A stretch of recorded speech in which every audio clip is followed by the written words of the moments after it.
Check, check. Check, check. Check, check. Good check, Farmington.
Salt Lake, do you copy?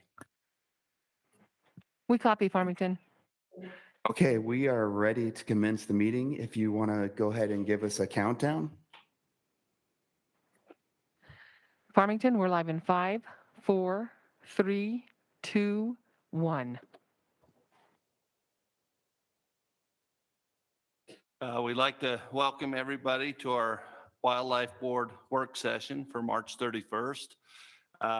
This is a little bit different meeting than we normally do at the Wildlife Board. And it's my second time being part of a work session, and the Wildlife Board requested this to kind of help us prepare for our April-May round of Wildlife Board and racks for the bucks, bulls, and the once in a lifetime. And so today's agenda has been requested mostly from the Wildlife Board to help us prepare for those upcoming meetings, and also some of the issues that just need a little bit of discussion. And so today would be my ask of the Wildlife Board, but also the division employees. You'll see that they'll be presenting, but I also just want it to be a discussion. If there's thoughts through the process, it should be open to all that are here today to be able to prepare ourselves.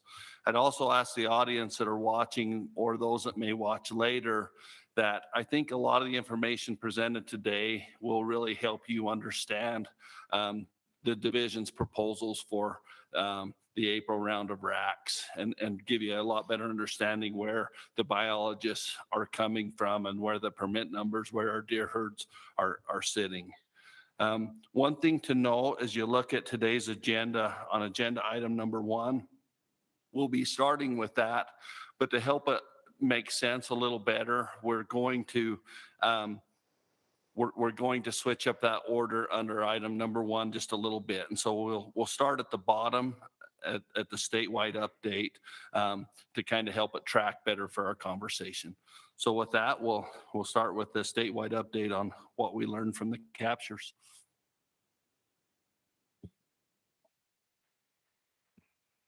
Okay, thank you, Mr. Chair. Mike, is that coming up?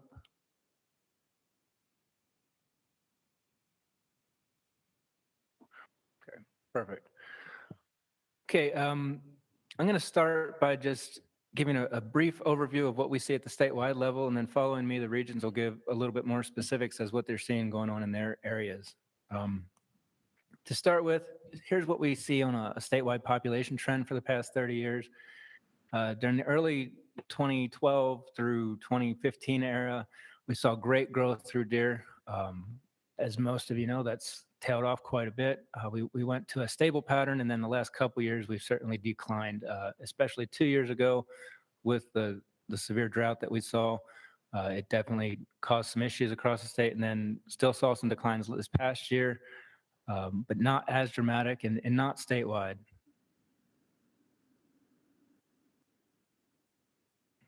And then one of the big reasons we see for those changes is in our fawn production. When you look at this graph, you can see that period from 2008 or so, we had fawn production across the state 60 plus. And that bodes well for growing deer across the state. But then these past 5-6 years, we've had really bad production and or survival from 0 months to 6 months old, so that June to December time period. And when we're down in the mid 50s, low 50s, and that's a statewide average. When you look at some units, they're down in the 30s. So really poor initial production, and then those animals just aren't living to December and then not into that next year either. So they're not being recruited into the population, and that's what's really been responsible for the declines we've seen across the state. When we look at it from a body fat and how these animals are doing, this basically tells us how they're entering winter. Are they in good shape? Are they in bad shape? And this is directly related to their survival. So we've been doing this statewide since 2015. And so for the past 7 years, we've been running overall in the mid 9% range on average. During the height of the drought in 2018 and then 2020, you see those really low condition scores entering winter. And that's largely just due to the poor forage on the summer range, due to the drought conditions. And then that's resulted in some population declines. The good news is this past year, we got some good monsoonal rains. And so fat levels coming into winter were the highest we ever saw on a statewide level, over 10%, which is great news. When you look at that for individual units, and I don't want to go into specifics here, but we do this across the state essentially. And the big thing I want to point out is the blue shaded areas. Those are the highest fat measurements we've ever recorded on those units. And so some of these units, we have measurements going back 8 years. And this past year, we saw some of the fattest deer we've ever seen on those. And we set records on 2/3 of the units that we caught on. So again, not everything was great across the state, but it bodes well that things were starting to improve this past December. And so just to get into the relationship between condition and survival, the orange line here is that December fat measurement. The blue line is the survival. And you see a strong similar pattern between the two.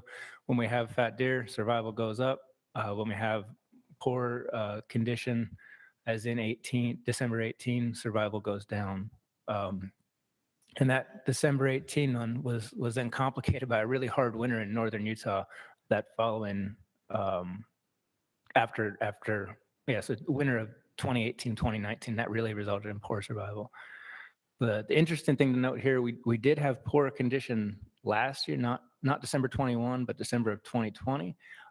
Yet survival wasn't as bad as it could have been. And so we're going to look into that further and see exactly what caused that, but it could be due to the light winter. It could also be due to some of the increase in predator control that we've been doing across the state.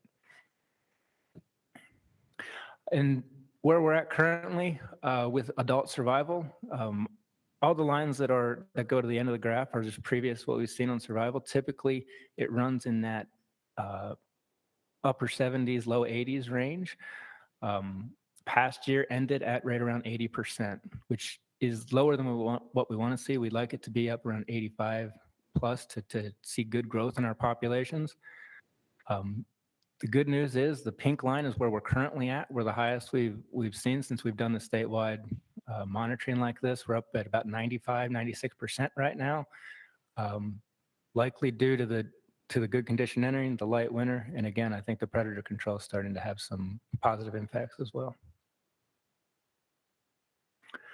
Moving on from adults to the fawns. So we're talking here, the animals that we catch in December at 6 months old, and then we monitor their survival to the next November 30th. So when they get to be 1.5, this is the weight that we see when we catch them in December.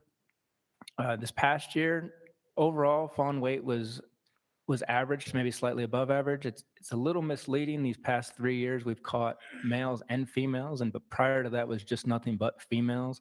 So the male fawns do tend to be a little bit heavier. So the average that we have here is a little inflated high. When you just look at females, it's about average from what we've seen. And that's largely due to, the animals born in June were born under severe drought conditions. So they probably were stunted a little bit. Those that made it turned out to be okay, but not extremely fat or extremely large like we've seen in previous years. Why does this matter? Just like condition and survival with does, fawn weight and survival is highly linked. These graphs here just show probability of surviving on the y-axis and the weight on the x. And so as we can get these fawns heavier in December, their chances of living throughout that next year go up quite a bit. In terms of where we're at, typically we've ended the year in the upper 30s with fawn survival, or that's on a bad year, or it'd be somewhere in the mid 50% range on a better year. Currently, we are doing well. The pink line there shows that we're kind of matching the highest line we've seen here. So, yeah, overall, currently we're looking good, and we hope that continues. So I guess just a summary, as everybody kind of knows, populations are down in the state. When we look at the current year and where we're at, fawns this year were born under severe drought conditions, and we did not have great production and survival from 0 to 6 months. So that the neonate situation is not great, especially in the southern part of the state. Northern Utah wasn't nearly as bad. From fawns, the 6 month to 18-month survival, things are looking pretty good right now, and we're hoping that continues. And the does are looking great. Their fat survival is high. And so I think if we can get some cooperation, not get into severe drought this summer, we should have good initial production. The does should be pregnant, as they almost always are, but they also should have high twinning rates this year, and hopefully we'll get some good survival as well. So I think we're set up in a good spot if we can get a little bit of cooperation here with some moisture. And that's all I have. Thank you.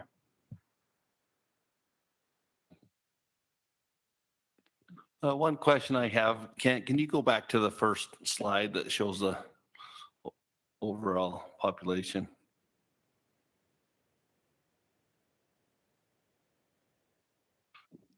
So trying to look what year that lowest number was. Is it about 93? Yeah. What population were we at that time? Just under 250,000. Oh, okay. And what are we now? 307. Oh, okay. So the question I have, and it's more just because of feedback that I get, a lot of the emails, and as we're out, I hear a lot of people say that our populations in a lot of people feel like we're as low as we've been in a long time, and maybe as low as we've been since that 93. But we can track it a lot better now. And so I guess my question is what's the thought that we are higher than we were during that time? What's the data that shows where we are? So I think the one key is that the data we have now is better than we've ever had. So our survival estimates are very accurate. Our production and all that hasn't changed much over the years. That's about the same because we get that from our ground classification. But we have a lot of faith in our current estimates. So whether or not that 93 estimate is low or not, I can't really say. We were guessing at what survival would have been back then for sure. But I think the key is we're down quite a bit from where we were 5 years ago, but we were also in a pretty good spot 5 years ago. And so relative to what people remember recently, yeah, it's changed. But, I think we've probably been worse. It's just what's in recent memory versus what's 30 years ago. Thank you. I think the presentation you just give sets the tone for the whole day and the understanding. And so I'd ask, is there any other questions about that? Ken, could you go to your summary page? Sure. I just wondered, one back. Now, our neonates are bad and our does are great. Are those two correlated? Did they lose their fawns early and so they didn't have to feed all summer? Is there a correlation there or what? It certainly could play a role. It's tough to say for sure. We know this is the first year since we've been doing this that we actually got some good monsoonal rains. And so we had a second green up that came in that August time period, and we think that definitely played a role. The fact that they weren't nursing a fawn all year definitely helps. Those animals that come in and they have little lactation going on versus those that are still lactating in December, certainly. So vastly different condition scores. But how much each one played, I can't say. Probably both definitely played a role though. And so, we're average kind of this year, but that could set us up for good. Yeah. With those does being, we always talk about fat does being a good thing. So, okay. Yeah, I would say that, from a statewide perspective, given the relatively low Fawn To Do ratios we saw this December, I would not expect a lot of population growth next year. But I think we're set up to grow 2 years from now when we can actually grow those populations. Okay. But Thank you. that said, on some units, northern Utah grew some deer last year, and they're not as bad as what we've seen in southern Utah. So I'm looking at things as a blanket statement, but as you know, Utah's quite different from north to south. So, some places are probably going to be worse than others. Perfect. Thank you.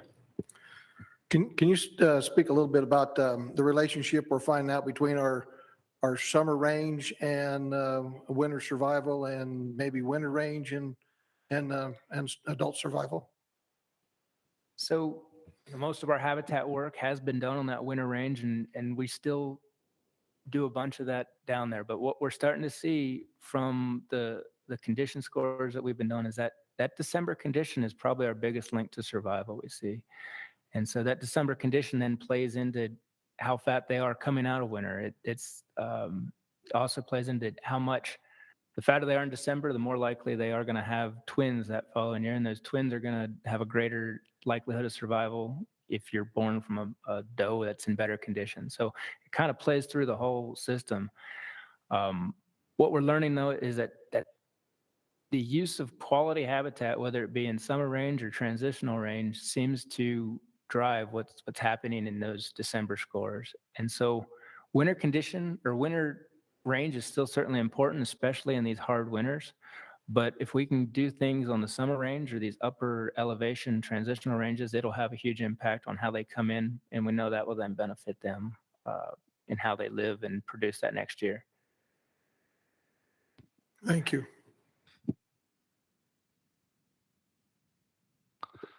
All right, we can move right into the next. Thank you, Kent. On these next ones, we want to just take this north to south and present the regional updates.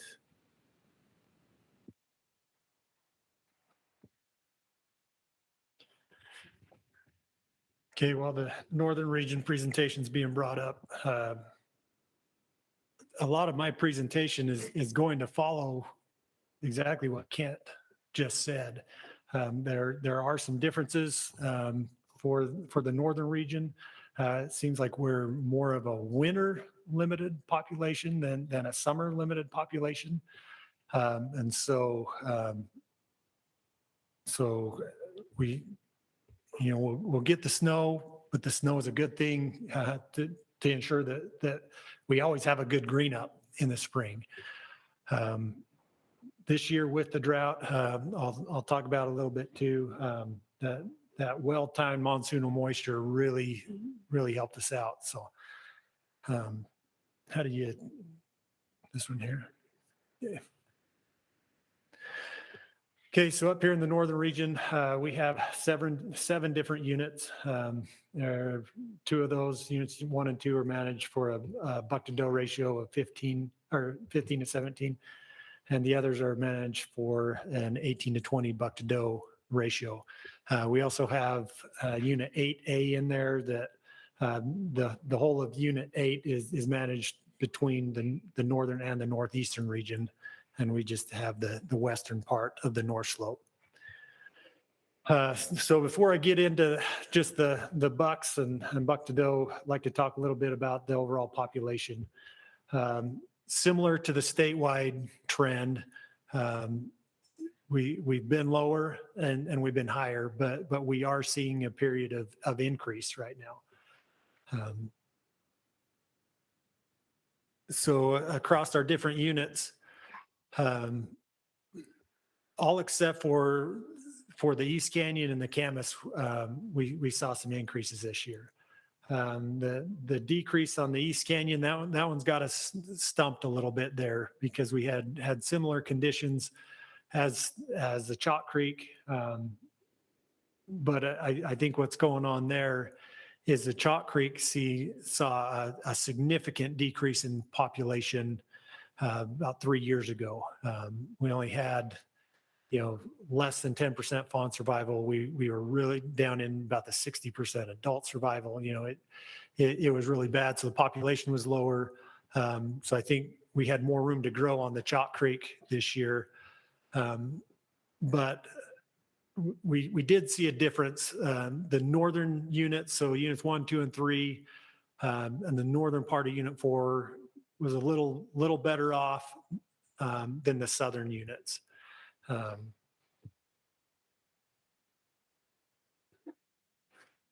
With the production,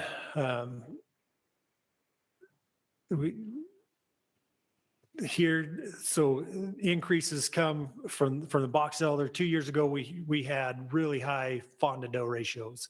We were up into the 70s out there, higher on the Cache Ogden, and then this last year, we dropped down on those northern units, increased on the southern units on our Fawn To Do ratios, which should set us up next year to see the northern units not growing as fast as they did this year, but the southern units gaining that population back if we can get some well-timed moisture again this summer.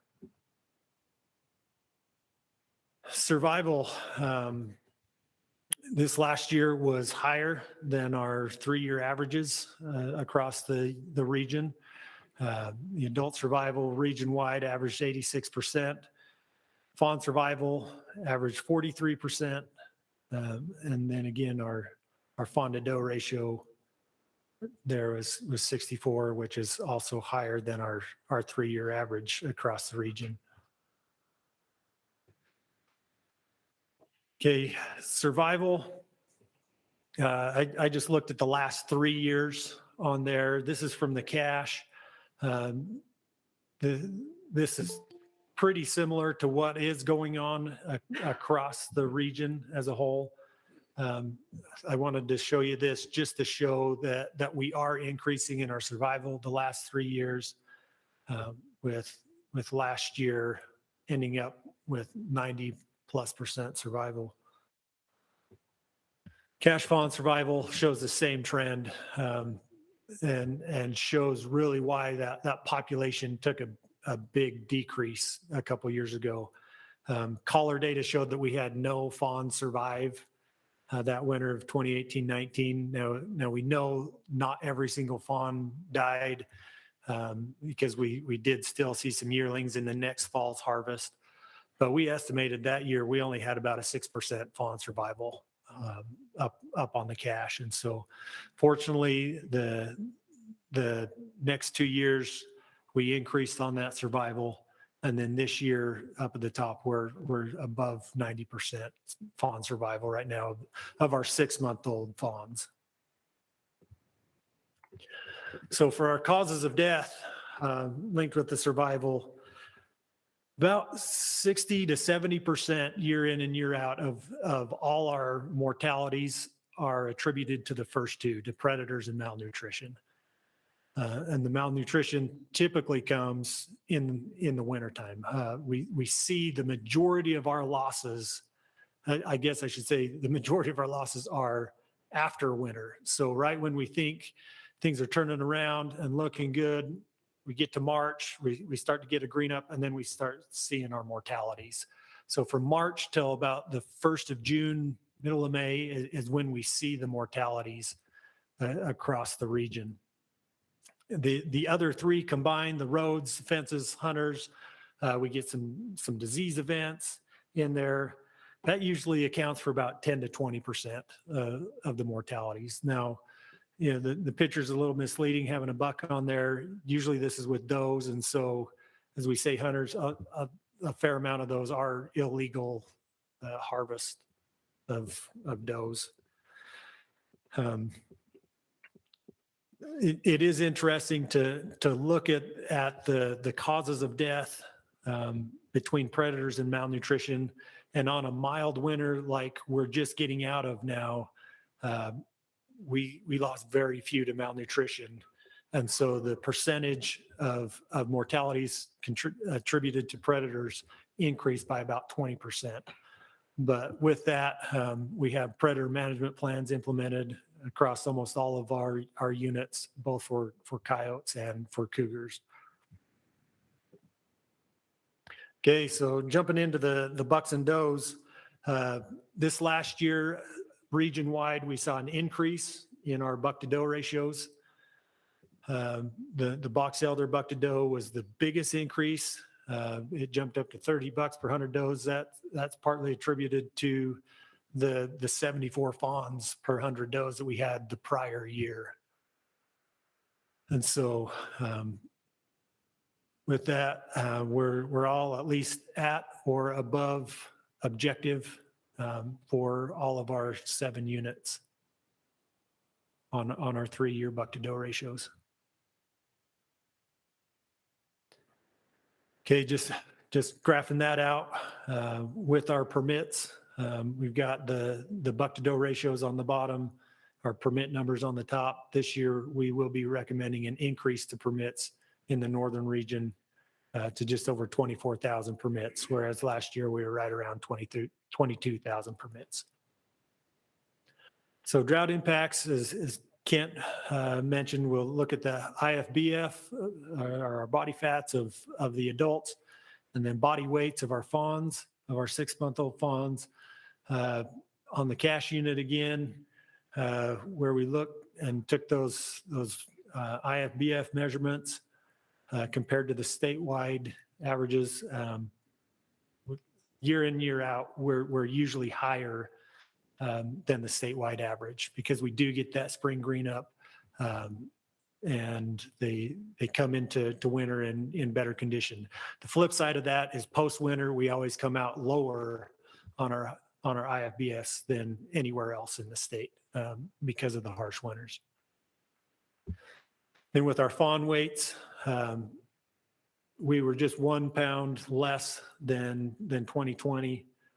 So we were still up at 73 pounds for our 6-month-old fawns this year. So going into winter, felt really good that we should have good survival just on a normal winter, and it turned out being a lighter than normal winter up here. And so our survival was really good for our 6-month-old fawns.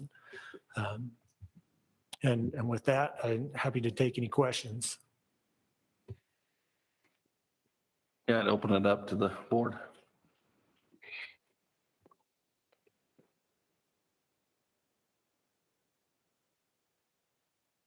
You might get off easy. Yeah, I'll take it. I guess I'll have you do I'm seeing average or better than average survival. The herds are doing good. Right, yeah. I mean, is that, we had bad, good, and great on the other thing. Is good?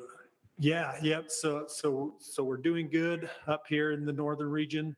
The late summer monsoon really helped us out. That if we can get that appropriately timed moisture like that, we can withstand some of the drought periods, because we do get the green up in stages, starting lower and moving up higher, and the deer have room to move to chase that green up. But yeah, usually it's in that mid-August, if we can get that second green up, where that really just helps the deer be more prepared for winter. I'd just comment that we joked around, the boys and I remember we said that we didn't get May last year in May. We got May in November. And that was how our feed was. And it reflected on the livestock as well as the wildlife. Animals came in way fatter than we anticipated. But my question is, there's been a lot of private and partnered predator control in Box Elder and Cache counties. And how much, Jim, do you think that is helping us? Yeah, I think it is helping. There's still room to go, though, where I believe it was 54% of our adult mortalities this year were attributed to predation. Now, on the flip side, on our fawn survival, our predation decreased, and so we can see that impact on our fawn survival for sure. So that's one note that I might make to myself is, yeah, we had an easy winter. You've explained that. An easy winter is also a winter where the predators survive without the snow to track mountain lions, and without the snow to make the coyotes more visible for the aerial work. So the flip side of the easy winter is that we have more predators survive. So I think that's a good note to. Yeah, so this year could be a challenge on the predator side. Yeah. That's a good point. Jim, of that 54% predation, do you have a breakdown between lines? It's about 50-50. Yeah, and then the occasional bobcat in there, but yep. One of the interesting things was when Kent brought up that from the collar data that we are now seeing that how important the summer range is. But you made the comment here in the northern region that it's still winter limited. Is that from urban development, a lot of that, or? That is part of it on certain units and certain parts of the units. Definitely along the Wasatch Front, we saw a lot of our winter range be impacted by development there. But we do have other areas out in West Box Elder or over in Rich County. Rich County, the 10th of March, it was 10 below zero for 2 nights in a row over there. And so, yeah, all in that sagebrush flat, it's still cold, and the snow is about 2 feet deep. So That helps me a lot. So when you say winter limited, it may not be so much that there's not a lot of winter range. It's just because there's very tough winters that it's winter limited. Yeah, yep. And on those years where we do see an increase in malnutrition loss, we'll have it to where in April, it's still wintertime conditions over in Rich County, and the deer just cannot last long enough to make it through. Thank you. That helps a bunch. And if I can add to that, Kevin, I think you also do have a summer component there. All the mortality we see tends to be on the winter ranges, but during that 2018 drought, they came in at about 10% body fat compared to when you have decent years, they're up in the 12.5 to 13%. And so it sets the stage for when you have that poor summer condition, then you have that harsh winter following it. That's when you see, only 65% adult survival. And so they play hand in hand because you just get those deep snows that just suck the life out of them very quickly. One of the things I just make note of is it's pretty incredible that we're having the conversations we are because of our caller data. We got our researchers here, but it's pretty incredible that we know where we are and we can kind of pinpoint and learn. We've come a long ways in a pretty short time. Mr. Chair, is okay. Just add one more thing to what Jim and Kent were saying. As Brock and I were sitting here talking, the issues across the state are very different, right? But one of the things I think we've learned is that we'd rather have the struggle on the cache with these severe winters than the drought in some of the southern areas. When we look at these severe winters, they primarily are going to take the old and the young, and they actually set that population up. The silver lining is they set that population up for growth. Those prime age, strong, healthy deer are the ones that usually make it through. And so they take care of the ones that are using resources and are less productive. Now, you do miss out on a year's worth of fawns, but you're set up and in better condition moving forward. And so I'm not going to say that it's good, but in a system like the cache that's you experience these heavy winters every so often, it can keep your population more resilient over time and allow for big booms. And a big part of that is continued predator control. Because what you want is when you can grow, right? When you have that ability to grow, you don't want to have the deck stacked against you with predators in those times. And so then you can grow more quickly. And that's what we've seen. We see that we put in a lot of work, conditions lined up, and we have some growth. So. Yeah, I appreciate you bringing that up, and maybe hadn't thought of that is, in some of those southern units where you may have some older age class animals that don't provide a lot in the population are still there utilizing those resources, but they're not bringing much to the table when it comes to fawn recruitment. All right, next.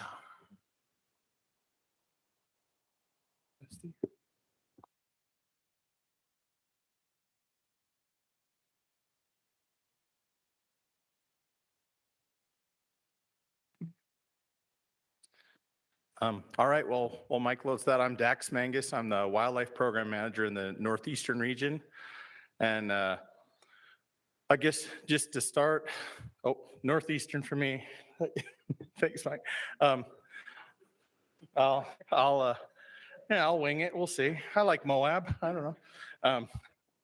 But a lot of the stuff in the Northeastern region is really similar conditions to what we experienced last year. So I'll talk about it at maybe a little bit different scale this year, but you could honestly probably watch the unit by unit update from last year for Northeastern region, and it's going to be very, very similar to what we're experiencing now. In our region, the deer units, we have the North Slope, the South Slope, we have the eastern half of the Wasatch Mountains, and then the Book Cliffs. And the Book Cliffs is a limited entry unit. On the South Slope, the Diamond Mountain subunit is managed as a limited entry unit, and those other deer units are managed as general season units in Northeastern region. This table shows the population status in the region with different units, what the objective is, what our most recent or current population estimate is, and the change from last year. And as you'll see, most of our units had a slight decline. We had a little bit of growth on the Diamond Mountain limited entry unit, or the Diamond Mountain and Vernal, those two are modeled together. But the rest of our units had declines, nothing catastrophic, but slight declines. And the story behind that is probably on this slide. You can see we had really poor adult survival on a couple units in our region. The North Slope unit had 73% adult survival. We don't monitor fawn survival on all of these units, and we don't measure the body fat on all these units, but on the ones we do, I included those data. South Slope adult survival was reasonable in the 80s. Fawn survival pretty poor at 35%. Book Cliffs adult survival was actually pretty good. Fawn survival was horrible, 24%. Wasatch East, we actually had pretty poor adult survival, and the majority of the mortality there was predator take, cougars. And we've made some changes there in what we're doing with our predator management. We put the Current Creek unit that used to be managed as a limited entry cougar unit into predator management. We're hoping we can get on top of the predator numbers there and bring adult survival up a little bit. On the body fats, as Kent mentioned, those monsoon rains really made a difference. We saw pretty good increases in body fat on most of our units. And even on the Wasatch where it didn't really go up a bunch, it's still good, above 10%. I do think, though, those monsoon rains probably came in time to really help our adult does, but probably too late for the fawns. I know in the Book Cliffs unit, this year's neonates, we had temperatures pushing 100 degrees on the summer range in June. And we had a lot of fawns that just basically fell over dead. Likely, they just were unable to regulate their body temperatures when it's that hot in June. So I'm hoping for a cooler, wetter spring and summer this year. In our region, we talked a little bit about kind of, units that tend to be winter regulated, regulated more by severe winters, and then units that are regulated more by, drought or limited summer range. And we kind of have some of both. I've got a circle drawn around our region there with a line kind of through the middle. The northern half of that is essentially the Uinta range, both the North Slope and South Slope, and then that eastern portion of the Wasatch that's in our region. And then the southern half of that is basically the Book Cliffs. Some of the Taputs Plateau, some of the stuff that's included on the 9-mile unit in the southeastern region. And so I wanted to talk about these kind of as a clump, kind of these northern portions of our region and then the southern portion. So on the Uinta and Wasatch Mountains portion of the region, the populations have declined a little bit, but they seem to be stable to slightly declining, just due to several years of low production, low fawn survival. They are affected by drought. These are our populations that are more vulnerable to severe winters. We have a lot of, high elevation, stagnant conifer stands where there's not a lot of disturbance. And, a lot of stuff in the Uintas, for example, you go walk through that timber and it's timber and pine needles. There's not a lot for deer to eat in a lot of that high elevation stuff. We have a few areas with declining sagebrush conditions on the winter ranges, some stuff on the North Slope and an area or two on the Vernal unit. And then we do have some large predator refuge areas with the Ute Tribal Lands, Dinosaur National Monument, and in our neighboring states, they're a lot more limited in the methods they use to take predators. And so, we can have some of those areas actually serve as source populations where we might have more and more predators coming into our region from those areas. So some of the things we've been doing to address those limiting factors, that we've had several good fires. A couple of the really big ones we've had over the last few years have been that Dollar Ridge fire we had back in 2018, and then the East Fork fire on the South Slope. The Dollar Ridge was on the Wasatch, and the East Fork was on the South Slope of the Uintas. Those were big fires, 70,000, 90,000 acres. And that Dollar Ridge fire is really encouraging how that's looking. It's really started to bounce back and look good. When we did our elk survey flights this winter, we saw a ton of elk using that burned area. And it's pretty high elevation. The elk are using it for winter range, but that's going to provide a lot of good summer range feed for deer. And East Fork fire hasn't quite, it's a couple years behind that Dollar Ridge fire, but we have high hopes. We've done reseeding and worked with, the Forest Service and partner agencies to do some good work there. And we're optimistic that those will both, really provide some boost in those areas and help. We've increased predator take. I mentioned on the Current Creek unit, we switched that into predator management. We're trying to harvest more lions there. And these are units that tend to really respond pretty well. They're productive units. If we have halfway decent weather conditions, these units seem to do pretty well. I'm not super worried that the sky is falling. Populations are down a little bit, but we're not, panicking. The sky is not falling in the Uintas and on the eastern portion of the Wasatch. They're positioned well for growth. If we can have halfway decent conditions, I think, these populations are positioned well for growth and to recover and do well. So that brings me to kind of the southern half of our unit where it does a little bit feel like the sky is falling, and it is pretty concerning. So, and this is essentially the Book Cliffs. And on this part of our region, the population is declining. It's declining pretty rapidly. We've had, year after year of poor adult survival, really poor fawn production and recruitment. This is a unit with a really limited amount of summer range, and the drought can have a really negative impact on that. And then, even the condition of that summer range seems to be declining over time. And I'll get into that just a little more, but some of those declines and some of these issues have really been exacerbated by, large numbers of feral horses, stray horses that we have on those summer ranges. And predation is also a major factor in this unit as well. Here's a graph that shows population trends over the last 20 years in the Book Cliffs. That gray line is our objective, and then the orange line is kind of where we've been. And you can see since about 2014, that population has just been headed downhill. And one of the things I want to point out on this is, and a lot of the other parts of the state, in 2016, 17, 18, there was a little uptick. Populations kind of bounced back a little bit when we had some positive conditions, and we did not see that in the Book Cliffs. The population continued to decline. And I think a lot of our research and the stuff we've done points at us potentially being, that population being suppressed by predator numbers. When we did have favorable conditions and should have grown some deer, we probably had too many predators that held that population back and kept it from growing when we did have the good conditions. And that's something we don't want to repeat. Back in 2018, this trend was happening. We were seeing the Book Cliff decline. The board directed the region to put together a working group to look at this.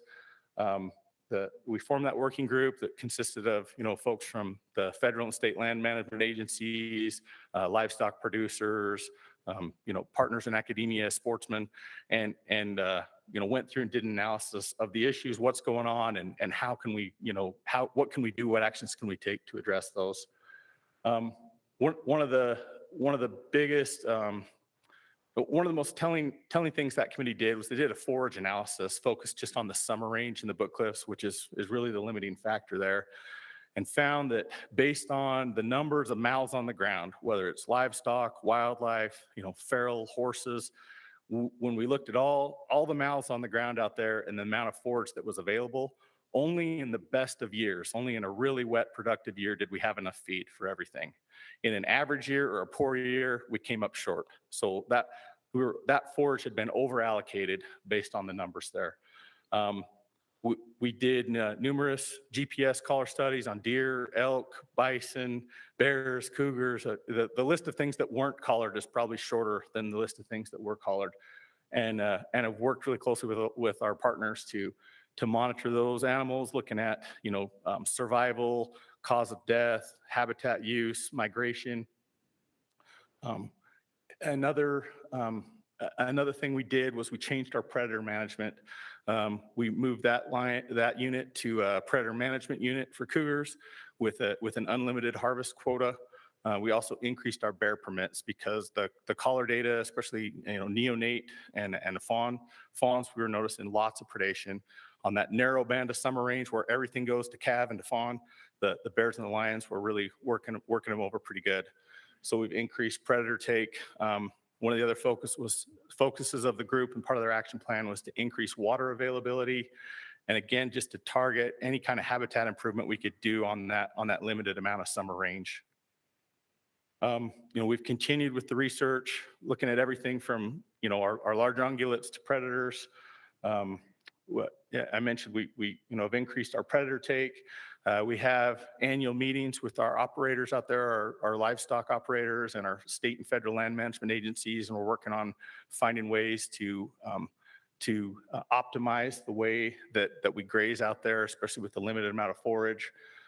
This is a huge one, but over the last few years, working with some partners, we've been able to remove over 500 estray horses from the Book Cliffs.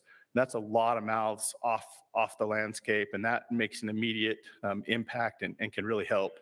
And we still have a lot more work to do in that area, but I'm really encouraged with the progress we've made up to date. Just recently, a couple weeks ago, they took 360 horses off the Book Cliffs.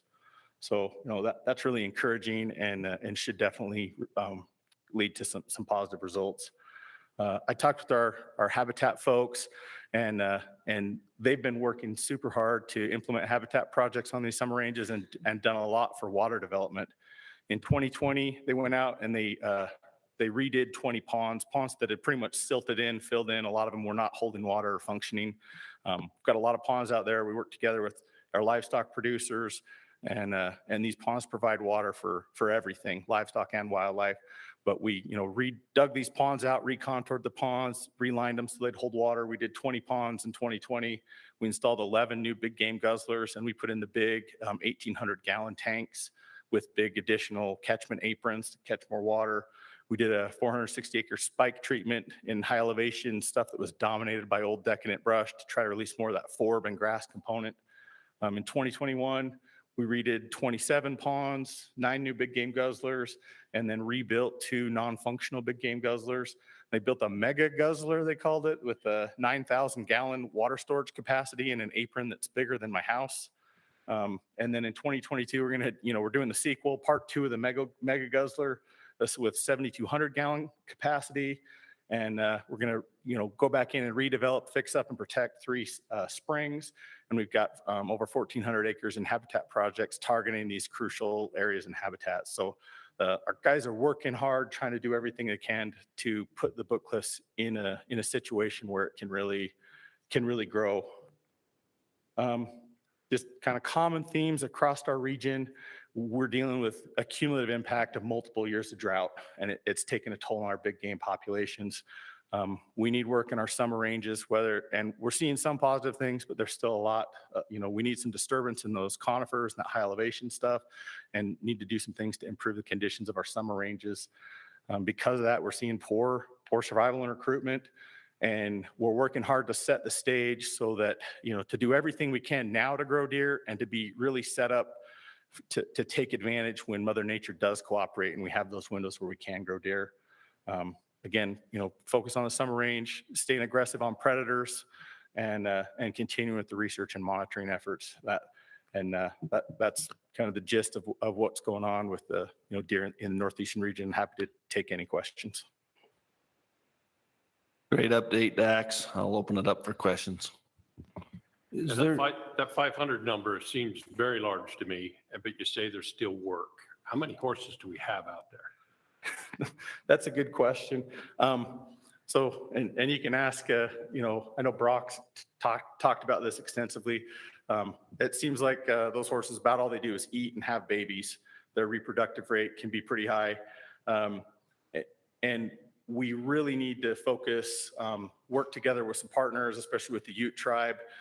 Some of the horse numbers in the high elevation parts of the Book Cliff, some of that summer range that's really important. We have limited access to be able to get to them and get the horses back out because we have to cross multiple jurisdictions. We've met with the Ute tribe a few times and we're working. The Ute tribe is also concerned about the number of horses in those areas. And we also have to deal with, we're able to get some horses and it's really encouraging, but there are several BLM horse areas out there. And so we have to steer clear of those horse areas, and those can serve as kind of a source population. We have horses coming off those areas and moving. I don't know the total number of horses out there, and it's kind of tricky because we do have horses that move back and forth between Ute tribal lands and then, lands that are managed by the BLM and SITLA. But, there's easily, 1,500 more that we could probably take out of that area, depending on how many are on which side of which lines, which day. And then that's an unlimited cougar quota. Yes. Is there something we can do to get more people out there to harvest them? Good question. Could I comment on that? So I just pulled up the data. Actually, I think it's been pretty effective. If you look at the fawn data, the neonate data anyway, cougar take on neonates has went from 30% down to 5% last year over the last 3 years. In contrast, bears has remained constant. They take about 17% of the fawns every year, and that has not changed over the last several years. Thank you. On the livestock there on the Book Cliffs, is it all cattle? Is there any domestic sheep there? There are some sheep on the north end, kind of in the lower elevations on the far north end and on the far south end too, down in the desert, like closer to that I-70 country, there's sheep. But the stuff in the middle and kind of the higher elevations is pretty much all cattle. Are you partnered with the wool growers there on predators? Are they working them pretty hard there? Yes, and we've also made that a priority unit in our region. So the wildlife money that we allocate to wildlife services to help with predator control and aerial coyote control, we direct the bulk of that to the Book Cliffs unit. And then also our producers are also dedicating a lot of resources to managing coyote numbers in that sheep country as well. Thanks. Can I add to that too? So that's probably the lowest unit we have in the state for coyote take on neonate animals that we've been able to monitor so far. So I think they are removing a lot of the coyotes.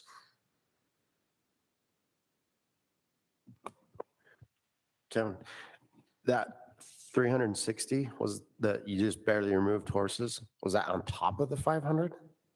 That's part of the 500. Oh, it is. 500 total, Okay. yeah. Because it seemed like 20, 30 years ago when the population was good for deer, there was the same amount of cattle and sheep on the ground. It's just the horse population's gone through the roof, right? I really think that may have been the straw that broke the camel's back, combined with drought, to suddenly have, thousands of horses there too. Before the horses were there, that forage balance probably worked pretty good most of the time. Maybe in a really dry year, it was too much. But I think those horses just may have been the straw that kind of broke the camel's back out there as far as forage and summer range. Because it seems like one of my horses eats as much as probably 3 or 4 deer. I don't know what you guys consider, but I mean, that's a lot of deer that could be on the landscape if all those horses were gone. And I don't know if it translates exactly, 1-to-1, but they definitely take a toll. They definitely, eat a lot of feed. Dax, do we know or have any idea how many wild cows we have in the roadless or in the Book Cliffs total?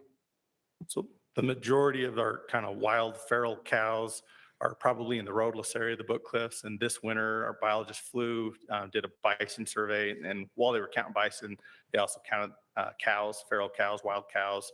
These are cows that aren't branded, don't have ear tags.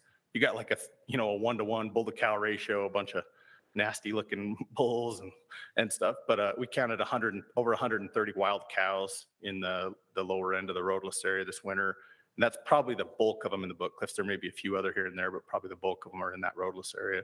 And those are something, access in and out of, the ability to round those up and move them out is another one that's complicated because we'd have to cross tribal grounds to be able to get them to a place where you could get them to a truck and haul them out. But that is on the list and something that we're trying to work on and something we do need to address. Sounds like a lot of food to me. If someone's a real cowboy and can work with the county and go in there and round those up, that's probably a lot of money worth of cows. So.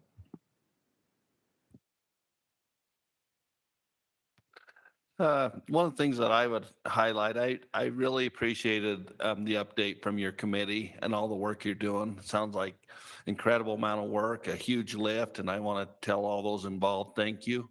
But I feel a little bit like you're on your own over there and we're asking you to do it all. And I kind of want to offer, if there's anything that the wildlife board or we can do as a whole state to help in those issues. I feel like we maybe can offer more, or we should be offering more for that lift that we're asking on the Book Cliffs, because it's a tremendous amount of work. And if there's any focus that we can direct from a wildlife board to you guys, or monies or efforts, please reach out to us, because I think you've got a huge amount of work to do there, but don't want you to feel like you're alone in doing that. Well, thank you. We felt like we've had good support but some of these issues are really tough, and we may be coming and asking for more help, and I'll pass that word back to all the folks. This is a lot of partners. It's not just the division. A lot of folks helping. I'll pass the word back and tell them the efforts are recognized and appreciated. We appreciate the support. Thank you. Dax, are you okay if I add something to that? So I think one of the ways that the Wildlife Board can help is that when we get into these types of situations where we're nutritionally limited, and now I'm talking about maybe some of our elk too, not just deer. We're nutritionally limited and we have an aging elk population. Some of the recommendations, the correct biological recommendations in order to address that are to increase harvest, in this case of females, and probably not to carry a large number of males right now, and to work through this population that's not very productive, right? To work through, to change the age demographics, to make it more productive. Well, those sometimes are hard recommendations to make. So one of the things that we'll come to the board and ask is, when we present increases in numbers to take off antlerless elk or do these other types of things, it's just some support. Because socially, those recommendations may be hard to understand. Not everybody has the same understanding of why. We'll work on telling the story and explaining the why, but just some fortitude in working through that, addressing those issues. That's a lot of support, and that's some of the support we need. Thank you. And another thing that come to mind on the feral cattle is, like you say, the area that they're in is a difficult place to get them out of there. And so I think that there's some options if we can get the permittees and the tribal all together. I think there's some ways that we look outside of the box. Maybe the board can help facilitate some of that for the removal with permission from all. And so I think that's something that we encourage you to keep looking at. And if we can help you in that, we'd be there to help.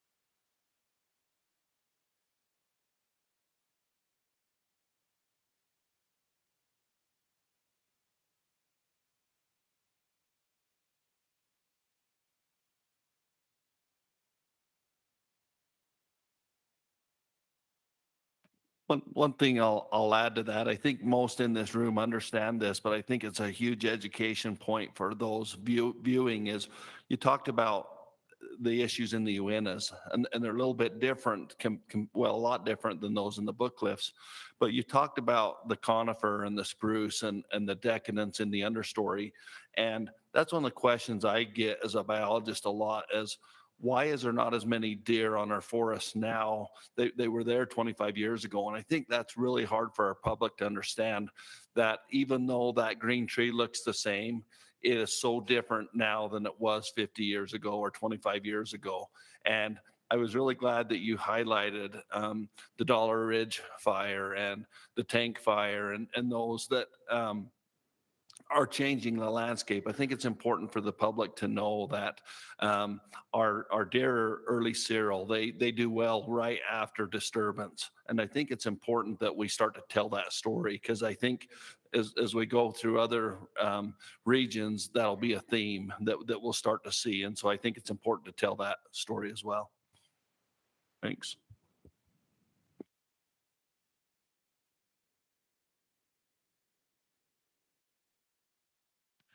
All right, next. I should be central, Mike. It's all right. Me and Mike Wardle are basically the same person, so.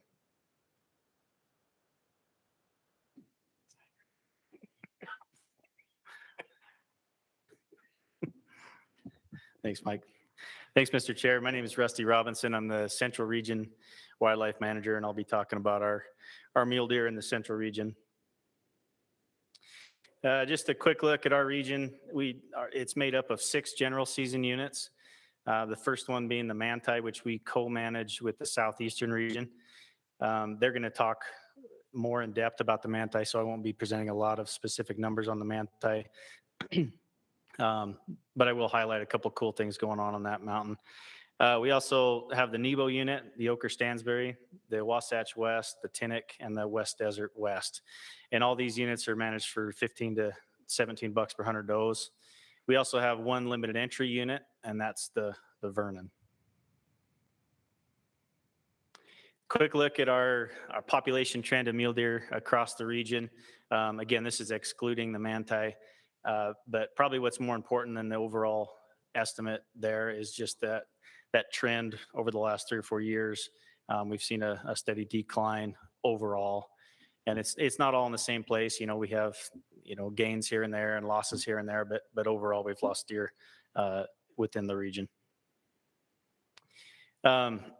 Last year, I presented at the work session and talked about how the central region's kind of in this climatic sweet spot where we don't see the sharp and drastic declines due to harsh winter and things like that. And I still believe that, but I will say it looks like the drought has probably caught up to some areas, the Wasatch in particular. We've lost quite a few deer on the Wasatch as of late. Our desert units are being affected. We're seeing slight declines on the Ochre Stansbury, the Vernon, but they're not as bad as you would expect being desert units. They're just kind of slow and gradual, and we're not seeing sharp crashes. The Wasatch is where we've seen the biggest hit. We've got lower than average fawn weights and survival on that unit, and we've got lower than average adult survival. I think we've been in the 70s for adult survival over the last 2 years. The Nebo and manti were actually showing slight increases, which is promising. A look at the fawn weights on the Wasatch, that 20 to 21 year, as Kent pointed out, we saw lower than average fawn weights during that year. Whereas other units, we saw a bump this past December. We didn't necessarily see that on the Wasatch. It kind of remained fairly low. Conversely, on the Ochre Stansbury, we did see that bump. So 2021, we were below average, but saw some promising fawn weights this past December. I wanted to highlight a couple things I think are working in our region that are kind of neat. There I have listed the units in the region that we have enrolled in predator management plans. And most of those are for bighorn sheep, except for the manti. And there's 4 cougar units across the manti, and they're all enrolled in predator management plans. And those are specifically for deer. And here's why. From December 2019 to December 2020, we saw a 68% survival rate of adult deer on the South manti in particular. And you can't grow deer that way. We're probably tanking pretty fast at that rate. And the vast majority of the cause-specific mortality was due to lion predation. So in that winter of 2020 and 21, we implemented a predator management plan. We got pretty aggressive in cougar harvest. And then that next figure is December 2020 to this past December of 2021. And we've documented 3 mortalities, and one of them was a lion kill. And so those lion kills have gone way down, and consequently the survival rate has gone up to 92% in just 1 year of aggressive cougar management. So we feel like that's a win, that's something that's working in that area. There's another quick look at it. So and I'll skip to the manti and then maybe go back. But with that ability to grow deer, I think we're set up pretty nice to grow some deer on the South manti in particular. And this is a way that we've tried to use some of the collar data from those collared deer and really use the spatial data to their fullest. What we did is we looked at collared does and where they were spending their summer. In July, August, September, where they were hanging out and nursing fawns. And we went up on the mountain with the Forest Service and looked at some of those sites specifically and said, okay, this deer is spending some time here. Why is she doing that? What's different about this place? How do we make the rest of the mountain look like this? And so it's been a cool way to use these collar data to really highlight specific patches on the mountain where we want to do some habitat improvement, thin out some conifers, and get some aspen regeneration. And I want to thank our Forest Service partners, especially, and our sportsmen who've we've partnered with on a couple of these cool projects. And I want to point out, these are in addition to, the countless winter range projects that our habitat folks are always putting into the ground and putting a lot of hard work into. These are just the summer range projects that we're able to highlight with our collar data. The other one is on the Wasatch, and I think where our Wasatch deer population is kind of struggling. This is where we collar our Wasatch deer in the winter. This is where they spend their summer, is up around Strawberry Ridge. And whereas we've had some pretty good fires on the Nebo and the Manti in recent years, as Kevin pointed out, deer are early, they prefer that early seral forage, and those fires really facilitate that. We haven't had that along Strawberry Ridge for a long time. And that may be why we're having some habitat and body condition issues in this area.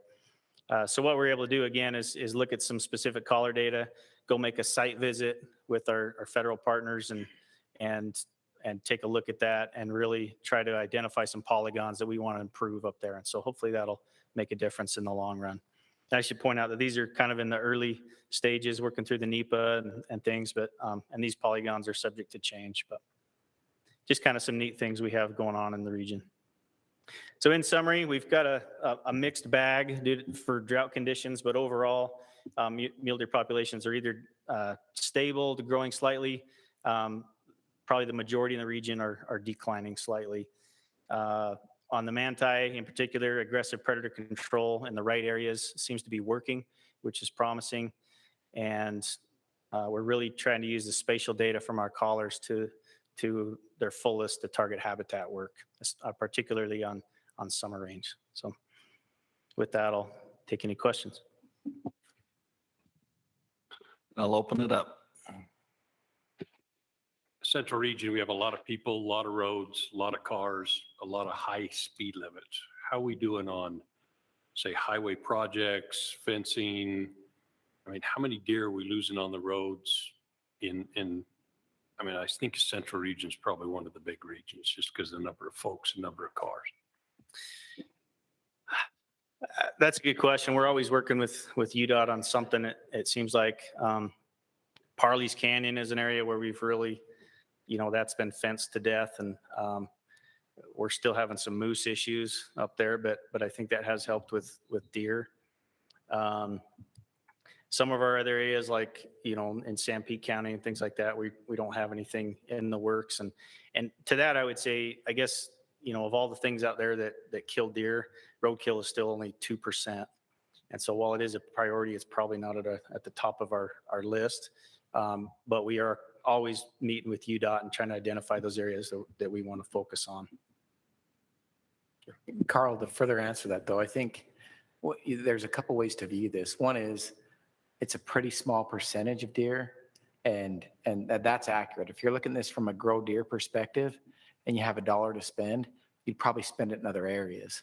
But the other side is there are impacts from hitting deer, and we're always planning and expanding roads. So the impacts can be to the human population. So we do care. We do want fence with crossings and these things in place as we grow and expand. And so it is a focus. Especially as we redo highways, make them wider, make them bigger. We do see it as barriers a lot. Like we can line up collar data. We could pull it up right now and show you that Highway 6 is a major barrier. Deer and elk as a whole do not cross. They're just, you're the traffic density where you're not going to cross. So unless you implement crossing structures, you're not just impacting with, a little bit of roadkill, but you're impacting on habitat. Like, what habitat do they have available if they stack up against that road, And if there's more habitat on the other side that's better, if it's south facing, if it's winter, we're cutting that off and impacting that as well. So roadkill is just one aspect of this. Access to habitat and the impacts on the human population are other aspects, and that's why we continue to focus on it. But the 2% number is a good number for me to have. The phone calls and the contacts during this kind of tag season when we get a lot of emails that are different this year. They're significantly different. Everybody is thrilled with the habitat work that we're getting, but the contacts I'm getting is if there's nothing there to eat or hide in it, then where's our return on investment? So to find out that the highways are only at 2%, which is still 2%. I mean, what I'm being asked is, should we rotate money from habitat to highway projects, save the deer? We've done millions of acres of habitat. And what I'm hearing is we should keep doing that and just maybe target 2 or 3 specific areas with some issues. Yeah, exactly. And the collar data set we have now, because before this, it was always, the discussion was, I can tell you what's happening with your deer, it's this. And when you take 2% and extrapolate that statewide, that's still 6,000 deer. It's a lot of deer. Yeah. So in your mind, it's a lot. But if you have 7% take from mountain lions or 10% from malnutrition, you start to understand, hey, this 2%, let's keep focused on it, but let's try to address the 10%. Very helpful. Thank you very much. I just want to highlight a couple of things that Rusty brought up. One was the Strawberry Ridge and wanting to do some work in there. And oftentimes we may think as sportsmen that, the DWR is doing that and they're working with a partner, the Forest Service, and I don't have any part in that. But I think it's actually a lot bigger than that, in that having worked for the Forest Service, the Smokey Bear campaign was really good and really effective at what it did. And in so much so that it kind of hinders the management we do now. And so, they're talking about doing some work up on that Strawberry Ridge, and how does that affect you as sportsmen? And I would say that the DWR, the Forest Service, needs your support. They need you to talk to those county commissioners when a cool season burn is proposed or project work for mastication is proposed. We need sportsmen to get involved in being part of that public process, because there's a lot of work. We need to change the focus. And so you as sportsmen can really help that effort. I also want to talk about the South Manti project, because that's where I do work. And I would say that the Central Region's been one of the most proactive that I've seen in all my years. I've never had the DWR come and say, hey, we've got this a priority. Here's a bunch of funding. Forest Service, go get the work done. It's been actually incredible. And so it's sped up our process. Even though we're government and we're really slow, it's sped us up by a lot. And so there's a lot going on. I really appreciate what you presented, and I think we'll have good things coming out of it. Kevin, I should mention that, that we've got some really great sportsmen in this state, and it was literally a phone call and said, hey, this is something that's really important to us. Will you groups, please consider funding this through the WRI, and they jumped on it. And so we've got a lot of really passionate sportsmen, and they're willing to put their money where their mouth is and try to put resources into the ground. And so that's awesome. Yeah, thank you. Yeah, and have those of you that are listening online, if you get a chance to go to your public land councils and talk to your county commissioner, support the work that's going on the agencies. So.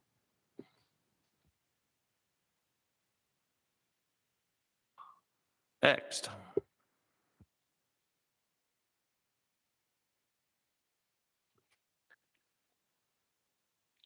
I guess we'll go to the southern region.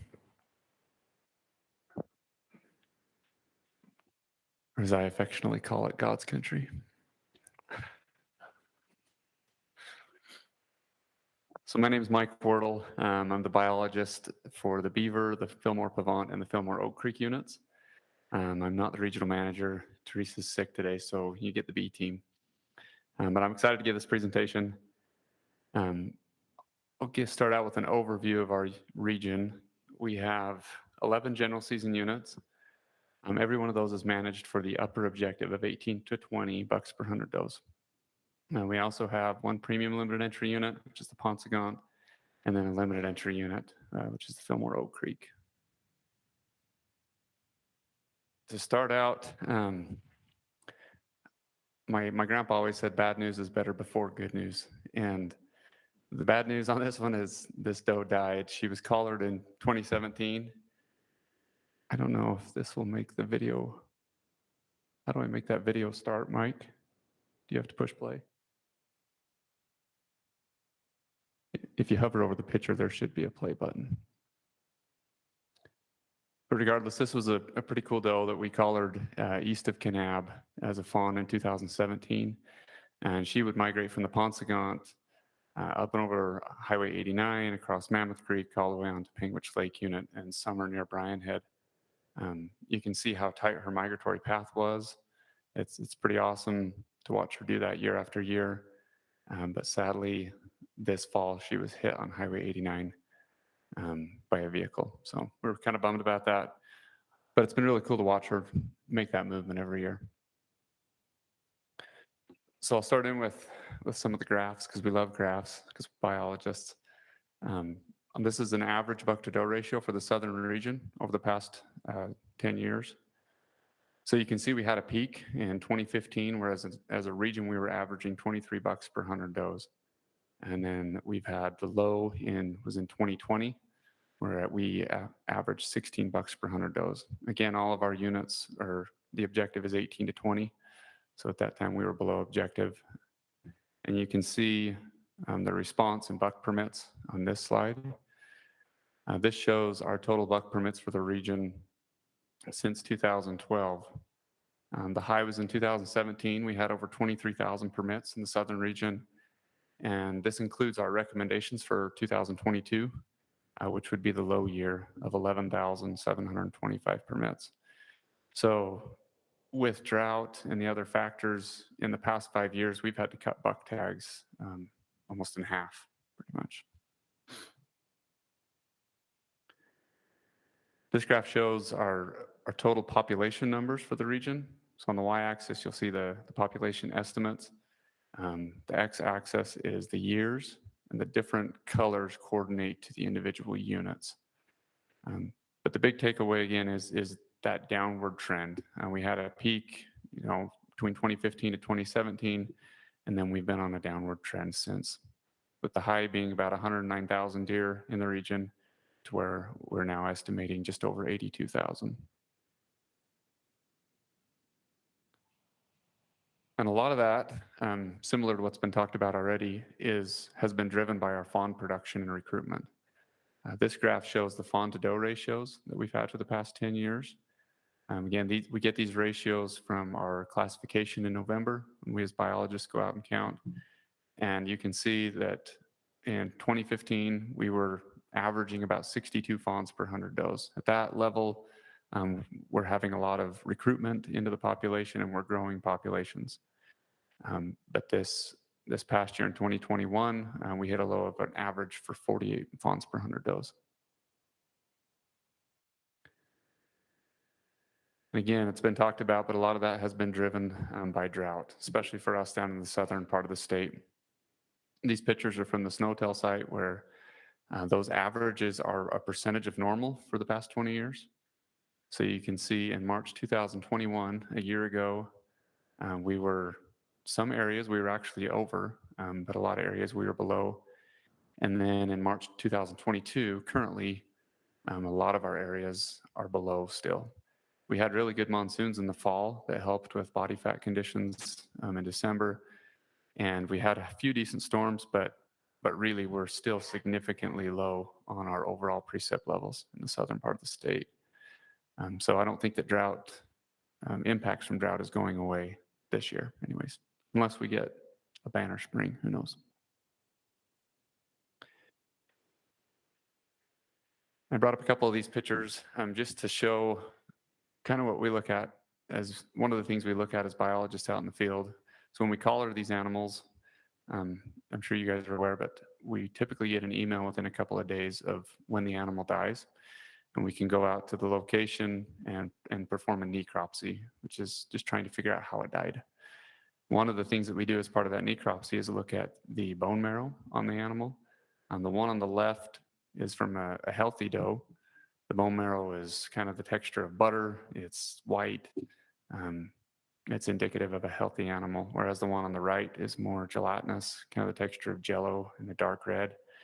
This would be a malnourished animal that's almost on death's door. There's a couple others too for comparison. And I bring that up because that's been a major driver for our fawn survival in the region. So in the southern region, we had 4 units where we monitored fawn survival with collars last year. And that was the Beaver, the Boulder, the Monroe, and the Pine Valley. You can see, especially on the Beaver and the Boulder, we were significantly low. If I remember right, the Boulder was at like 8% fawn survival, and the Beaver was at 16%. And Pine Valley is significantly lower than it's been in the past years, as well as the Monroe. This chart shows the various causes of death for those collared fawns. The color that stands out is coyote predation. And we've learned through collars that a healthy deer has a much higher survival rate than a non-healthy deer, as we talked about. And with coyote predation in particular, it seems like a lot of these fawns that we're picking up that are being killed by coyotes are in pretty poor shape. The lions, they seem to be able to take a healthy versus a sick. It doesn't really matter since they're more of an ambush predator. But the coyotes seem to really key on those animals that are not doing so well.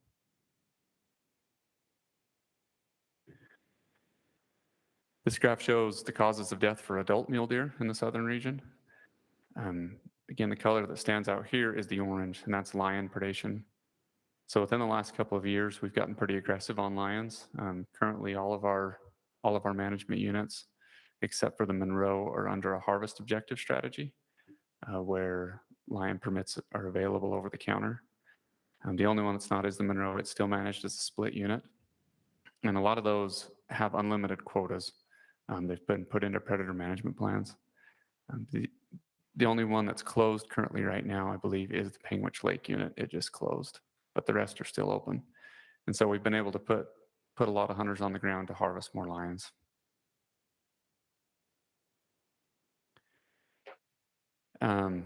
This graph shows body fat that we measured in December for the Beaver, Monroe, and Pine Valley. This is the good news.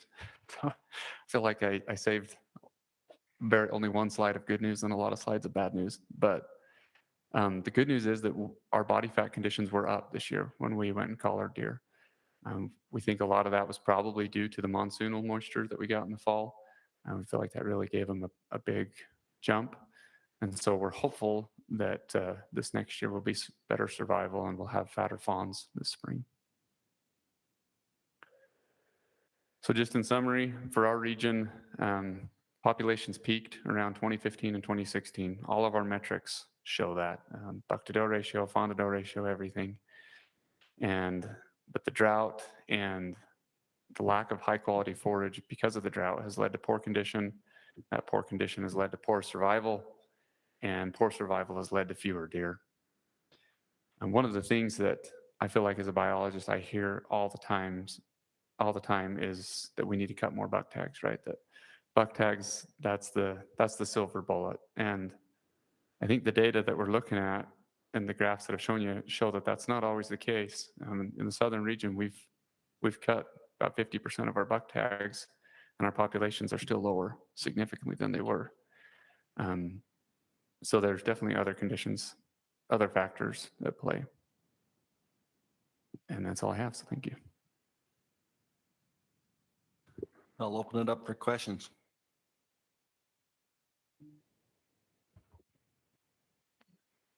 On the slide there with the body fat, is that an indicator of a desert, a transition, and a high elevation on those body counts? Because every one of those years seem to be in that same structure. Absolutely. If you look at the Pine Valley is always significantly lower than the statewide average. And it is, like you're saying, a desert unit where there's not a lot of precip. Whereas the Beaver and the Monroe have a lot higher elevation country for those deer to summer on. I think the one that's surprising is the difference between the beaver and the Monroe. You know, the beaver is super high elevation, a lot of moisture. And that said, there's been a lot of active habitat work on the Monroe. And that may be the distinguishing factor between those two units, is that that's one of the units that the Forest Service has been really aggressive on and working to reestablish those early seral communities. And it appears to be showing up in deer. I think the other interesting thing is the Pine Valley. It doesn't look like it's very good compared to everything else, but you have to realize during winter, the decline in the Pine Valley from December through March is virtually zero. So just that little bit of a gain there of 0.5% or a full percent of fat likely will translate into a lot better production come June, even though it looks like it's, you know, still really low in condition. They don't need the fat that you need on the cache to have good survival. Well, the information that you shared on the coyote predation was really interesting to me. And one of the questions that I have is there any correlation on the time of year that we focus our take of coyotes to when is there a certain time of year you're seeing the fawns being taken? Is it year long, or can we focus our efforts and maybe help some of those issues? I know with wildlife services that they typically try and focus their efforts during like early spring in the wintertime, especially when they have good snow conditions. And I think that that's because that's been shown to impact the coyote populations the most. As far as coyotes impacting fawns, do you have that data on time of year?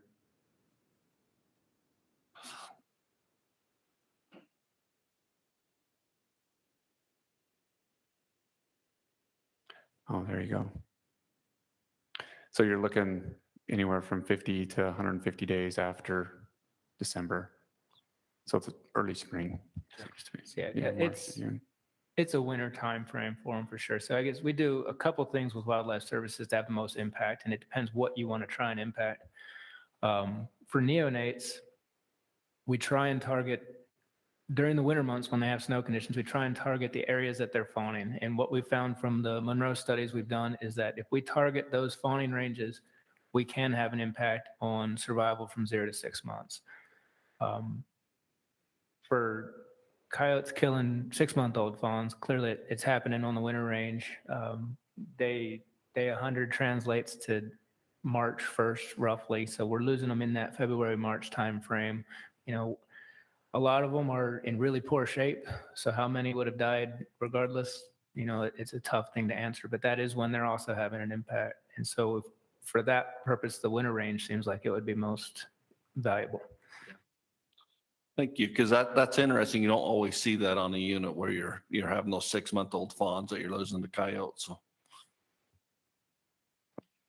Why is the fawn survival in the Pine Valley good here? But if you go to the next slide,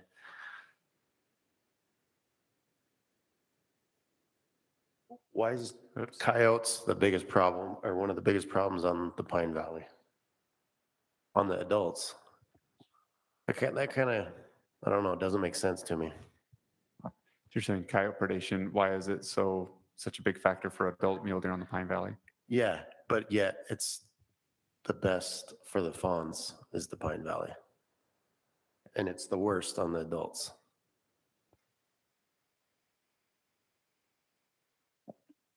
So that could be attributed to the Pine Valley just having lower body fat conditions, possibly, maybe. Yeah. I don't know if you have any thoughts on that, Kent. I can't really speak to why they're not killing fawns or why they're killing others. What we do see is that for adults, coyotes can kill an adult that's in poor shape or one that's really old, and they usually go hand in hand with that. They cannot, or they very rarely kill a doe that is prime aged, really fat. So Pine Valley, what we see is that they are a lot skinnier. Typically, when we measure them in December, they're going to have 2 or 3 mils of rump fat at best. And that tends to be the upper limit of where we see does being taken by coyotes. So these other units where you don't see a lot of coyote predation, it's because the does tend to be healthier than they are on the Pine Valley. And they need to be that way to survive the winter, I guess. So it is interesting that the one unit where we see coyotes affect adults potentially is on the Pine Valley rather. And it's because they are a lot skinnier, but it's kind of the only unit we have in the state where it's that low elevation and they tend to be in that level of condition. We got a question for you, and Wade, jump into if you know, but so in other, as we've gone through other regions, I've noticed, like especially in the Southeast Manti, when we did a focused predator control, we've seen immediate results in adult deer survival. Just wondering, with our focused efforts in those southern Utah regions, are we seeing some improvement from that work? I don't know that we're into it far enough to see a whole lot of improvement yet. A lot of these units have just switched over to predator management. And on the other hand, I don't know that the southern region is really a top-down limited situation like some of these other regions. I think we're more limited by our habitat quality from the drought. So the predator management is there to supplement the habitat work, but I think really the habitat work is what's helping the most. Could I speak to that a little bit? Obviously I'm more familiar with the Paunsaugunt than any others. The Paunsaugunt unit actually has a bounty on lions, and I think that's incentivized a lot more lion take over the last 2 or 3 years. I mean, it's up 500% from what it used to be. But I think I agree with Mike. I don't know that we're far enough down that road to really have some take homes from it, other than, to me, it's shown us that we had more lions than we thought we did. You know, we've our lion take is 5, 6, 7 times what it was 5 years ago, and we don't see a big difference in predation. Even on the Paunsaugunt, you look, our loss is higher than all of them. We've got a larger unknown. I would probably slide the majority of that unknown up into the lions and coyotes, and so I don't. This does not show much less impact from predators, but I just don't know that we're far enough down that I feel like we probably had more of an issue than we realized. Can I make a comment, Mr. Chair? Just on South Manti, the thing we need to think about there and remember there is that's maybe a little bit of a unique situation where you have really healthy, really fat deer and low survival, with the vast majority of all those deaths associated with lions. Many of the other units, it's a combination of more things killing them coupled with not in as good a condition. And so if you were to pick a unit in the state where you could get an immediate effect right off the bat, that's the poster unit because of the fat animals and the pretty much single source of mortality. You go to the Boulder, some of the other units, and it's a more complex, more challenging environment to understand and work in.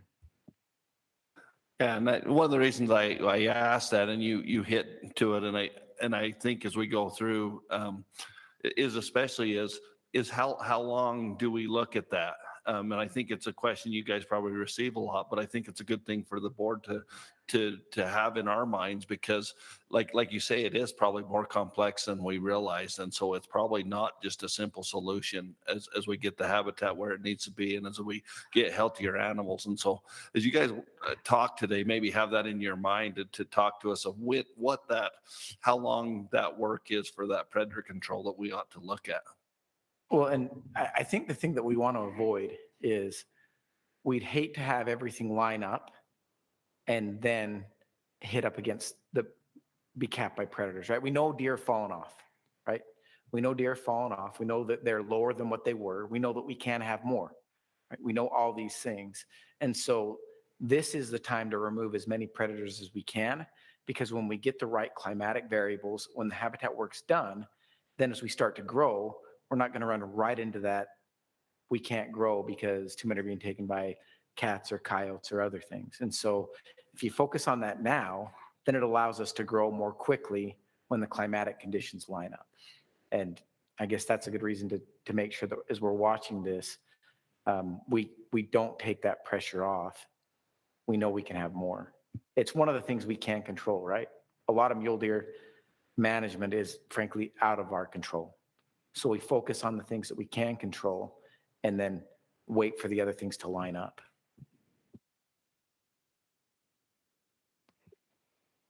We haven't done this on any other unit, but we've talked a lot about Pine Valley, and Pine Valley has a significant reduction in recommended tags this year. Can you talk a little bit about Pine Valley, that unit?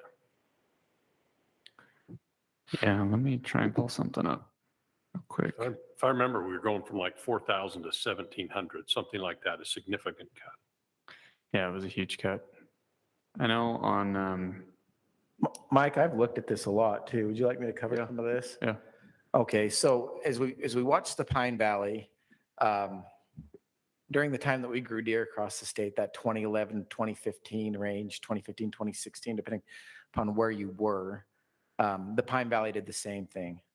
If I remember correctly, the model population estimates were like 12, and we grew all the way to about 19,000 deer. As we did that, it was a little different in that as we watched the Pine Valley grow, we watched fawn production fall off. So we went from 2011, I believe we were at like 66 fawns per 100 does, which was about the highest. And then through several years of 60 fawns per 100 does, and this is in our fall classification data. And then as we saw go up to this higher population level, we dropped down into the 30s for several years. So more deer on the landscape, probably a similar number of attempted recruits, but a lower number of actual recruits. And if we're coming in at 30 fawns per 100 does every fall, we're losing deer. And that in and of itself suggests some kind of density dependence or carrying capacity. That at 19,000, you may have just had too many deer on the landscape and things weren't as good. Then you couple that with some severe drought and it really falls off. So not only are you at the 30 fawns per 100 does, but then your survival rates go through the floor. So you're not losing half of 66 fawns per 100 does, you're losing 2/3 of 33 fawns per 100 does. So as we watch the Pine Valley, we got extremely high buck-doe ratios. We're at 24 bucks per 100 does for several years, 23, 24 bucks per 100 does. We hit this place where we're not recruiting young, right? We have fewer fawns on the landscape, lower survival of those fawns because of climatic conditions, not recruiting any young. We work our way through those bucks that we built on the landscape, and then we just hit a place where our adult survival was poor, our fawn doe ratios are poor, and our fawn recruitment is poor, and you can't maintain that. And this was a discussion that we had a lot in the Mule Deer Committee. I remember a lot of back and forth on this, talking about, hey, you know, the Pine Valley, it kept being used as the poster child of you can have both. And, you know, as an agency, we kept saying, well, maybe, but look at your fawn doe ratios. You know, we have some concern here, and this is going to show up. And I still remember some pretty heated discussions on this of, no, we can have more, we want more. And the agency saying, well, it might not be what's best to have a resilient population moving forward, right? If you have more when you shouldn't, that's when you start to see these big swings. And our goal is to say, what if we took the top off this and went back to about 16,000 deer and had a more resilient population over time? Increase that fawn production, had less density dependence or competition. And sometimes some of these issues, there's a lot of biological component to this, but you know, we work in a social realm, and that wasn't acceptable.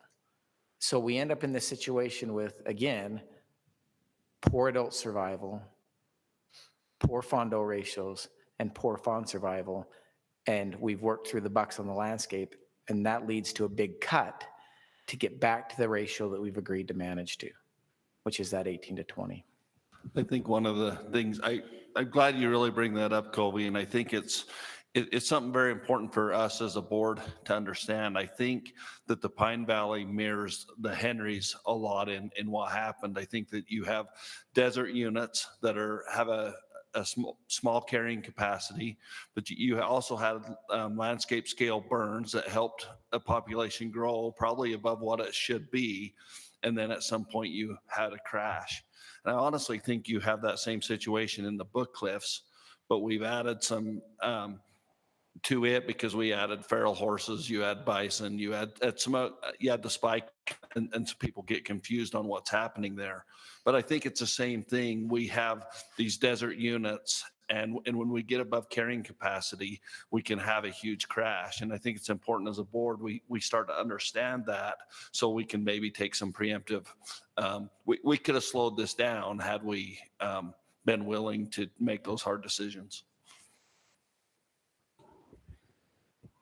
Kevin, I would like to weigh in on this too. I remember a lot of those same discussions Kobe's talking about, and I think this slide right here bears out a little bit of what Kobe's discussing. You look at the Pine Valley, it's one of the few units even up there that has deaths attributed to just starvation. And let's consider this is our adult deer, and so when you have a percentage of adult take from coyotes, to me, you really have to attribute that to malnutrition as well. And so, you know, if you expanded that malnutrition piece across a good portion of those coyote take, to me, it illustrates a point. And I agree with what Kobe's saying. I think to me, the question is, we had 3 or 4 or 5 very average to good years on the Pine Valley, and that population increased. I would argue that we were over carrying capacity. The problem is we just had a very thin margin there. There was a very thin margin of error, and then Mother Nature came along and took away a lot of our carrying capacity. And so we had no buffer between normal, average, we're doing fine, and what happens when a drought year comes along. And we had more than one drought year come along, and the Pine Valley has crashed because of it. So I think to me, the take home is, how close do we want to manage? You know, what kind of buffer are we going to give ourselves between carrying capacity on an average year? Do we build in a contingency for drought years? And again, that comes back to the social issue of, you know, there are people that would rather have 3 or 4 or 5 good years and run a thinner margin of error and then take a crash occasionally, just because they really enjoyed those 4 or 5 really good years down there. So I think it is a social component and something that, you know, obviously needs to be taken into account when we, you know, are trying to manage these. I think with that, it's a very valid point, because there were some really good years there. I think the point of interest for me will be when you look at like the Wyoming summer range, and they rebound really well from those hard winters. And I think the cache is kind of our area in Utah that can do that.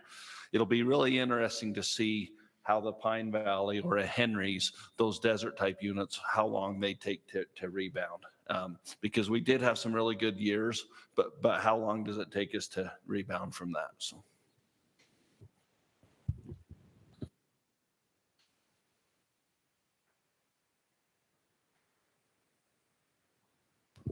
Next.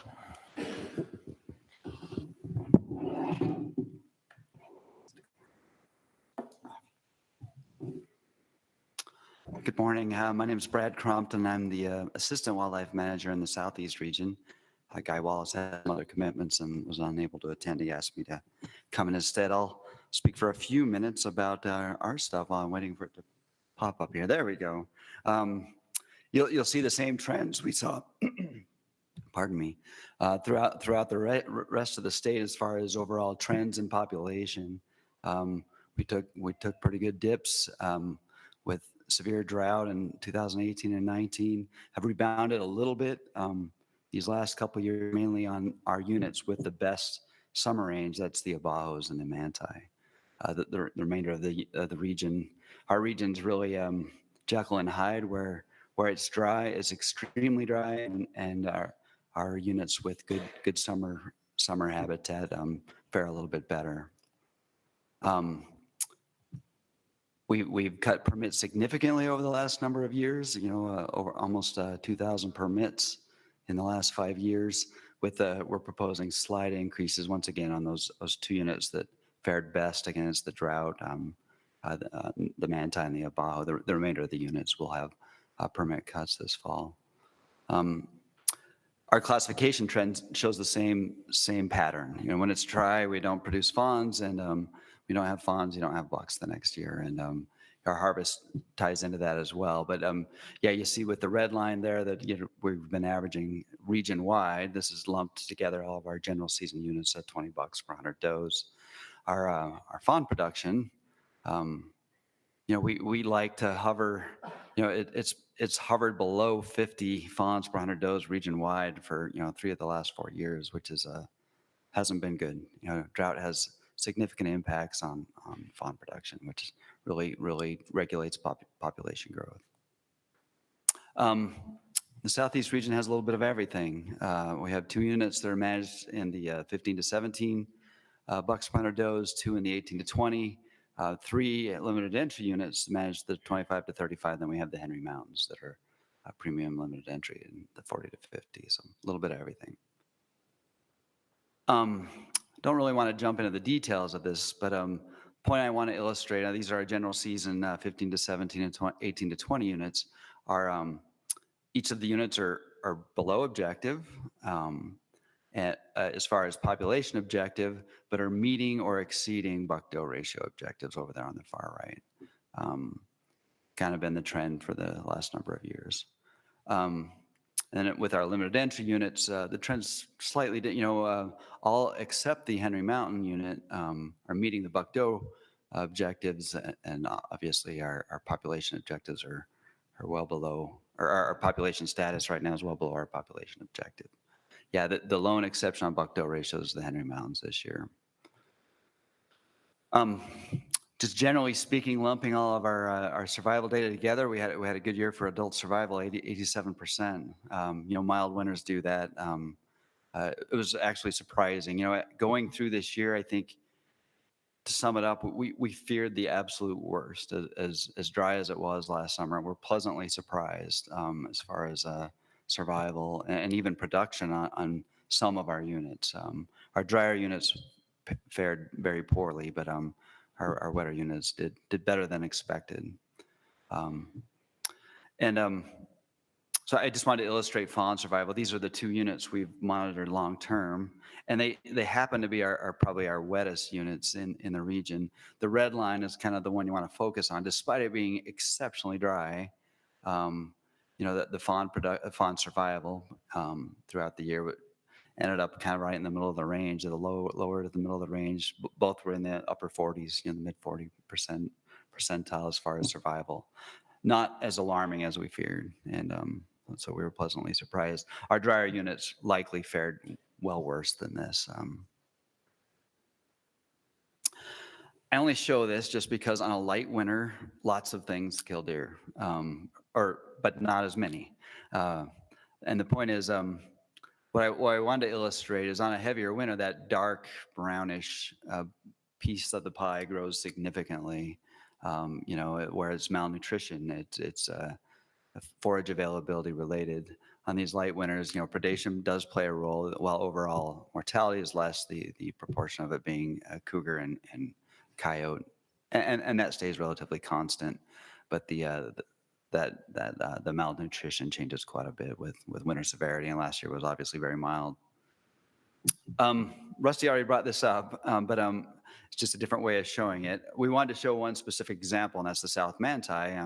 You see the adult doe survival was well below statewide averages, most of the last 5 years, and we implemented the change in cougar harvest strategy, which nearly doubled, a single year, nearly doubled the cougar harvest, and we saw a corresponding increase in adult doe survival on the South Manti, suggesting this may be an area where there's some top-down level impacts. Now the real test to this, I guess, or to see what it is one thing we've noticed so far is cougar harvest is well down this year, and it'll be interesting to see what that adult doe survival, what that impact is, at the end of the year. If it dips as well, or if we've removed a large majority of the lions, or if it wasn't that, it's more complicated and it's more habitat related. So I think the real outcome of this we'll see in these next couple years, but encouraging.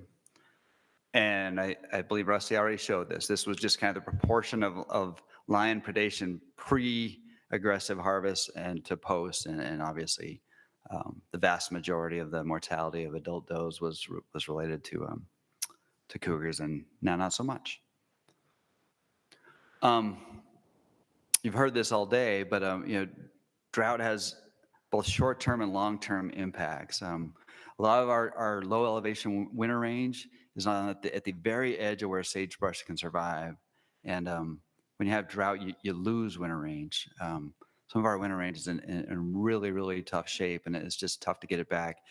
It's on the very edge as far as precip, and then it gets utilized very hard. And so, yeah, that's one of our big fears, is just losing winter range. And then the short-term effects are just the lack of forbs and things like that each summer that impacts production and survival of fawns. So it's definitely had an impact in the region. The most important thing I think we do is protect, maintain, and enhance deer habitat, and we've tried to be very active in that. We've been the beneficiaries of some excellent wildfires in the last couple of years. And our habitat section has been very active. It's trying to improve deer habitat and focusing where we need it the most. We have 59,000 acres proposed for this upcoming year. I was asked to highlight something odd about the region. There's lots of things odd about our region, but when we try to capture deer, you're trying to capture deer on the winter range, and the hope is they go right up on the summer range, right up above there. And on the northeast there, or the upper right of the slide, is some deer we captured in Lisbon Valley.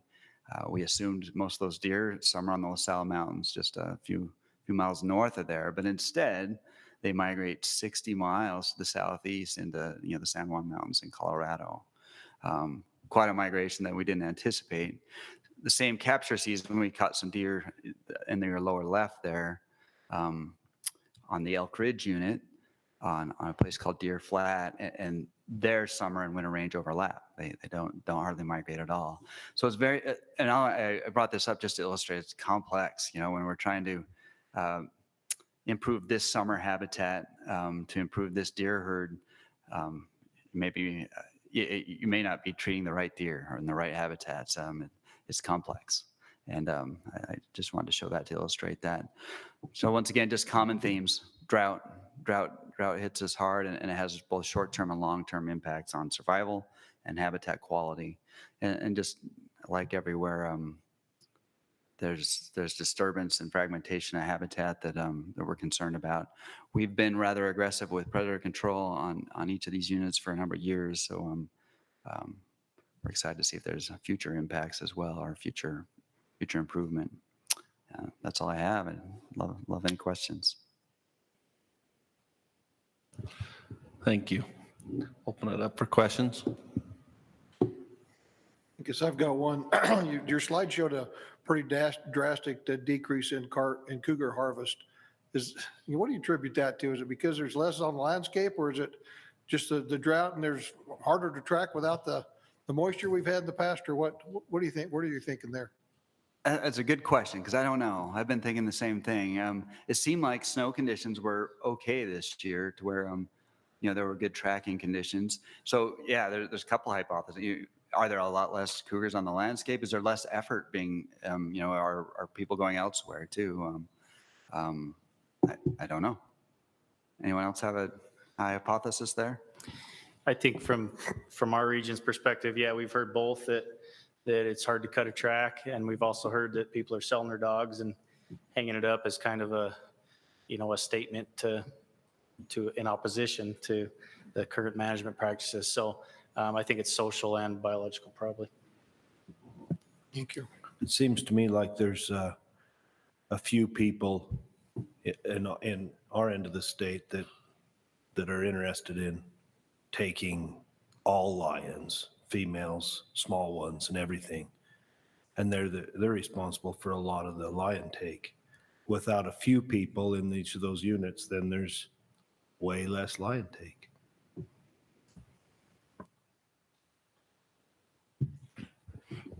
I know we're not talking about predator and lion management right now, but since it was brought up, I think this is a significant issue.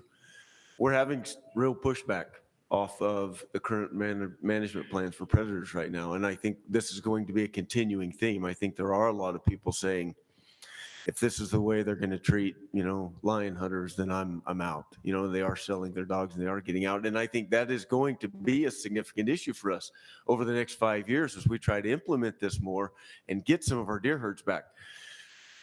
This is not going to be a popular idea, but I think we need to think outside the box. If that is a continuing trend, we may have to get a little more creative on how we take lines. Well, I think a good point to that is that it could take us a lot longer to get there if we don't look outside the box, or also if we don't have the help of the houndsman to get a short-term solution and get there. And so the reality is we're all in this together, and hopefully we work together to get there quicker. So. I did have the opportunity to go hunting in the unit in Colorado that you showed where this deer had went, and that's a long ways from where, and so we actually drove about that deer's same path home. And, in my mind, I would have never thought that the work that we're doing in Utah, we're wintering, or our habitat work, we're helping those Colorado deer. So when we have our WAFA commission meetings, I'll tell them to send us some deer tags.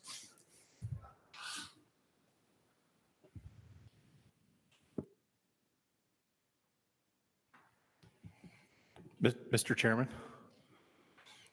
I'm kind of kicking myself. I know we're focused on deer, but I keep kicking myself. I'm like, I should have brought this up when we were talking about book cliffs. And so if you'll indulge me for just a minute, please. I just wanted to talk a little bit about elk. I know we've been focused on deer, but one of the things I'd feel horrible if I didn't bring it up. When we were looking at that book cliff deer population, things were doing really well at about 2014. That's kind of our most recent peak. And that was right about the time when we implemented the spike hunt in the book cliffs.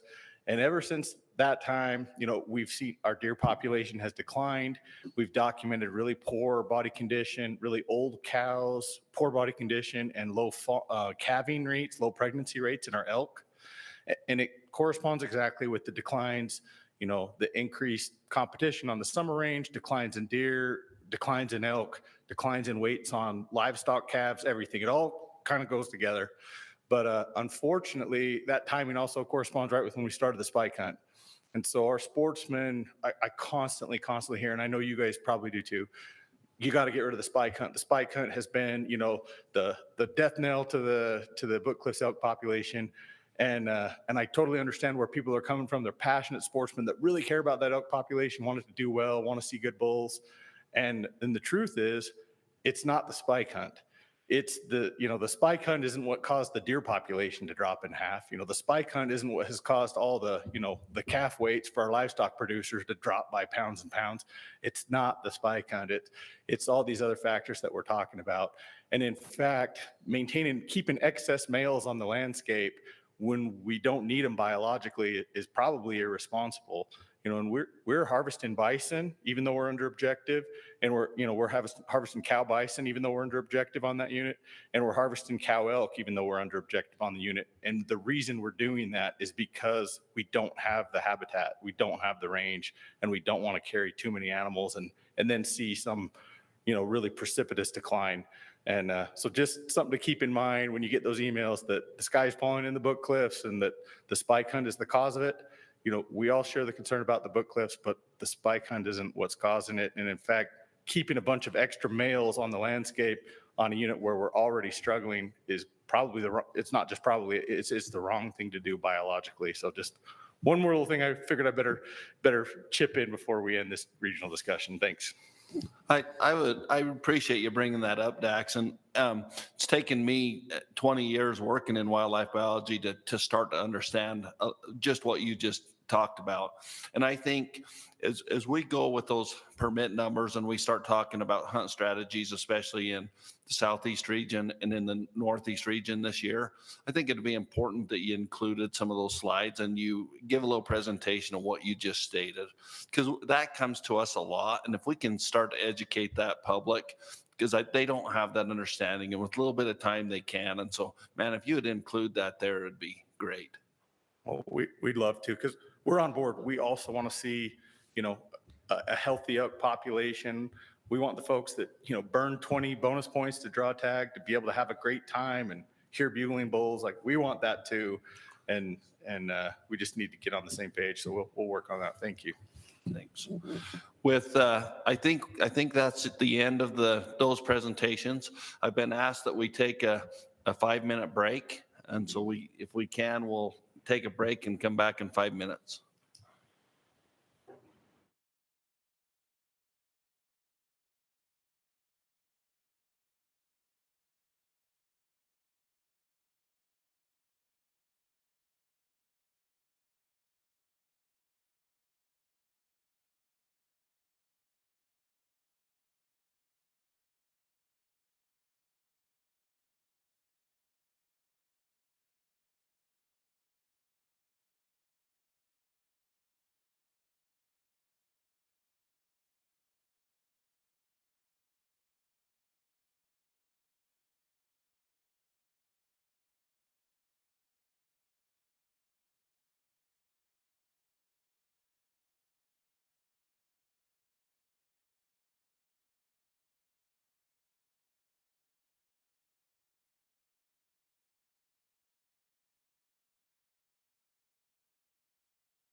Salt Lake. Just a heads up, we'll be coming back here pretty soon.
All right, we'll get started here again. Man, it's been very informative. We really appreciate what we've learned. And with that, we'll turn some time over to Randy. And Randy, if I could grab just a minute here. This discussion has, on the agenda, it's targeted yearling hunts. And I just want to explain a little bit with that. One of the areas that we get a lot of emails from is emails saying, how do we get young hunters? How do we get new hunters? How do we get female hunters to get a tag in their hand so that they continue hunting? And so this whole discussion started, it's not a DWR recommendation.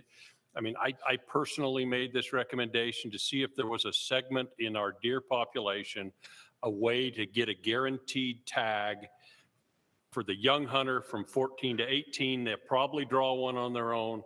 If we could get them another one, maybe young hunters, maybe female hunters. We need those moms out hunting. And so that's what this entire discussion is about, is there a segment of our deer population that we could initiate and recruit those new young hunters and well, new moms, new adults, and the 14-year-olds and that don't have a dad or a grandpa that wants to give them a permit. So that's what this whole discussion's about. Thanks, Carl. Appreciate that. And I think what might be most helpful is we'll just present. We've got the data now. Utah's got some of the best mule deer monitoring in the world. Maybe just a look at age-specific survival. And so that's what I'm hoping to do here. I drew the short straw on the drive up with Brock today. So I'm talking. I would ask if you've got a really difficult question, send it his way. He mentioned he wanted a doozy on the drive up today. I've got 13 slides. We'll go quick, and then hopefully there's a chance for some good back and forth discussion. I would, as we start, just want to say thank you to each of you for what you do. I know this is a high-paying and thankless job that y'all are undertaking. Appreciate it. Our state matters a lot to Brock and I. Our wildlife resources matter a lot personally with our families. And so thank you for all that you do. The highlight of our career is seeing somebody like you see there top left, that's Sydney Lamb, graduate student, now biologist for the Box Elder District. We've had wonderful opportunities in this state to harvest everything from trophy class deer like that on the bottom right to maybe yearling bucks, like that's my nephew there on the bottom left. So thank you. Nick, I guess I got the clicker. We really are in a nice spot from an information and data standpoint in Utah. We have a wonderful partnership with lots of energy and effort, funding. We've recently been asked to speak in Montana about how Utah works and how the monitoring effort goes. I'm sure the state biologists get requests from other states as well. Thank you. We are in a really good position from a data and an information standpoint. Utah embraces technology. We've been able to use the latest and greatest tracking devices, and there's many different kinds. We can follow the whole life cycle now of this species, everything from a 1-day-old fawn all the way through an adult. Kent's worked really hard to, that top right photo's got an expansion in it that would allow us to keep a collar on a yearling, on a fawn that's 6 months old, that's maybe a buck, and then it grows up and it's got to deal with body size increases along with swelling during the rut, and that's always been a tricky thing. So anyways, we are better positioned now to have better data than we've ever had. The other piece that goes with this is we work hard on our craft, and when I say we, it's the big we. There's Kent aging an animal by looking at the teeth. Go back, how do I go back? You can see those bottom right slides showing cementum lines in those teeth. We're giving constant feedback. How good are we? Aging an animal on the hoof, we're pretty good. A little bit of a bias. A really old grandma, we would maybe call 11. It's probably really 13. But all the way out through 6 or 7, we're right there within a year or so of having an accurate age on an animal that's live. So as we talk about age-specific survival, this is just some of the data that underpins the ability to say what we're saying here. The other thing we've done, and this is a very much big collaborative effort from everybody, we've picked up over 2,000 callers since 2014. The vast majority are within 2 days of email notice. This is a huge lift, a huge effort, lots of energy. Lots of biologists are dropping whatever they've got going on for the day to run out and go on maybe a gnarly hike and figure out what happened to a particular animal.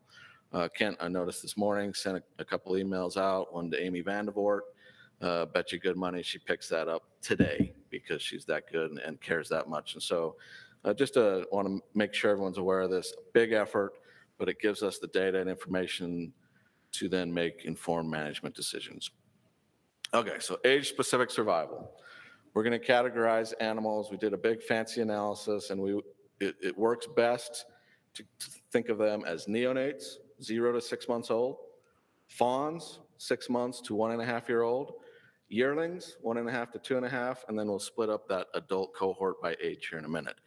These are data from the neonate projects that have occurred across the state. You can see the sample sizes across the top, big effort, lots of energy, lots of money associated with catching these animals. You can see that second line would show overall survival. So sort of ranging from 50 to 63% back in the good years on the Monroe. That's like the 2012 to 2014 timeframe. But Cliffs has been tough. We've heard about that this morning, where survival has averaged only 33% from 0 to 6 months age. And it's been as low as 8, maybe up to 52 on a good year. So you can see those rates. You can see what's killing those animals. You might point out that the vast majority of a neonate, the majority are killed by predators. That's not surprising. There are some that you lose. There's stillborn animals. There's some that are abandoned. You'll find them sometimes just falling in maybe something like a badger hole, can't get out. That young life stage is critical, and they are vulnerable to lots of different things. If you move to the next age class, well, I guess this will break it out, male and female. So these are average rates for the entire state. We have excluded all harvest. I'll show you harvest here in a bit. So these numbers exclude harvest on the females, and then the next slide will be the males. You'll see, average fawn survival for a female mule deer in the state of Utah over the last 7 years has been about, just over 50%. Yearlings, and we'll talk a lot about those here, that has been surprisingly low at only 60%. Prime age females, no surprise, they survive the best. We've averaged about 82% on the prime age females between 2.5 and 7.5 years old. And then as they get older, they get more susceptible to lots of things, coyotes, fences, malnutrition, etc. Up until this time, so the piece that's novel and new is that yearling piece.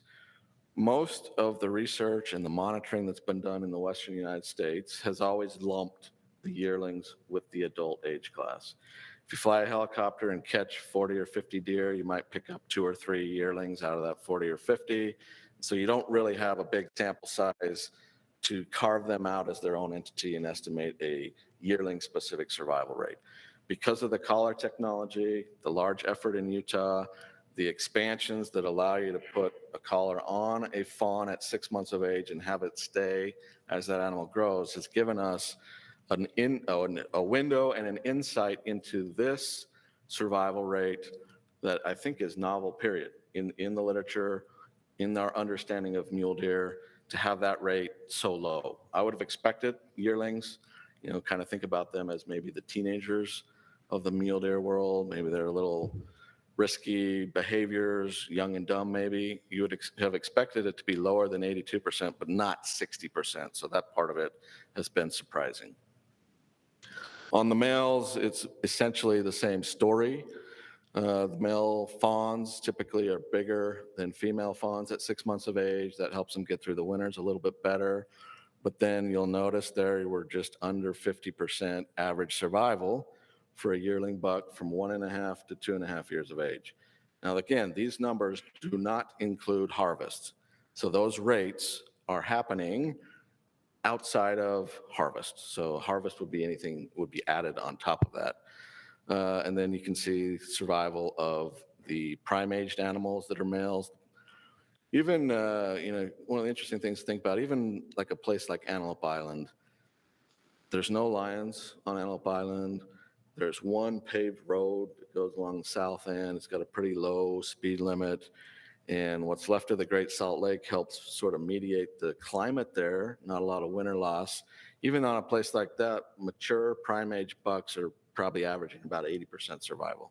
You're losing 20% to stuff, right? They're hard on each other. A lot of the Antelope Island deer will die in November, December, post-rut, beating each other up a little bit.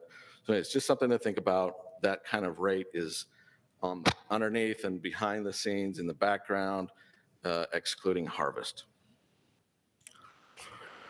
So now, those are the rates, and we've seen a lot of these charts that look like this with these colors. I think it's informative. Just make sure that if we were having high survival rates, we maybe wouldn't care as much about what these colors were, and we maybe would want to look at this only if and when we see low survival. But if we break everything out across those age classes, this is the percentage of the dead animals and what's killed the dead animals. And so a couple interesting patterns. Malnutrition in the green at the bottom, you see that sort of higher percentages for the fawns, and then the old and the really old adult females. Lion predation relatively constant. Notice that yellow roadkill is a high percentage of the deaths for that yearling age class. I think they're just kind of finding their way in life. Young and dumb maybe would be a kind of a way to talk about that. Another interesting thing, look at that light green on the far right. We do lose deer that get hung up and stuck in fences, but the vast majority of those are really old, 10.5+ year old animals that are having trouble jumping fences. You also see that coyote predation mirror the malnutrition, which is a common pattern with adult mule deer where coyote and malnutrition losses happen in the same cohorts, the young ones, the old ones, the weak ones. These are the males, again, excluding harvest. The yearling cohort there, vulnerable to a lot of vehicles as well as lions. Just kind of let you look at those. That's the proportion of actual mortalities within each age class and how you might assign those to cause. Coyotes, again, the old and the young. We've talked a lot about predation, and that's fine and that's good. Those are ecological processes that impact mule deer.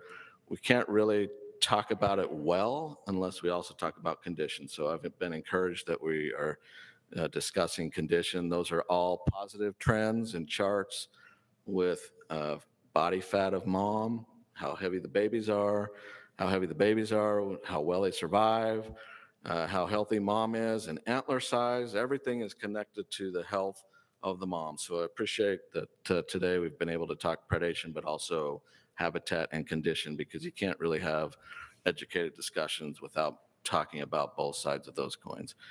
If we want to, one of the best things we can do to limit predation is to try and grow healthy populations. Okay, now to harvest. We need to be careful here. The state of Utah, we have not set up collaring of bucks to sort of estimate survival or to estimate harvest. I don't know if people avoid them, if they preferentially target them. A lot of times the sample sizes per unit are lower than they would be for the fawns or the female cohort, and so we've kind of lumped things together. But those are the percentages of collared bucks across the state over the last few years. Tried to lump it out or split it out by limited entry or general season units. The first year we did bucks was 2017, and it was Paunscot and Bookcliff, so I kind of split those out, and then in the years that follow, they're just lumped together in the limited entry group. But you can see on average, we're somewhere between about 10 and, well, maybe there's a 5% in there, 5 and about 22 or 23% of collared bucks are being harvested, depending on the year and depending on whether it's a limited entry unit or a general season unit.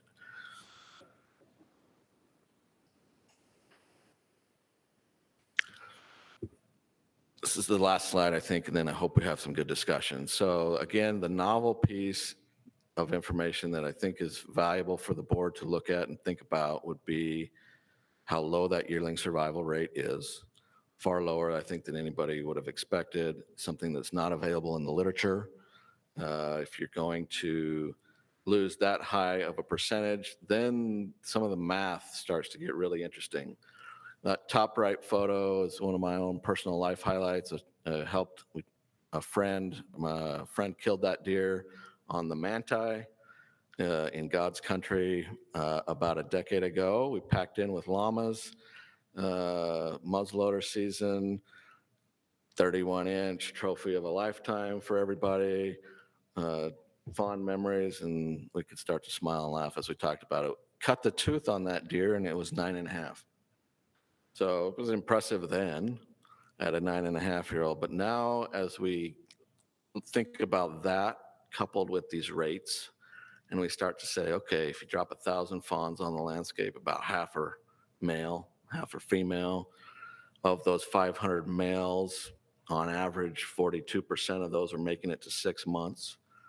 Okay, it gets me down to 250. Then I get 50% loss at the 6-month to 1.5-year age class. And then it's the yearlings that are that low too. And then I got to get that thing to 9.5. It's like a 1 in 1,000 animal or worse. And then I haven't even thought about harvest. And so one of the things that's been interesting for me personally is to reframe my own expectations, because I'd like to shoot that every year. But that's helped me anyways in my own personal life, think about expectations and what we should maybe think about from a management perspective. Carl, that's it. We did not, Brock and I don't want to make any recommendations. We want to provide data, and Covey and Ken are here with the division standpoint, and I think that's a new piece of information that ought to be looked at and considered. And I appreciate that. Can you go back to one slide there? I mean, the thought process in issuing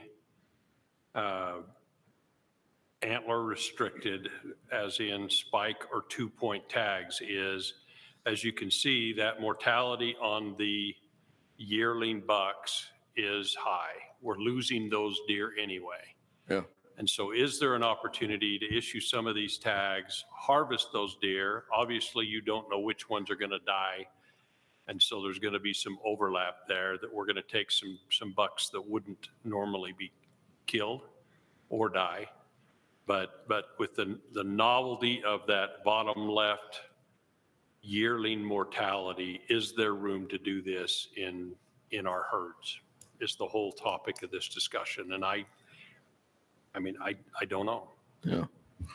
So, A question with that, specific to what you just had was, as researchers, like you say, we know we're losing those to many things, to highway mortality, predation.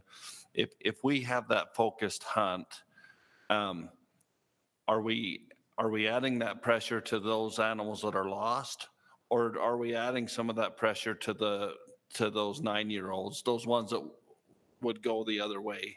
And how do you know that? Yeah, there's two things I think about. One would be there is a little bit of a numerical argument to make. So you think about that, just to make the math easy, 50% of the yearlings are dying, excluding harvest. So if you had 1,000 yearlings that had made it through that first hunting season for them, you're going to lose half of them over that next year. Most, because of the way we structure the mortality year, the state's mortality year runs from December 1 through November 30. Most of that mortality would happen before the next hunting season, because the hunting season is going to be in the fall and you've got the winter, summer. So there is a little bit of a numerical argument that could be made. 1,000 yearlings are going to be 500, give or take, before the next hunting season. If you were to take an extra 200 of those, then you now have 800 to try to get through the next year, and you're going to get there with maybe 400. So there's a little bit of a win there, perhaps numerically. So that's one side of that. The other side, which would be an unknown, would be, is there any give and take in the rates? If you harvest some of those yearlings, is there some compensatory nature to the harvest? We think a lot about lion predation as being additive, as well as vehicles or roadkill, and those are some of the primary causes for that yearling cohort. But that part's an unknown and would need to be teased out to understand if there's any give and take in that rate to where you could win even more numerically.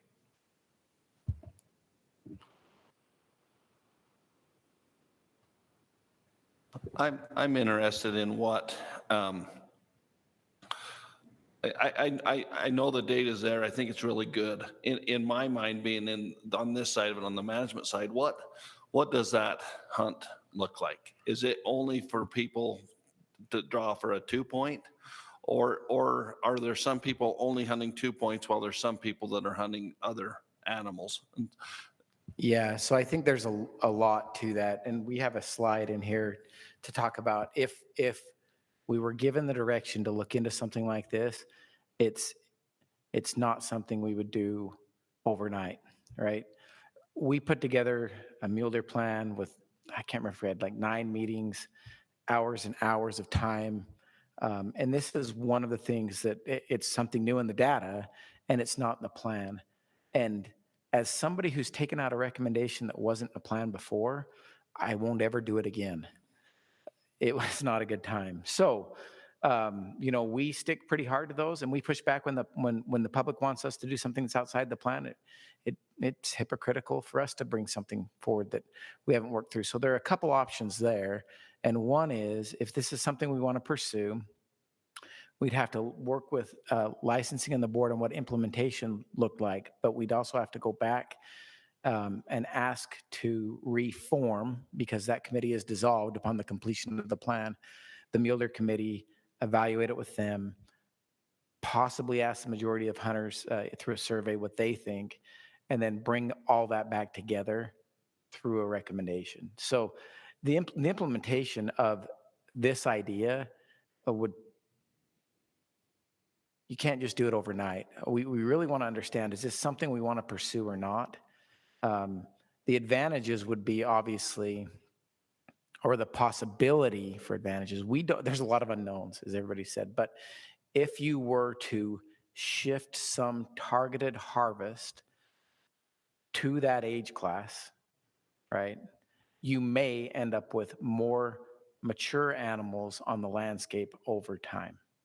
And that would be more of a shift in how you did it, right? And that's simply because a higher percentage of that age class is dying anyway. And then as you recruit as a 2.5-year-old, your likelihood of surviving to 3.5 is higher.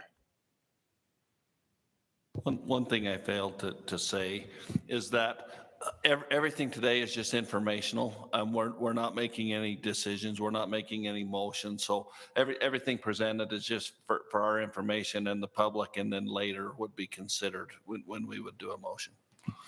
So just a clarification on what you said, rather than an additive tags on for these, you would designate some that are already allocated to antler-specific harvest or age-specific I harvest. think you could do some of both, right? You would want to look and see if you could take more and add permits without having a real impact on that buck-doe ratio postseason. But again, this is something that and Kevin, you mentioned it. This is just a discussion, right? We saw when this came on that there are some folks that felt pretty passionately about this. And the other side that we've been hearing a lot from is it's hard for youth to get a tag. It's hard for adults to get a tag. Is there any way that we can increase opportunity and still maintain the quality we have on our landscape? And after looking at these data, that's where we started to think through, okay, this is a possible way where you could shift some pressure, possibly add some permits to a targeted age class, and not impact the overall buck-doe ratios postseason. Have a little more, or I guess postseason is the wrong way to put it, have a few more bucks, or have more bucks that next year still coming back in. But it's all theory, right? Brock, you want to? I was just going to address that a little bit, Carl.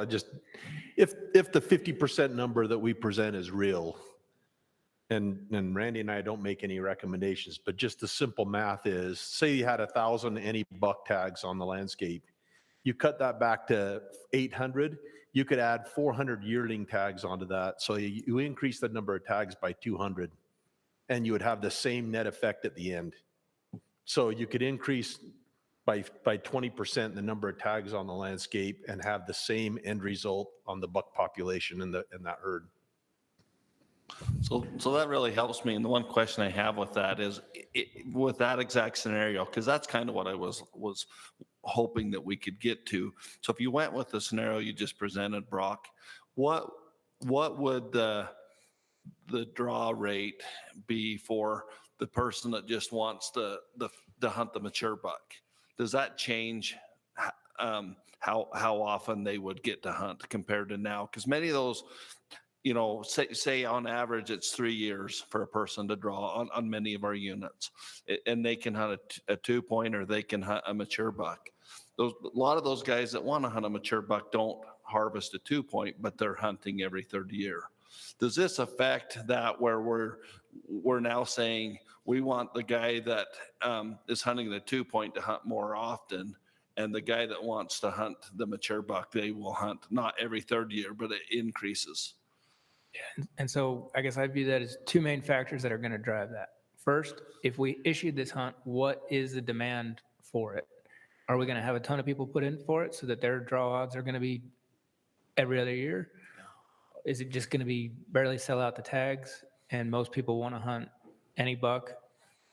So that would factor in. And then obviously factoring in how many permits can we issue, and then how much of it would be compensatory, how much of it would be additive. So there's a lot of different rolling factors that we'd have to plan. And I think what we'd also have to deal with is that, we currently manage for a postseason buck-to-doe ratio, and we have those objectives set for what people expect on those units with the 15 to 17, 18 to 20.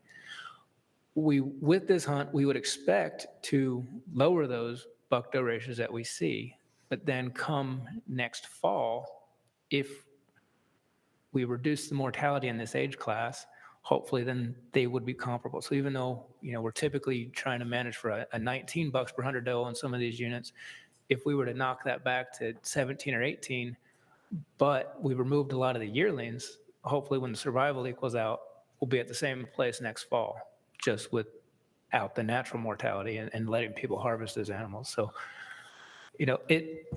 I think the big unknowns that we deal with there are what makes this so challenging. It's a neat idea, but we would have to have real data everything we're doing is a speculation on what, except for what the yearling survival is. So. That was one of my questions too, and I didn't fully understand your answer was, so on, how does this new hunt, the mature buck hunt portion of that compare? Would you say, did you say it was comparable or a little less?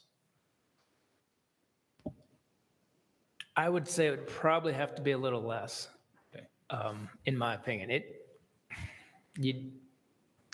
think it would have to go down, but hopefully you're pulling enough people out of that so that, and you put more into who want to put in for just the yearling hunt, just as a meat hunter or something, that even though you would reduce that proportion of tags, maybe your odds would go up if it worked out right.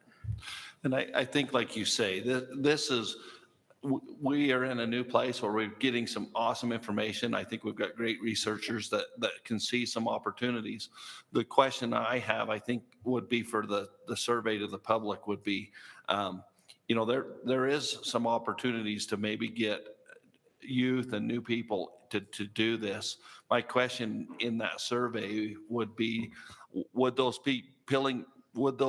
mature buck hunters be willing to hunt less often for probably a little bit less of a hunt? And that would be one of the questions we would have to ask. In order to analyze some of that, I think one of the things we'd have to do is look at the percentage of yearlings that hunters are taking now. Yeah. Because on these general season units, that is the primary harvest. And so I think everybody is a mature buck hunter, because if you had a chance to shoot a big buck, you'll shoot it. Also, a lot of hunters are willing to settle for a yearling. And so there's so much unknown to this. It's something that after you work through all the details, you would definitely want to implement on very few units and get more real data, right? But that's a long ways out after working through everything else. Well, and there's obviously the biological side of it, but the social side of it is to give a guaranteed tag at some point to these 14 to 17-year-olds. So if it's just going to create a separate 2-point draw, then I don't think there's a reason to do that. There's the whole idea behind this is to these young 14-year-olds. They put in, they don't draw at 14, they don't draw at 15, they don't draw at 17, and we've lost them.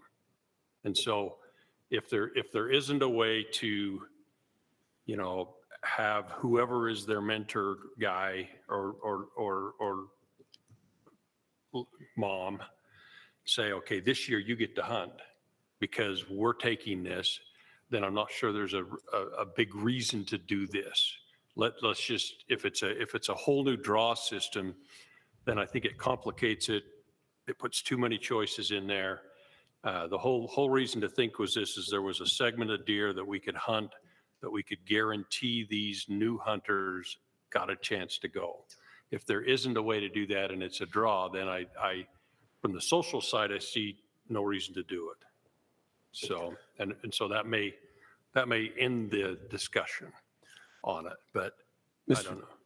Sorry, Carl, I didn't want to interrupt. No, you're good. Mr. Chair, I just wanted to, since Carl pitched me this idea a few months ago, I've thought a lot about it, and I do appreciate the biological look into this, but to me, and I don't want to minimize the biological impact this might happen, or might have, but we're guessing. This has never been done before. We don't have anything we can compare this to. So I think we're guessing, and from that standpoint, to me, this is a social issue. It's what Carl just brought up to me, and I struggle to think that this is going to have a biological impact down the road by just letting a few kids have a guaranteed tag every year. I just, and I could be wrong, but I just do not see the numbers and the engagement involvement in a process like this just tipping the scale that we're going to, really affect our total buck-to-doe ratios and our herd health. To me, it's a social issue. And we have, over the last 5 years, since but previous boards have been very engaged and proactive in providing more youth opportunity. And I think we're in a great place. I think we've provided tremendous opportunity to youth with the mentoring program and the youth draw. Having said that, I don't think we can go too far in this arena. I really like Carl's idea. It doesn't need to be a youth draw. It can be an over-the-counter guaranteed youth tag with this aspect to it. And I fully support the idea. I'd love to kind of move forward with this however we need to. Kevin, I 100% agree with Carl and Wade on this. I really appreciate the research these guys are doing. I mean, it's phenomenal, and I think, there's some backing behind it, but more importantly, it's just, a way to get the youth involved. I mean, I know we're going to probably talk about this later with point creep, but I mean, we're just setting our kids and grandkids up for catastrophe failure. I mean, they're never going to get tags. So if we don't think outside the box and get these kids tags more often, it's just, I don't know. It troubles me to see what the next generations are going to, lose interest and just go away. So I support this 100%. So I got a question on the biological side of it. These yearling bucks, compared to a mature buck, how many does do they breed? How many does can they service? They can't keep up to the old bucks for sure, but is there any idea? I don't know of anything with mule deer. There is some data from the Starkey experimental range in Oregon with elk, that if you have a really high percentage of the bull segment as yearling, they struggle in that respect. I don't know of anything on the mule deer side.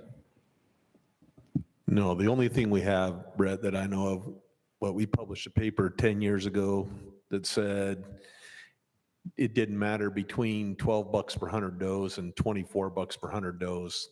All the females were being pregnant, and that's all. So, I mean, it doesn't take very many mature males on the landscape to service the females. And you don't know if those yearling bucks are capable of that or not. So I think they are sexually mature, so they are capable of doing it, but this structure probably leads to more mature animals on the landscape than the current structure. So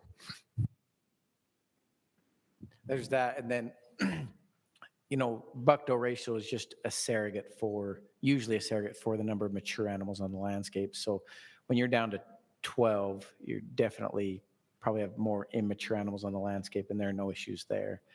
And they've shown even lower than that, you probably don't have any kind of issues. Do you think that if we target the yearlings, will have an effect on the 3-4-year-olds down the road? I mean, I think if we specifically target them, I know how people in my area work, and those guys will all get deer. And if we sell very many of those tags, we could pretty much wipe the yearlings. Again, it depends on harvest rate and how you do it. But the theory is right now, when you get a general season deer tag, or when I get a general season deer tag, or anybody here, you're going to hunt and try to harvest the largest male on the landscape that you can. And you can make the assumption that that's a mature animal, right? So the survival rates of those mature animals are much higher, over 80%. And the survival rates of these yearling animals are much lower, down around 50%. And so if you apply pressure to animals that are already have a higher likelihood of dying, you end up with more mature animals on the landscape. So it would do the opposite. You would end up with more 2.5 to 6.5-year-olds if you did it the right way, right? And it's the exact, we have the inverse of this data.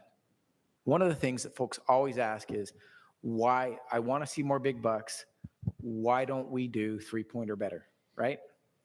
And the inverse of this data is it's all over the West. And what it leads to is a much younger population on average.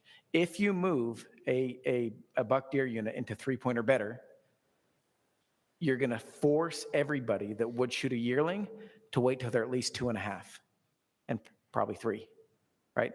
And so you push that age back down, and everyone that would be satisfied and shoot a yearling with a high rate of mortality now is forced to wait. And so the average age of your bucks on the landscape goes much lower. Right. So we know the inverse works. You could assume that this works as well at the right rates. So I had a text sent to me as you guys been discussing this. I'll ask you the question.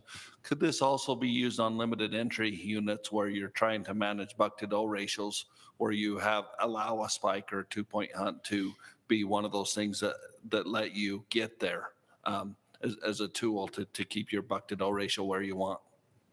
Well, I would just say, I mean, we have an example with a related species in elk that we have managed this way for a long time. Now, the rates are different, and elk are not mule deer, so you would want to proceed cautiously, but we do have a history of some pretty successful management on the elk side that way. Kevin, just a thought. I think Colby's point is right. This is really about the rate.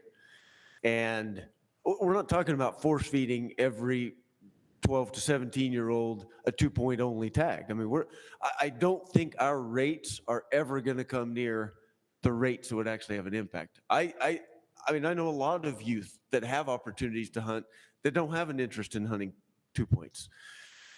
They are going to continue to apply in their normal draw and get their mature buck tag and go do what they've always done. I don't think the rate of participation in something like this is going to be huge. What we're talking about is that segment of kids that can't draw a tag. This would be a tag for them.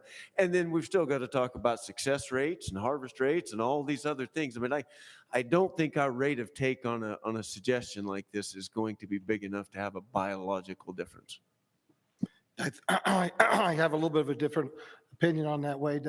I can see, just looking at my grandkids, you know, and my sons, you know, I raised 4 boys. It was back when they could get a tag every year.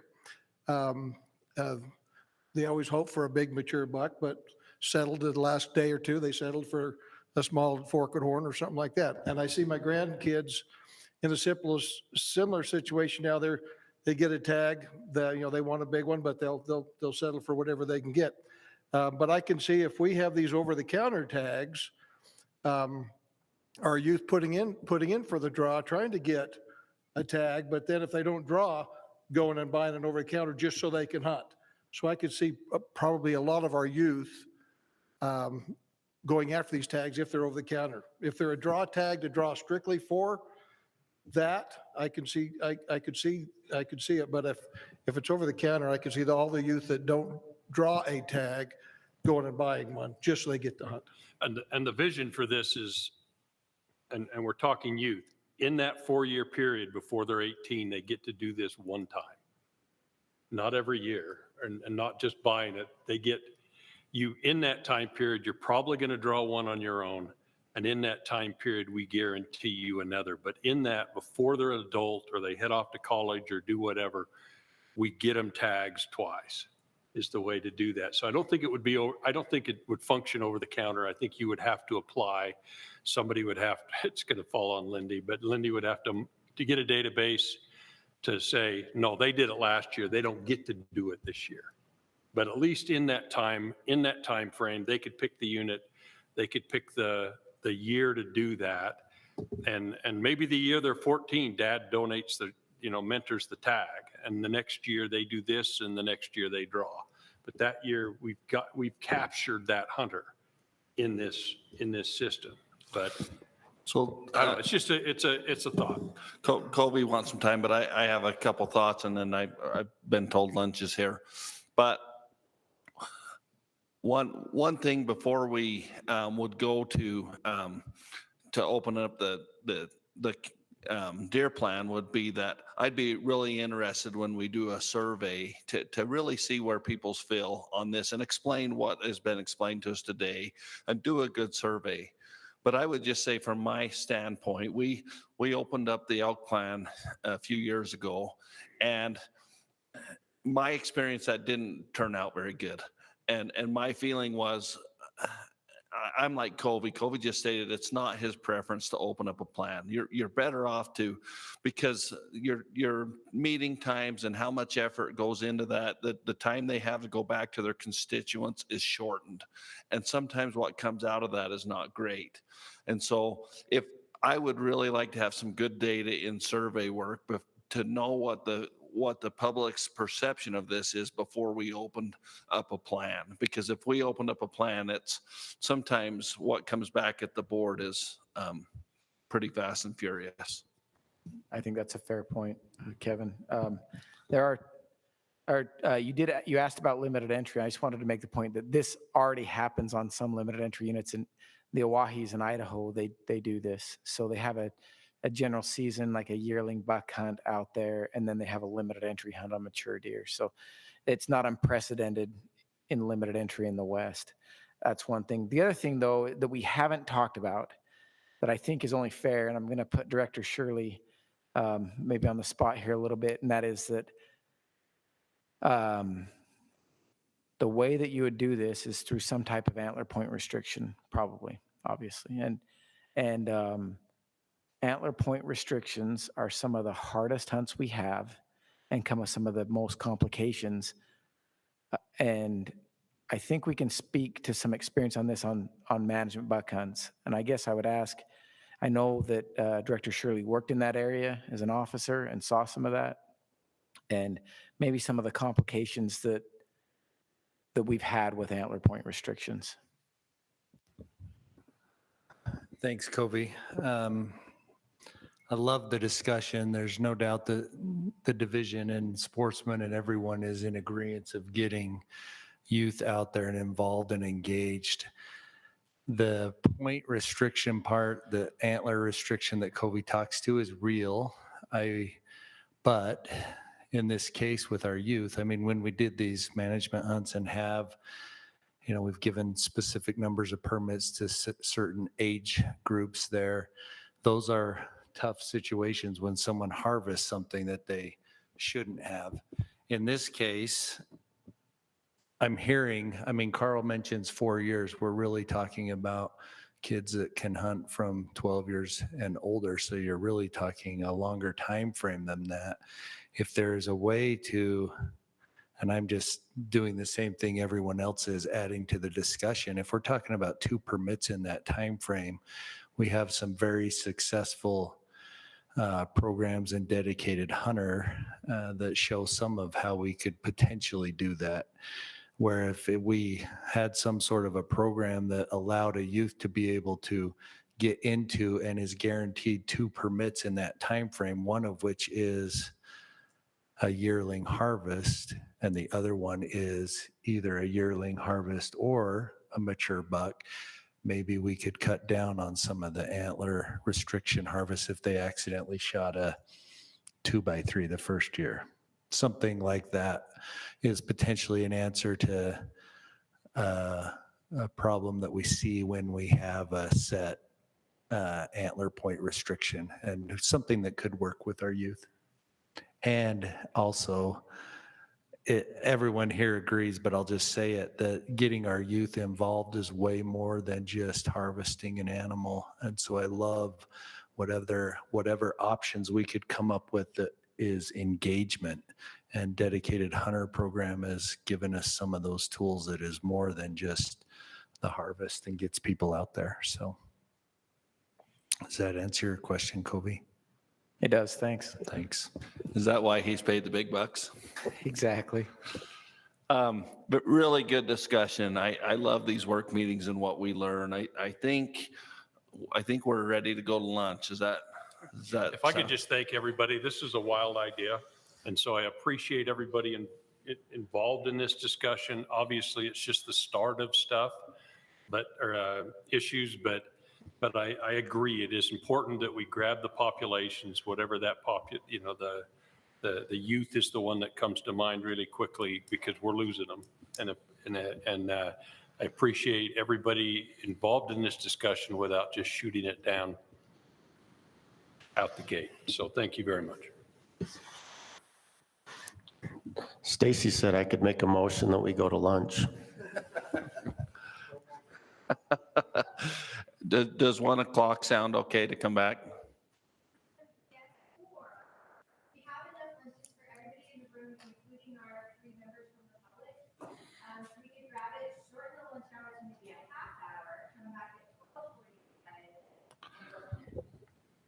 Perfect. Let's come back at 12:45.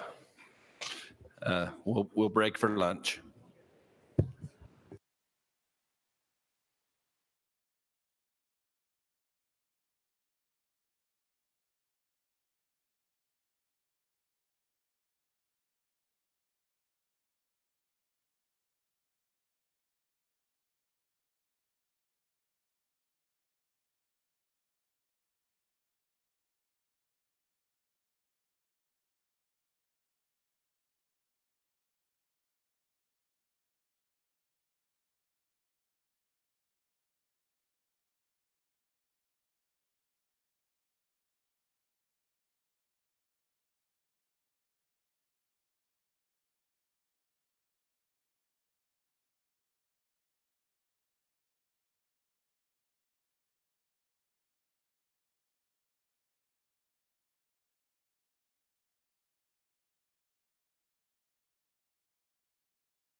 1. All right, perfect. Welcome back from lunch, and been a really good discussion this morning. I'd like to turn the time over to Jesse. Hi, everyone. Thanks for having me today. I'm really excited to be here. I'm Jesse Shapiro. I'm a GIS specialist for the Wildlife Migration Initiative at the Utah Division of Wildlife Resources. And today I'm really excited to share with you all about our wildlife tracking system. So first I've got some introductory slides on our system, and then I'm going to get into a demonstration. So our Wildlife Migration Initiative was founded in 2017 with the mission to document, preserve, and enhance our wildlife movement species throughout the entire state of Utah. And in order to accomplish this mission, we use state-of-the-art tracking technologies and data management technologies. With this tracking data, we can then begin to identify where animals are spending a large portion of their time. We can make habitat improvements and recommendations in those areas. We can also map out their migration corridors and stopover areas. So these are the paths that the animals travel to make it to their summer and winter range habitats. On the map extent here, these are our mule deer migration corridors that we've been able to map with all of our tracking data. With this tracking data, we can also identify priority areas to help reconnect fragmented habitats, so being able to strategically place those wildlife crossing structures. We can also use this data to understand how they're using the different land ownership types, such as public versus private lands, and ultimately this leads to a more comprehensive wildlife management on all of our lands. With this tracking data, we can also more precisely time mortality and reproduction, and ultimately this helps with our demographic studies on survival and reproduction. So who do we track? We track a variety of wildlife species, from cougars to mule deer to sandhill cranes and to turkeys.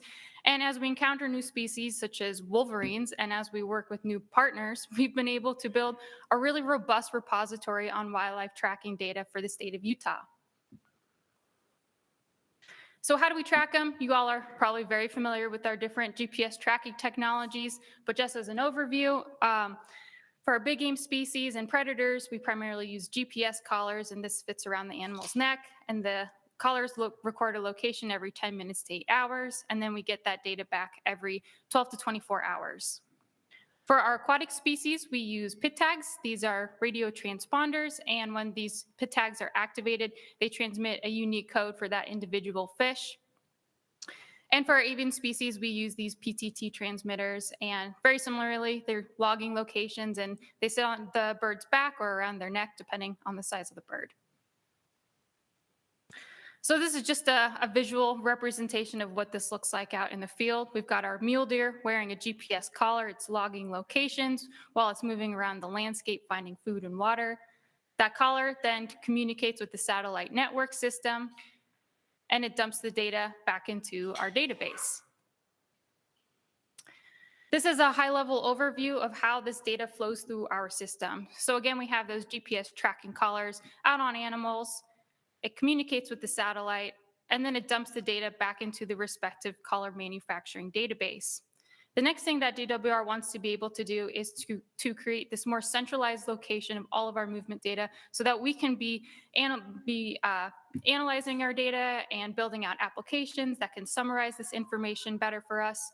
So DWR built what's called the Wildlife Tracker Database. And this Wildlife Tracker Database scrapes from the collar manufacturers and appends all the location data into one centralized location.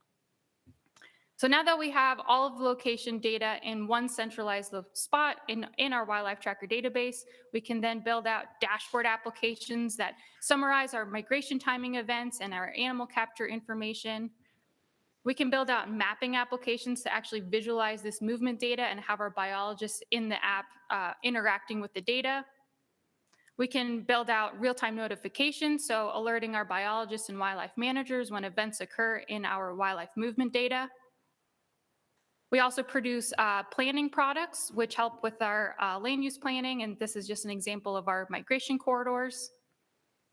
And lastly, we can begin enriching all of this movement data with some sort of geographical context, so understanding what types of habitats our mule deer are using during the different seasons, what are the elevations they're using in winter versus summer.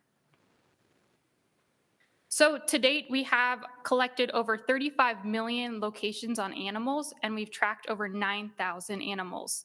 Every day, we're scraping about 25,000 locations of data from these GPS collars, and that's a lot of data to be handling. So the DWR needs to be able to collect and process these really large data sets in real time. And in order to do this, we need to have a system that's able to scale with our data and growth. It needs to meet our performance demands of having our biologists accessing the data in real time. It needs to be cost effective and accessible. And ultimately, the system needs to be future proof and flexible. We're only going to be adding more and more movement data as we're collecting them. And so our previous analytics applications and databases weren't able to handle this large amount of data. So the DWR took a very modernized data approach.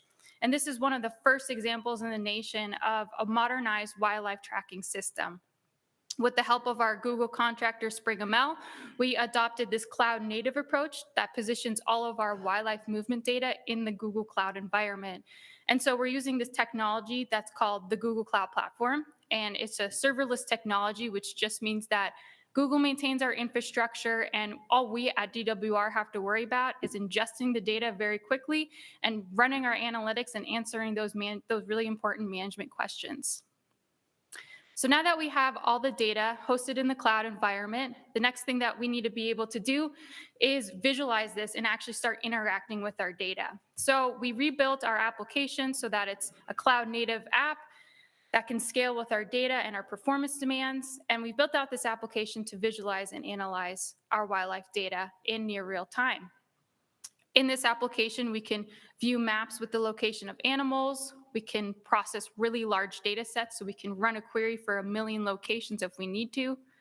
We can create track lines and animate movements. So as you're seeing on the screen here, these are 2 cougar collars of a screen animation in our wildlife tracker application, and it just highlights how far these animals are, like what scale these cougars are moving, and we would never have been able to know this without this GPS tracking technology. In this application, we can also overlay static and real-time map features, so just giving more contextual analysis to our biologists. And we can also create custom heat maps, which show those high-use areas of our raw location data. We've also built out this alert system, so notifying our wildlife managers and biologists on different conditions such as speed. So if an animal is moving very slowly, that could indicate potential mortality of an animal. We've built out a geofencing. So geofencing is when you create this virtual geographic boundary. And as you're seeing on the screen here, the polygon that's highlighted is my geofencing boundary. And I want to get notifications when a bighorn sheep enters this boundary or exits this. And this is especially important in areas where there's a lot of wildlife and livestock interactions, and that there could be potential for disease transmissions. So who uses Wildlife Tracker? Wildlife Tracker is intended for qualified personnel to visualize this movement data. As you can see on the chart here, our users are primarily DNR and DWR employees, but we also work with a lot of external collaborators like universities such as BYU and USU. We also work with federal agencies like the BLM and the Forest Service, and as well as working with our neighboring state agencies like Colorado Parks and Wildlife and Arizona Fish and Game. Our wildlife tracking data is protected by state law, which brings us into how we're protecting this animal data. So allowing access to view our animal locations must happen in a very secure way since the data is sensitive. So we've added these additional security walls to access our data within our DNR organization, as well as with our partners. So all of our, we allow different granular viewing for our users, which just means we have specific resources that we can allow for them. So say we're working with a university student studying mule deer on the Paunsaugunt. When they open up this application, that's the only data they're allowed to view. Okay, I wanted to take this opportunity and run a demonstration for you all, but I'm gonna have to jump over there to do it.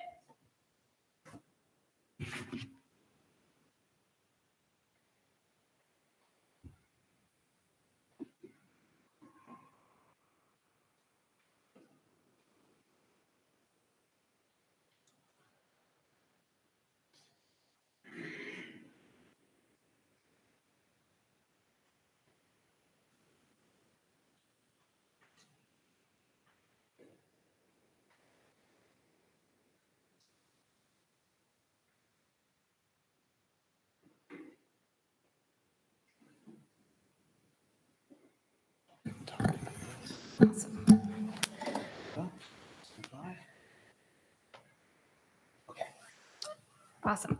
All right, so this is our wildlife tracker application. It's accessible over the web browser, so our managers and biologists just need internet access. So I'm going to first highlight a few tools in this application, and then I'm going to run a few queries for you all to show you all the capabilities of this application and of our movement data. So the first thing that we're seeing on the screen here is the last location of every active animal, and this just allows our biologists to quickly assess the latest location. Thanks. And we can click on point of interest here, and we can just get some attribute information on the animal that was captured, and we can run a query directly from this point location. The next thing I'd like to highlight is our legend tool. Oh, I guess it timed out on me, sorry. So if we want to know what all these colors mean on the map, we can open up our legend tool, and we can see that we track a variety of wildlife species. A majority of our active collars are on mule deer, which are those orange points on the map.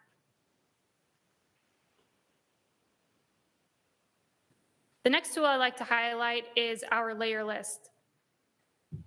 So this layer list is basically a GIS library that the Wildlife Migration Initiative has been compiling over the last year. We've been getting data sets from different DWR employees and external collaborators, and just building out this layer list so our users can turn on different habitat layers and enrich the wildlife movement data.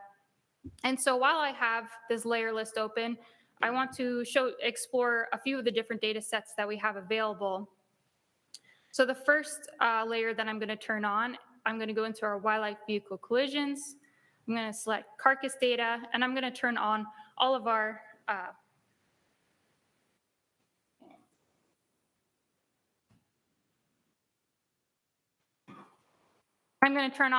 the road carcass reports that have been collected through our UDOT contractors.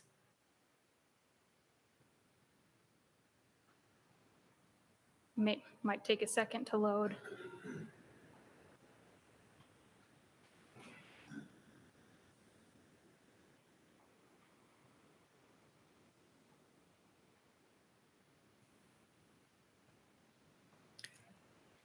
Well, oh, there we go. All right, the next layer that I'm going to turn on is our wildlife crossing structures. So these are all the crossing structures that we've placed in the state of Utah. I think we're at like 60 wildlife crossing structures, and this just ensures safer crossings for our wildlife along those major roadways. And then the last layer that I'm going to turn on is in our habitat big game category, and I'm going to navigate to mule deer, and I'm going to turn on our movement corridors. And just from having these three layers simply displayed on the map, we can start looking at and answering some questions such as what are some barriers to these wildlife movements, where are wildlife conflicts occurring, and what mitigation efforts are already in place. And so I'm going to, let's just zoom into the Paunsaugunt for an example. So this is our mule deer migration corridor, and they have to traverse Highway 89 here. These purple points on the map are our road carcass reports, and these three red points are our wildlife crossing structures. And as we can see, there's already some mitigation efforts in place to ensure our wildlife are able to cross this roadway. But we can also see other areas where it might benefit, where a wildlife crossing structure might benefit our wildlife, such as Johnson Canyon, where we've got this really high use area and quite a few wildlife collisions that occur. All right, I'm going to return to the full extent of the map, and then I'm going to turn off these layers.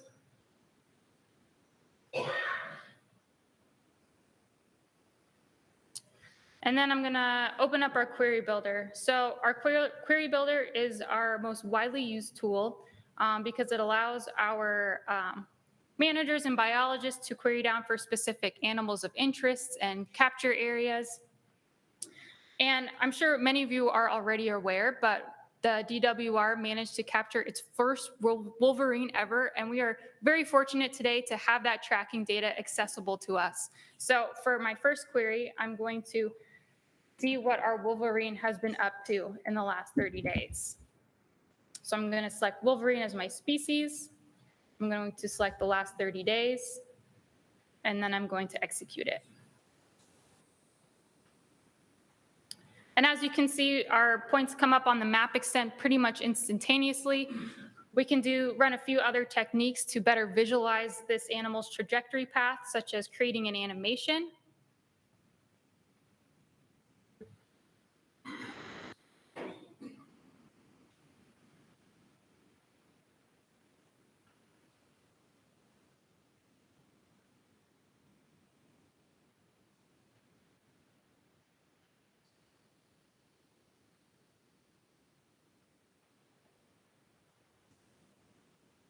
And then if we want to kind of take a deeper look into what these movement patterns are on the screen here, we can create some track lines, and we can start investigating what these different clustering sites are. Maybe this wolverine managed to find a carcass here or found some food and was moving, making a lot of back and forth movements. And having this data in real time is really important for us because we can better analyze what type of habitats this wolverine is using and when it might be interacting with potential livestock. Okay, for my next query, I am going to select the species pronghorn. And I'm going to set up a custom date range.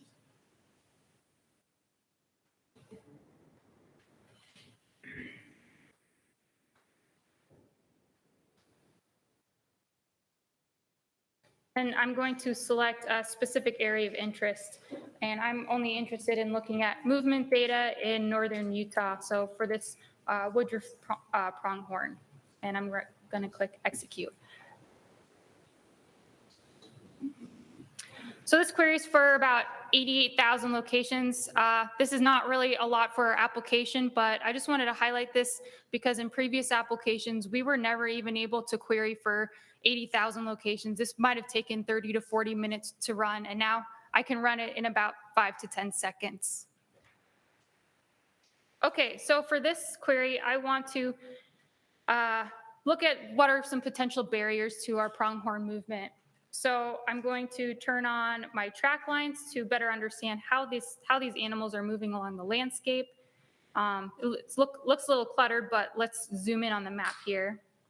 And if we zoom in a little bit closer, we can see that this roadway and some old wildlife fencing could be a potential barrier to our pronghorn crossing this roadway to this into their winter range habitat here. And so the DWR modified some wildlife fencing to ensure that our pronghorn can make some of these crossings. And so I'm going to turn on that layer.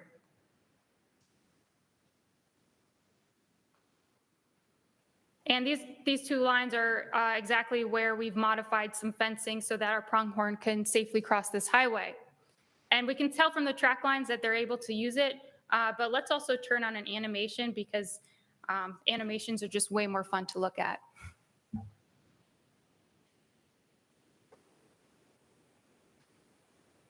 Let's zoom out.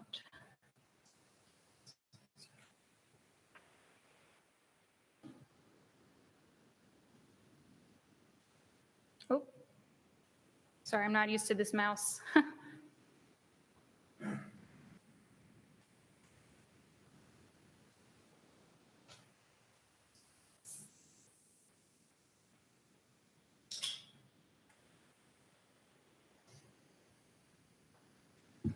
I think I flipped us around. Hang on a second.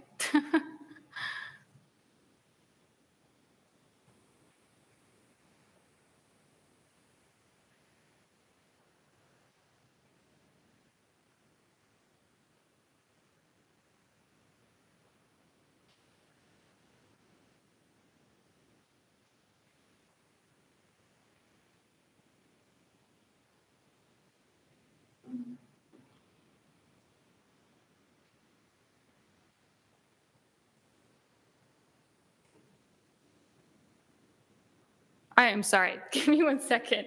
I might just refresh my screen because this is very frustrating. There's also like a weird delay.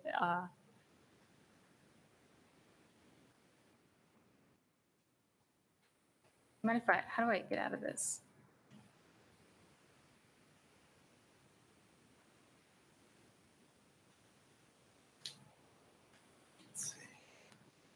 I'm just gonna try and refresh it. The mouse keeps like, when I try and move it around, it just flips the state upside down, so.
1. All right, welcome back. Thanks for working with us to get our audio back. Are we okay to go back to Jesse or? Okay, can I see my screen? Awesome. All right, we're just going to finish up this pronghorn animation. So this just allows us to better visualize how our pronghorn are moving along these barriers such as roadways and fences. And then again, we've got this pronghorn crossing structure right here that we can see how our pronghorn are able to use and reconnect these fragmented habitats. For my last query today, I am going to query for some elk movement data. And I'm going to select the last year of movement data. And we're going to move to the Wasatch Mountains.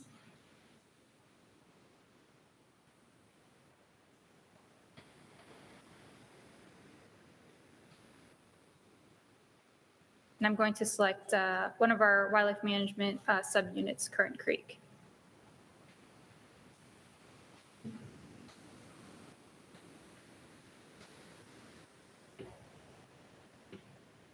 So for this query, I just want to better understand what are the different land ownership types that exist under this movement data. So the first thing I'm going to do though is create an animation so we can see how our elk are migrating through this landscape. And then I'm going to navigate to the boundaries state of Utah category, and we're going to turn on our different land ownership types. So as we can see, this landscape makes up a patchwork of different land management agencies. In gray, we've got state lands. Blue, we've got SITLA. In the green is our Forest Service lands, and all the hollow are private lands. So this just shows how important it is that to know where our elk are migrating through and who are the land agencies that we need to be working with to protect our migration corridors and habitats for these elk. Okay, that's all I had for the wildlife tracker demonstration. And then I'll go back to the slideshow for just the key takeaways. Thank you.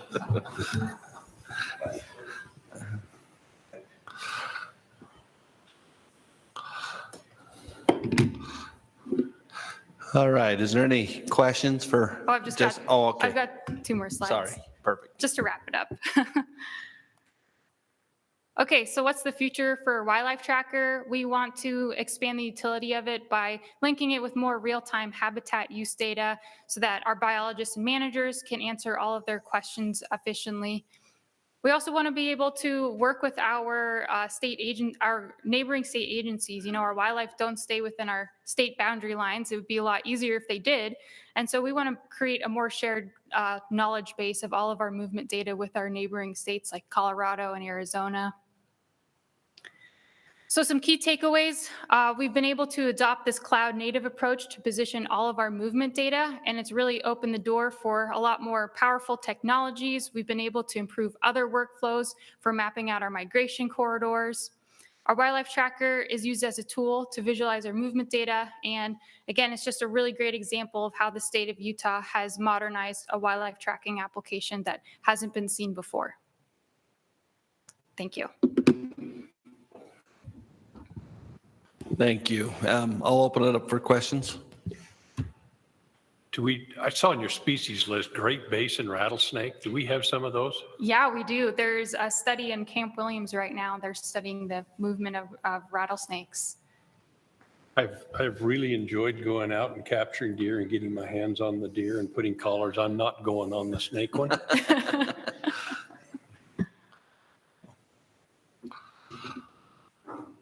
Well, on behalf of the Wildlife Board, really appreciate you putting that presentation together. I think we're really at the tip of the iceberg of what knowledge and what we're going to be able to use, especially as board members in the future. So thank you for presenting that. Yeah, thanks for having me. Kevin, during the break, the director and Kevin and I were just talking about some very real world applicable applications for just everyday management of a lot of these herds. just unlimited the amount of uses we can, that this will help us make better decisions. It's remarkable. I mean, this is seriously just game-changing stuff.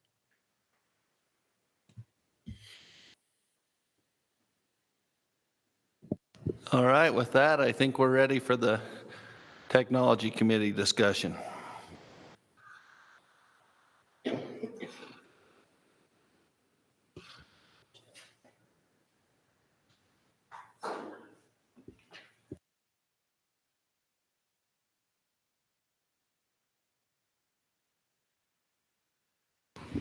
There we go. Well, good afternoon. I'm Derek Ewell. I'm a wildlife biologist in the Northeast region. I cover the Current Creek, Avinequin area, and also Anthro, the portion of the 9 Mile. And I've been asked to co-chair this with Gabe here. I'll let him introduce himself. Gabe Patterson. I'm a sergeant for the Division of Wildlife down in the Richfield area. So been on for 17 years. Co-chair. Yeah, so hopefully this isn't going to take a ton of time here because this hasn't even started yet, but we'll just kind of give you an update. I'll give you a little update on where we're at with the committee, with the makeup and their schedule, and then Gabe will talk about a couple of specific topics we wanted to talk with you about. So for the makeup of the committee, it's a little bit different than some of the other committees like the elk or the mule deer committee. We really wanted to target hunters since this is technology that involves pretty much them. So there's not as many organizations that are involved in this committee, but we've reached out. We've got SFW, Mule Deer Foundation. We've got a manufacturer of hunting equipment, the Archery Association. We have guides and outfitters.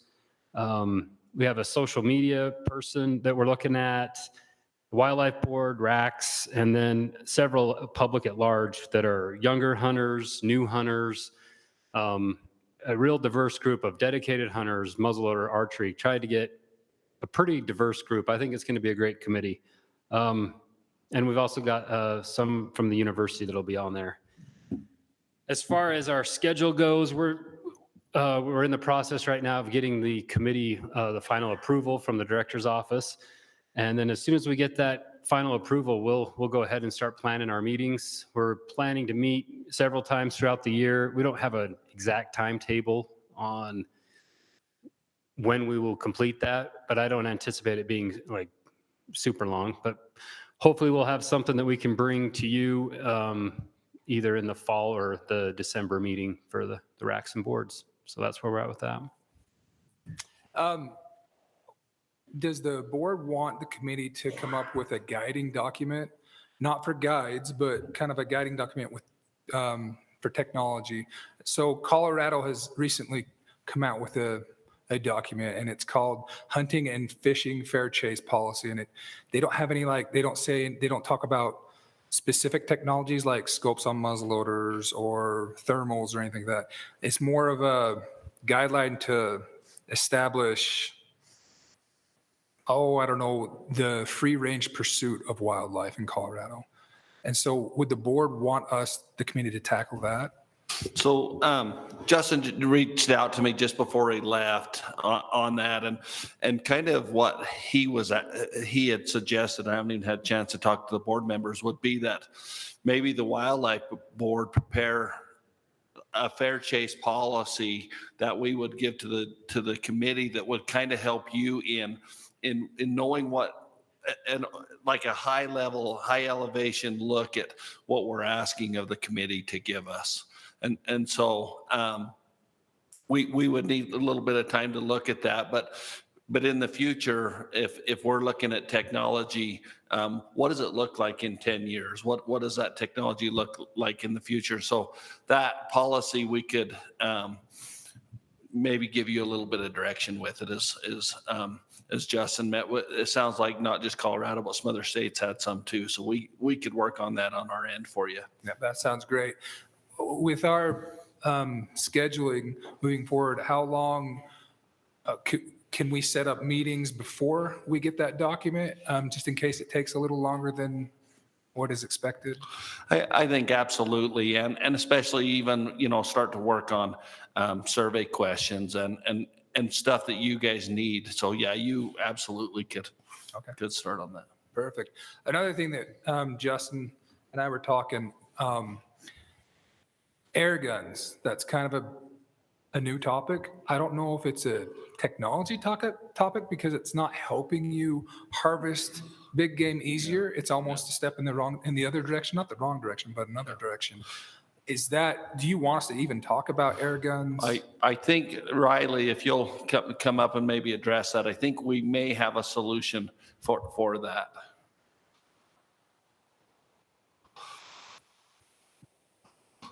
Yeah, thank you, Mr. Chair. Riley Peck. Recently, we had completed the 2022 legislative session, and in that, Senator Colmore introduced a bill that passed that asks the Wildlife Board to look at air rifles and what species we may have a desire to use them for. And so this was something that was brought to the Wildlife Board, I would think maybe 4 years ago, if I'm correct in that. And so there was a recommendation at the time to use that during the fall turkey hunt. I believe it was the board's recommendation to not allow that because they did not pay Pittman-Robertson tax and asked them to go back and pursue that funding. We've had some of those similar conversations with Senator Colmore, and he looked at different avenues, including, applying for and paying for a permit to be able to use those. Ultimately, the legislature didn't like that idea. They didn't want to set a precedent of having a permit for a weapon and a permit for the animal you intended to harvest. So that was taken away from the bill. They said that in the future they would look into maybe creating an excise tax for state only until they get approved for a federal PR tax. In the meantime, they've asked that the division make a recommendation and take that to the Wildlife Board on when and where those weapons could be used for wildlife. We've had some internal meetings, and maybe Jay can speak to that if he wants, but I do believe we'd be making a recommendation and bringing that to the board potentially as soon as the May, June RAC board cycle. Yeah, and the parts of that are that we would be addressing the upland game portion of that, which would include turkey, which is the most likely starting point for that use of that weapon. So we have a short time frame if we're going to get it in this calendar year for use as a weapon type. So you may see something soon. And I think a really important part of that for the Wildlife Board to think about is that 4 years ago, we did say, hey, you don't pay part of the Pittman-Roberts. We put it back on the company to go to Washington and work on that. And they were unable to get that done. It sounds like they are willing to do some things that way. So if the division has in statute now that they are to bring that to the Wildlife Board. So something to think of is I'm very interested what the division recommends to hunt and what that is. What comes out of that from the Wildlife Board is to be determined by us as far as we can decide what that will look like after the division presents that to us. If we ultimately want to put that into motion for this year, or then send that back to the legislature and say, hey, this is what we would allow, and these are the season dates and what the species we would hunt. But again, we would ask that there be a state excess tax or something that you pay into something similar to the Pittman-Robertson. That could all be discussed at that time. So, thanks. Thank you. Go ahead. So I guess the answer you're looking for is it's taken care of. You don't need to do it. Perfect. Okay, well, I don't think unless you guys have specific stuff you want us to address in the committee, we'd be glad to take any questions or information or comments. One thing at a high level, and I want to open it up, there's, especially when our population levels are low, the Wildlife Board has had a lot of push to look at technology to help us maybe limit harvest or focus our harvest. And so I think that a lot of that discussion from the technology committee could really help us. And a couple things that that we continue to hear is, can you limit technology and improve age class or improve mature animals on the landscape? And what does that look like if the technology committee looks at that? Is it, and so I would think it would be good to look at it on a big level, not just, we've had it come to the wildlife board as scopes on muzzleloaders, but what does that look like at all weapon types from the technology committee? What does that look like in 10 years if we're saying archery is still primitive or muzzleloader is still primitive in 10 years? Do we set a baseline? And so I think some of those harder discussions from the technology committee, not only for today, but what does that look like in the future? Mr. Chair, this is more of a process statement, not really a specific, but and I actually asked the chair if we could have this conversation during the other business, but I think it fits in here if I could just mention a few things. In my other life as a county commissioner, I've learned the hard way many times that on social issues like this, and I think for the most part, these technology issues are going to be largely social.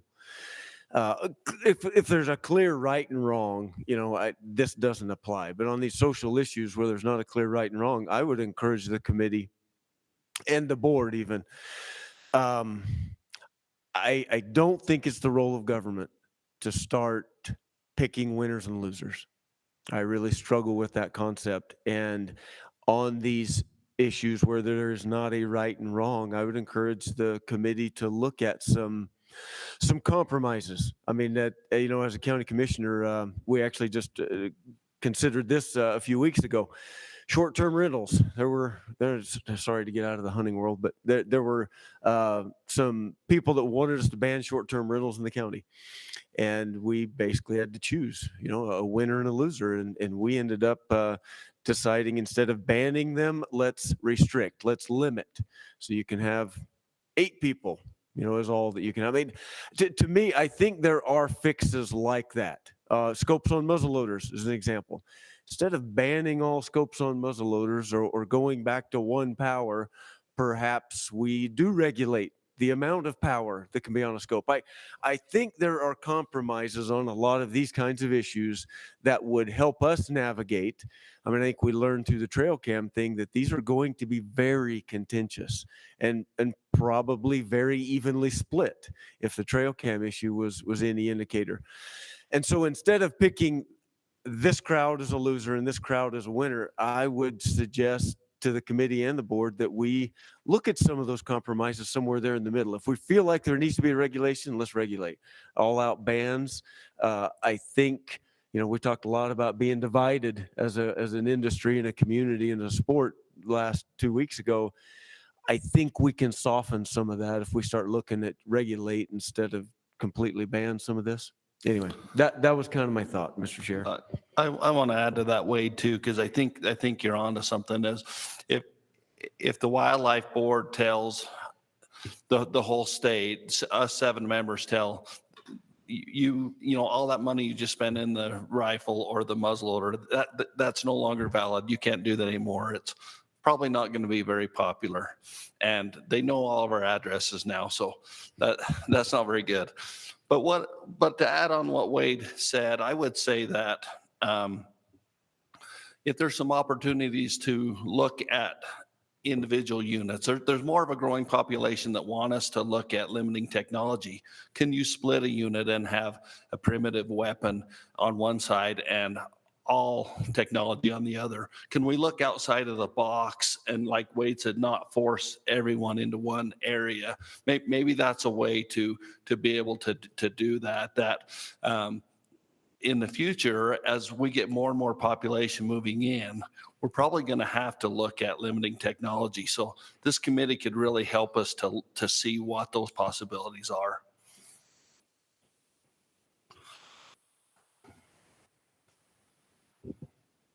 Yeah, I like where Wade was thinking there, but I'm thinking that each one of us are from a different region, not necessarily true. I guess two of us are from similar regions, but most of us are from regional, and that's because we can gather input from that. Plus, we're either from a non-consumptive type thing or a agriculture type thing or a land back thing or a sportsman kind of back thing where we have, that was kind of, the role we've played in the past and we know it. So that's kind of the people we represent.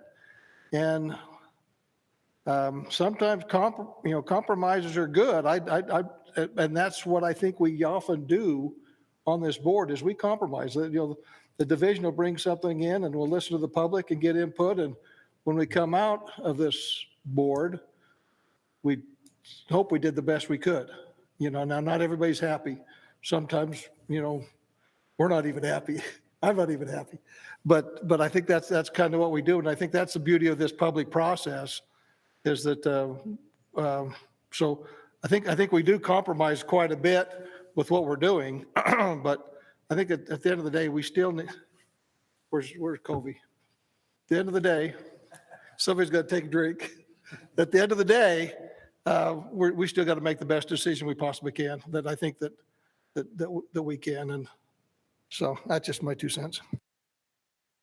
And I would just like to add one thing. A lot of what the Wildlife Board hears is, I think we want to limit technology, but I think the end goal is to have more mature animals on the landscape. That's why they ask us for, and oftentimes, but we hear the comment, well, just take scopes off muzzleloaders or only affect this weapon type. But I think for the technology committee to look at if some of the end goal is to have more people on the landscape, but to be able to still have the quality animals and provide more hunting opportunity, does only limiting one get us there? And so I think the question is as you come up with some of those ideas is keep that end goal in mind as our population increases in the state. How can we use technology in maybe certain areas, a compromise, to get us to that end goal? So I think what I'm hearing is maybe having some units that we can use, the best technology available, where other units we limit it to, or subunits we limit it to strictly less technology.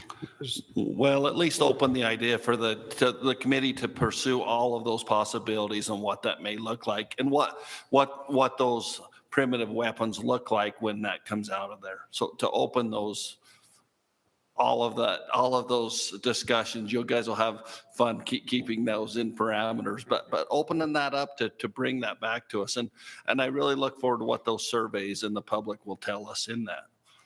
So. Mr. Chair, just quickly to add to what you had mentioned, since the beginning of this movement, I've kind of been chirping about equity and fairness in all of this. These are social issues. And again, when we're just talking about social issues, there's no biology or anything else in it. When we begin to take away, we need to take away fairly across the board. If sacrifice is required here, then there needs to be some equitable sacrifice across the board. So I appreciate you bringing up different weapon types and all of that sort of thing. So I'd encourage the committee to consider that.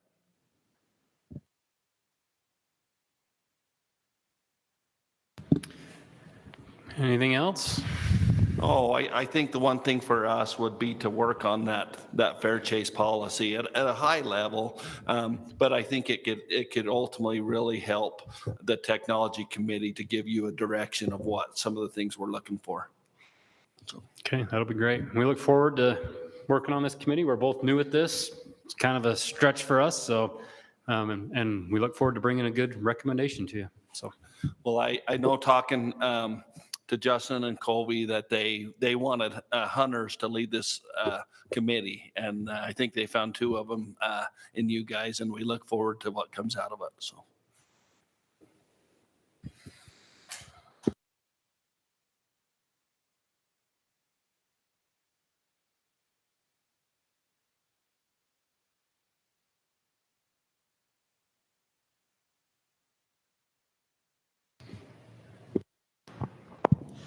You want me to come sit by you so you have a friend over there? I was seeing that those guys were going to leave. I was like, man, I'm going to be on an island, but I guess that's my life. Maybe ask me a hard question and then Covey will come up and say, see, I knew Covey would rescue me.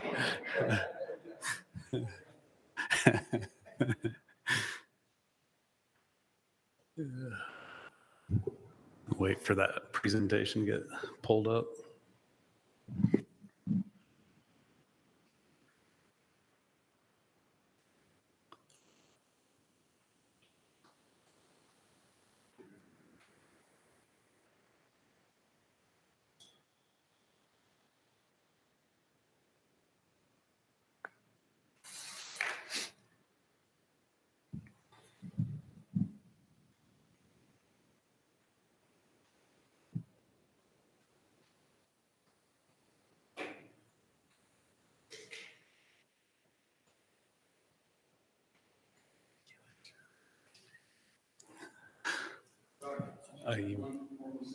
You're good.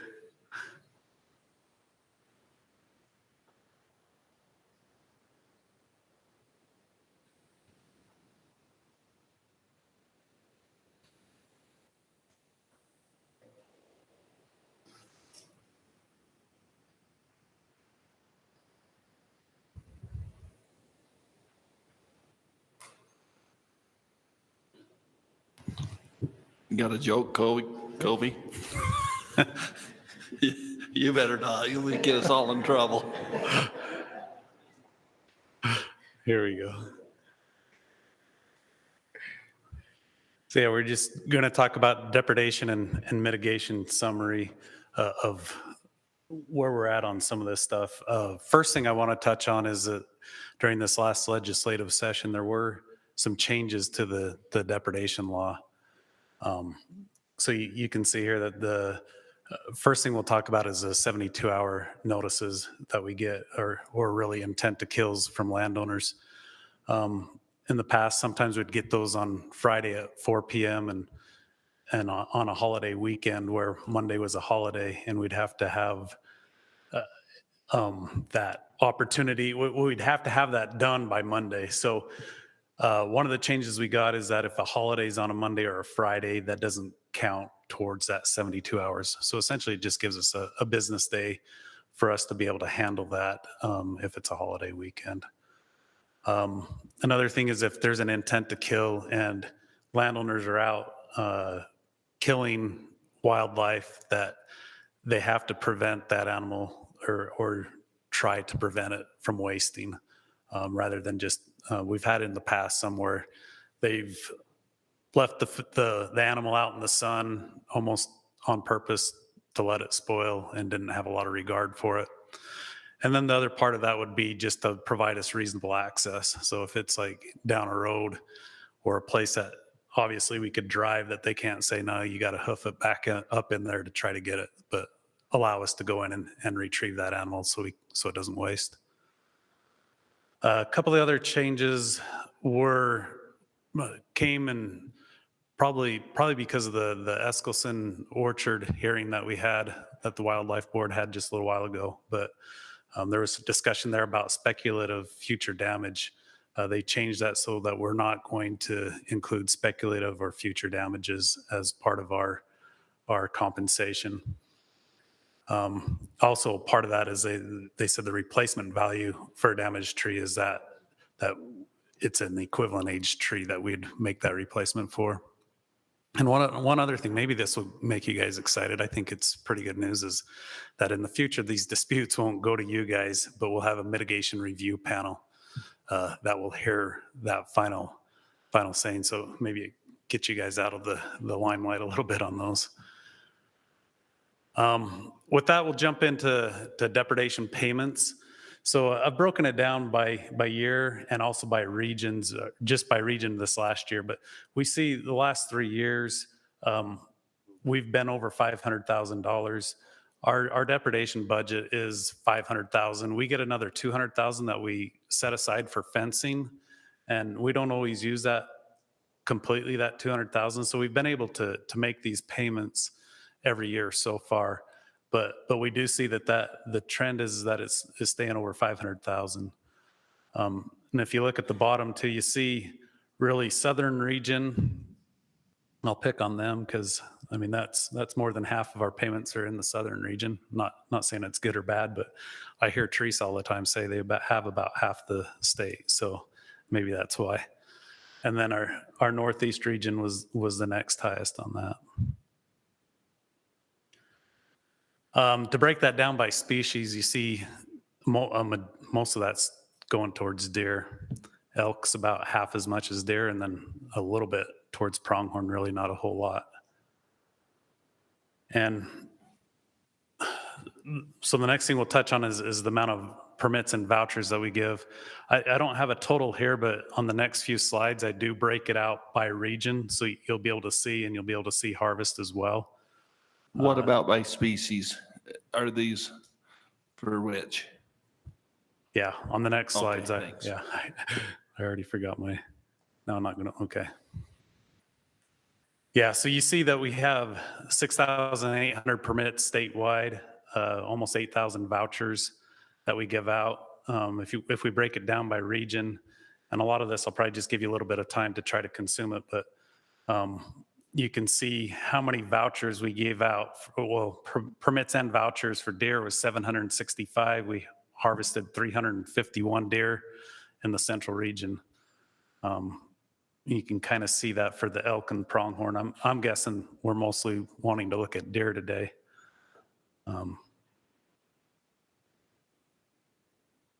Northern region, a lot more permits and vouchers in the central region.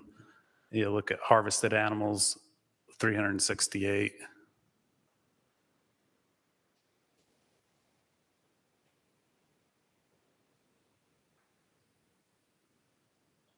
If I go too fast, let me know and I can go back. But Northeast region, again, you can see the permits and the vouchers that we give, but harvest is fairly close to what the last two were, around that 300 range.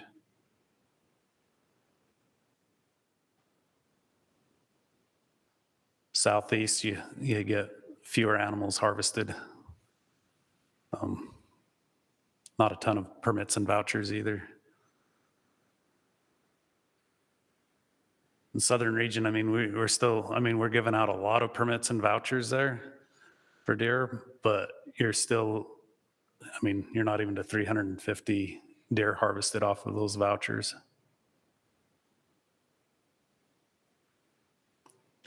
So that brings me into the next thing that I kind of wanted to touch on was the payment areas for deer. So I just pulled off the top 5 payment areas. Beaver unit, $87,000. But you look at the harvest too, 39 deer harvested. And this probably kind of speaks to a little bit of the philosophy that we use is we really try on these permits, we're really trying to target resident deer. We don't target the migratory deer. So a unit like the beaver, where it's struggling as well, we're making the payments and trying to avoid the harvest, especially on the migratory deer. On this one too, just to be clear, I combined the south and the north manti. So those when we had our harvest, we didn't have that broken out between the two. So it was hard to determine what was harvested where. So. And then that was what I had for my presentation. So if there's any questions. I'll open it up for questions. I didn't see a total. What was the total number of harvested deer for the state for the? Let's see. I think right. Right. Yep. Very good math. So I had this slide because I thought that might come up, but didn't know if it was a interest for statewide. But yeah, that I will give you for each species and each region. Thank you. I'll open it up for questions.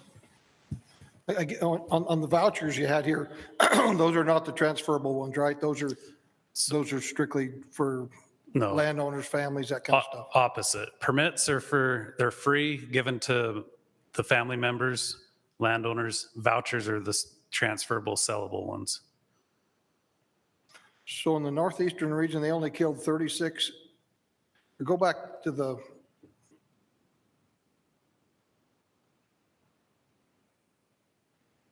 right. Maybe that was looking at a different one. There was one that only killed 36 elk with 300 and some vouchers or something like that. Did I misread something? Yeah, that one right there. There was 393 vouchers and only killed 36 elk. Yeah, so between permits and vouchers combined, it was 575. They only killed 36. So what we see sometimes on that is you get a comfort from the landowners that they like to have a permit or a voucher in their pocket. So if they do have problems, that they can address it right away. And so at times I think that's what we're seeing is that we're issuing those. If they need them, they use them. If they don't, they don't. But it gives them a peace of mind and builds a good relationship with them. But the vouchers are transferable. Those 393 are transferable. Yeah. So on those, they could have kept those in their pocket too. It's not necessarily that, I don't think that this is saying that there's 393 that were redeemed, but that's what we issued to the landowner. Then at that point, the landowner can either keep those if he needs them to give them out, or he could have given them out. Okay. But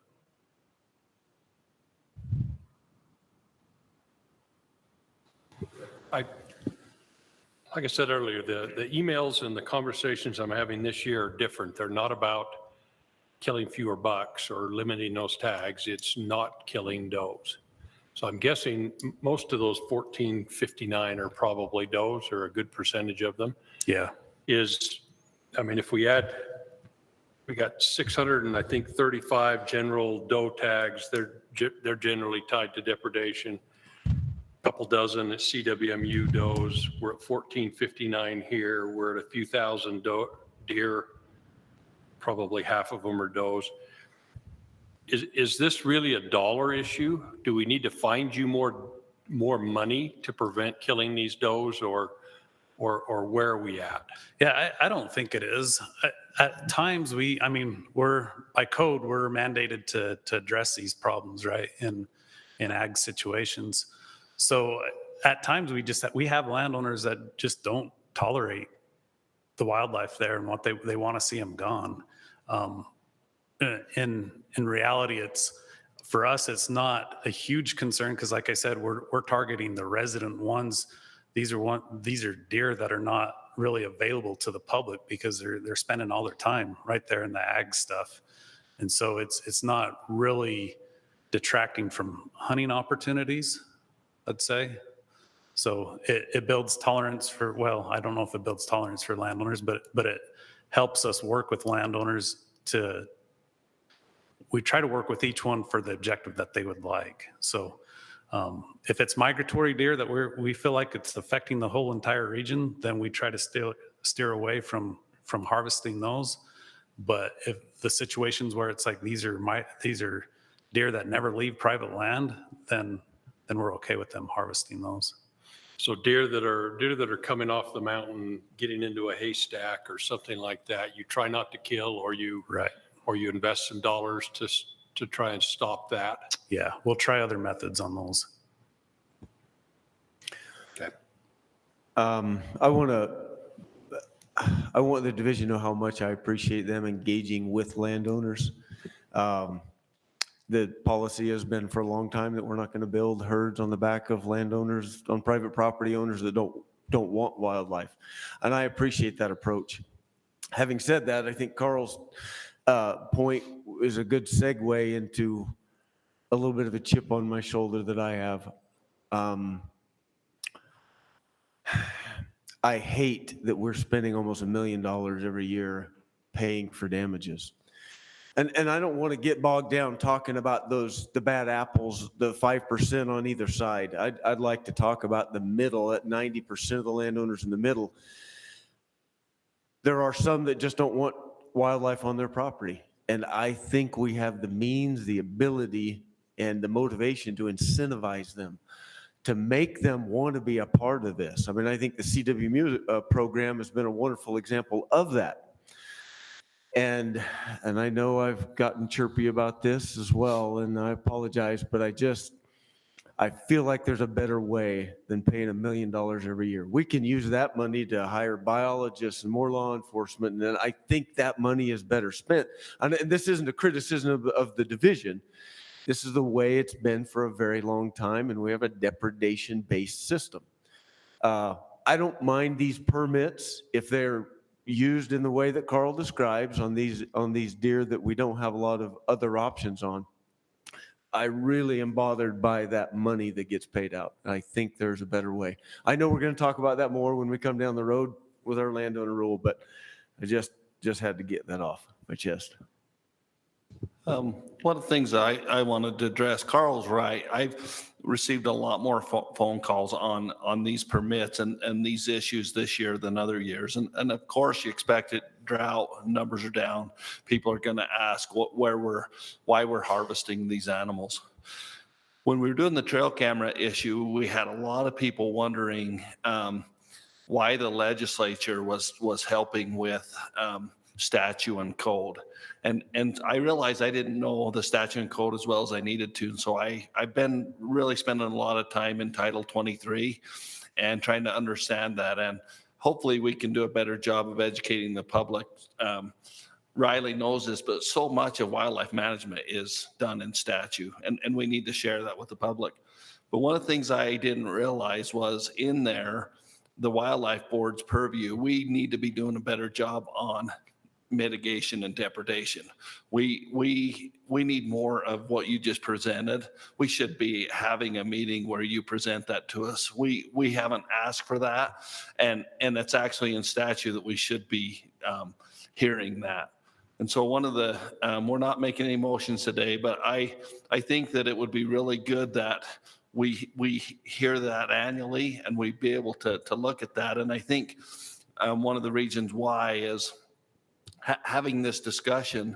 Where are those priority areas where there needs to be permanent fencing or permanent solutions, and where are some of those areas where it is just a mitigation tag or a voucher? And if we had that meeting once a year, it could really help not only the wildlife board, but the biologists, and it should be more than the top level. I think those biologists that are giving those permits out should be to that meeting, hearing those discussions, helping set where those priorities are, so that we, the Farm Bureau and those groups should be part of that to hear where we can get better at those issues. So. Yeah, that makes sense. Just to be clear, we do have annual meetings inside the division. I understand involving others would be beneficial and helpful, but we actually within the last couple of years have asked each unit to do a unit breakdown of what they're doing specifically in each unit and how they can address those issues and problems. So it is something internally that we've practiced, and we should share that a little bit more. And I think it could be simple which meeting you guys decided. It could be one of the meetings that's a lesser meeting, but if what you're saying is taking place could just be presented to us, I think it'd be very helpful. And if I had one landowner reach out and said he asked for some of that fencing around his haystack, and he said was told there was no money, and those deer ended up being harvested through mitigation permits. And listening to you, it doesn't sound like maybe that should have been an issue. There was probably some funding there. And so some of that, if we can help, if we need to get more funding, or if there's a better solution, maybe the board can help in that. And I will say on that, if that was this last year, we have had issues with probably COVID-related supply prices increasing. So it's not a funding issue, but more of a getting it here issue. And I'm still working on that, trying to get some fencing in. So. Okay. Colby? There's a couple thoughts that I just wanted to share with the board. One is our employees that participate in this program work really hard to find win-wins and solutions. The money that we do spend on the deer that are available to the public, those that come on in the fall or come off in the spring. And there's a reason why we harvest the ones that are there in July and August, right? We harvest those ones so that when the landowner, he doesn't hit his tolerance level at those deer and want them all gone. And then he's okay with a payment for spring or fall because we've worked with him on those non-migratory deer.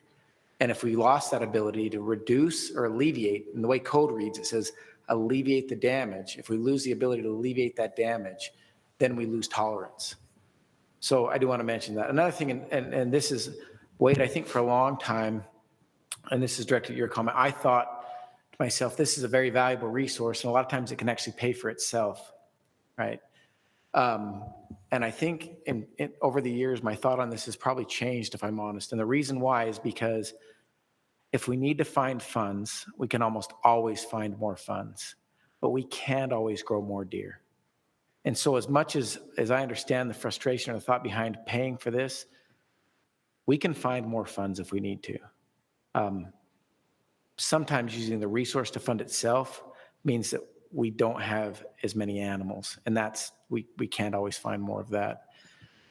And finally, just a thought, this is for the board, but for anybody or any sportsman who's listening, the best results or outcomes I've ever seen in the depredation program is when local sportsmen, instead of wondering why we issue the vouchers we issue or why we harvest the animals we harvest on private land, if they actually get involved.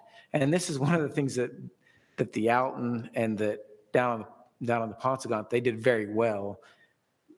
When local sportsmen get involved in depredation issues and help landowners find wins, the problems go away, right? Our ability to solve those problems sometimes isn't as big as the ability of local sportsmen. So if there are any local sportsmen listening and you have concerns or issues, work with our specialists to sit down with landowners and find out what they need, how we help them. You know, one of the biggest examples I can think of more recently is Wasatch elk.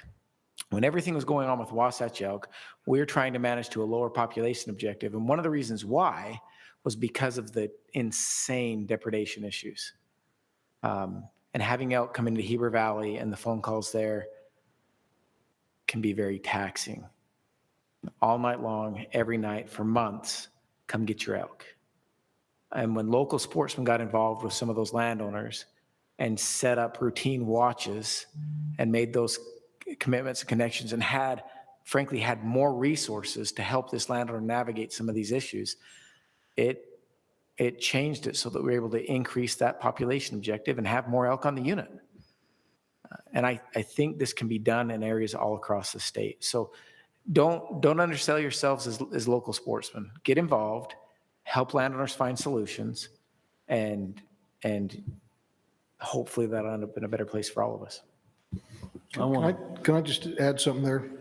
Just going along with what Kobe just said, any of the sportsmen out there that know the folks in the Mighton area, please encourage the landowners out there to allow some hunting on their property. We've got a CWD issue there in the Mighton area, and even though those deer might look pretty and healthy right now, their chances are they might not be down in the future, and we definitely need the landowner support to help us with that issue there in the Mighton area. Late season hunt. I want to add to what Colby was saying. In my lifetime, I've seen a partnership grow between the division and agriculture that is neat to be a part of and neat to see. And of course, it can always get better. And I think that I think the landowners as well need to, find that stewardship of this wildlife, and it adds value to our ranches and to our private lands, and we need to recognize that value and I don't know, work with, like's been said, the sportsmen and the division and all parties, and come to solutions. Everybody wins when we work that way. Thank you. With that, looks like we can probably move to elk hunting strategy, Colby. You want me to stay up here with you? Would you mind? I'll stay here.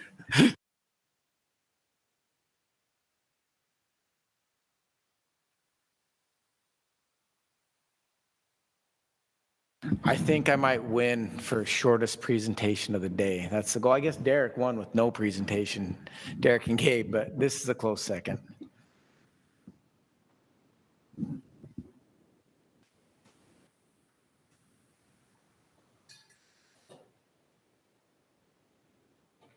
Okay. So the statewide elk plan is up for a rewrite this year. So I was asked, the committee is put together, it's been approved, and here is the list of names so that the board can see those. And I told the group through email yesterday that I'd be presenting the list of names, presenting who they were representing, and then also their contact information is not on here. But if one of these represents whoever's listening as a constituent, let me know, and I will work to get you their contact information so that you can run your concerns or questions through a committee member that represents you.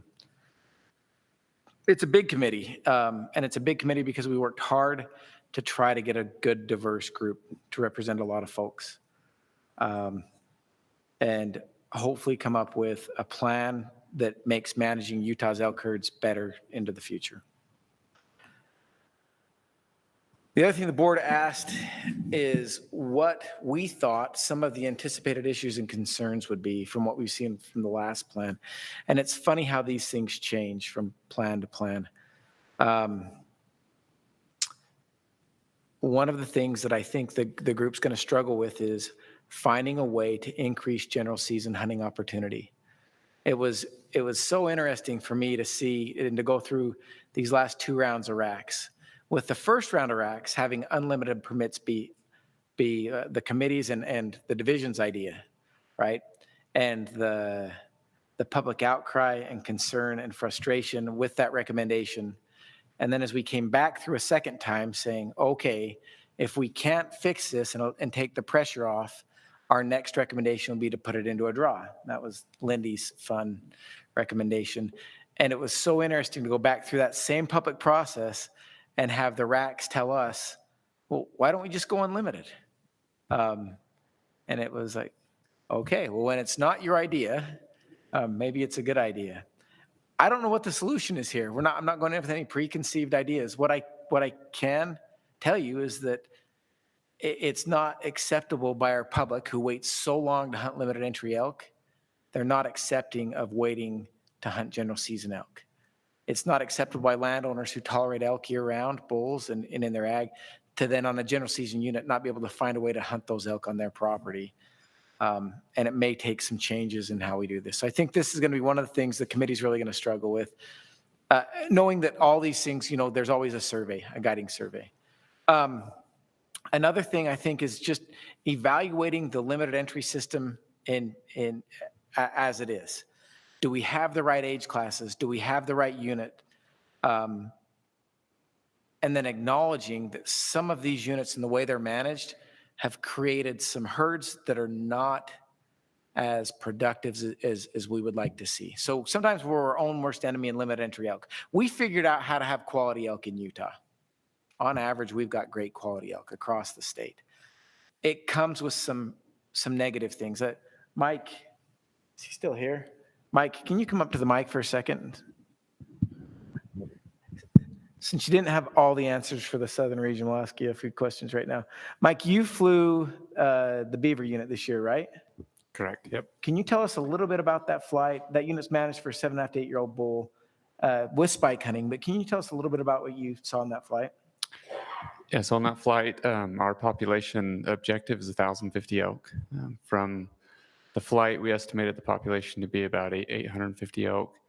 And one of the big surprises, not really a surprise, but one of the big issues from that flight was that our bull to cow ratio was 84 bulls per 100 cows based on the flight. If you consider, and that's if you consider sightability to be the same for both bulls and cows, right? On those flights, it's a lot harder to find the bulls. So Siteability could be lower for bulls, which means we may be closer to a 1-to-1 cow ratio or bull cow ratio. So what that does is it's going to slow production down in the future. We won't see the effects immediately, right? But 7-8 years down the road, that's definitely going to show up in the number of bulls available on the unit.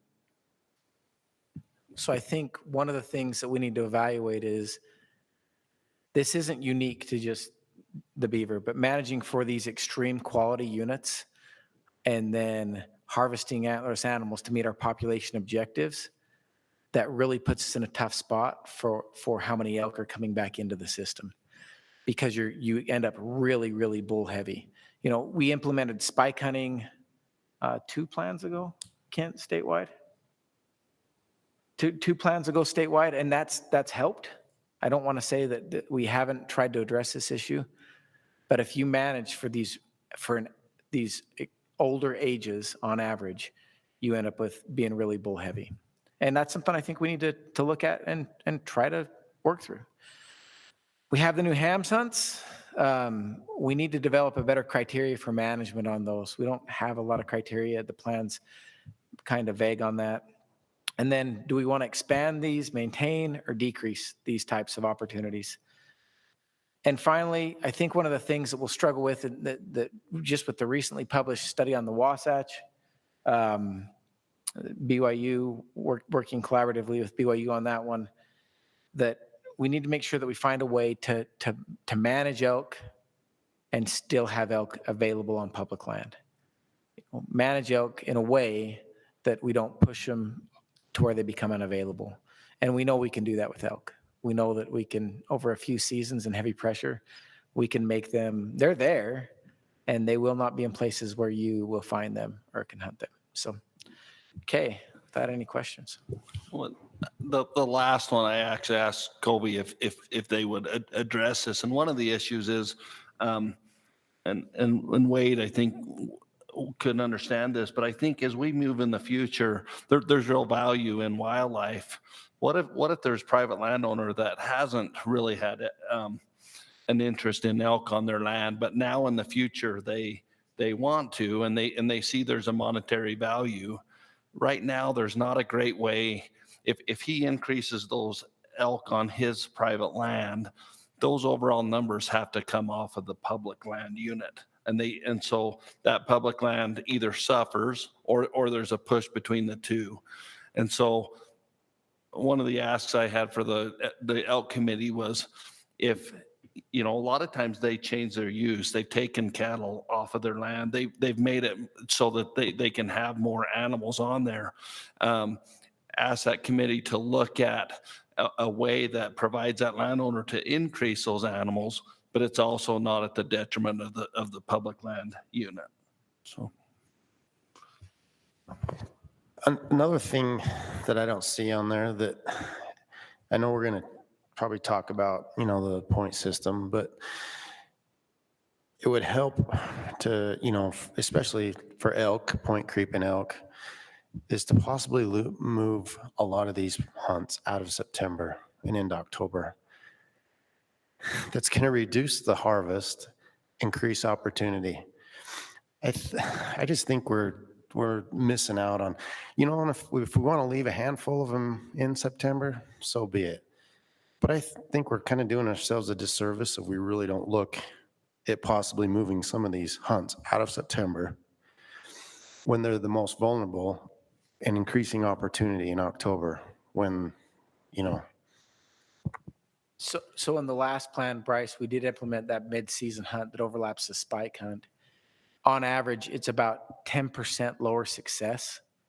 All the reasons why, I don't have all the reasons why. It's probably because there are spike hunters afield at the same time. The late hunts, it depends on where you are. Sometimes they're higher success and older age class bulls. Sometimes they're lower success and younger age class bulls than the September hunt. And some of this just depends on the unit. You know, some of it just, it varies a lot by unit, but those types of things to address increasing permits, I think that is definitely something we'll have to address. Sorry, can I jump in, Kevin? I was going to ask, don't you think fourth time is the charm? I mean, we bring this up every time, and I don't know that it is, but I was going to bring it up too. I'm glad Bryce did.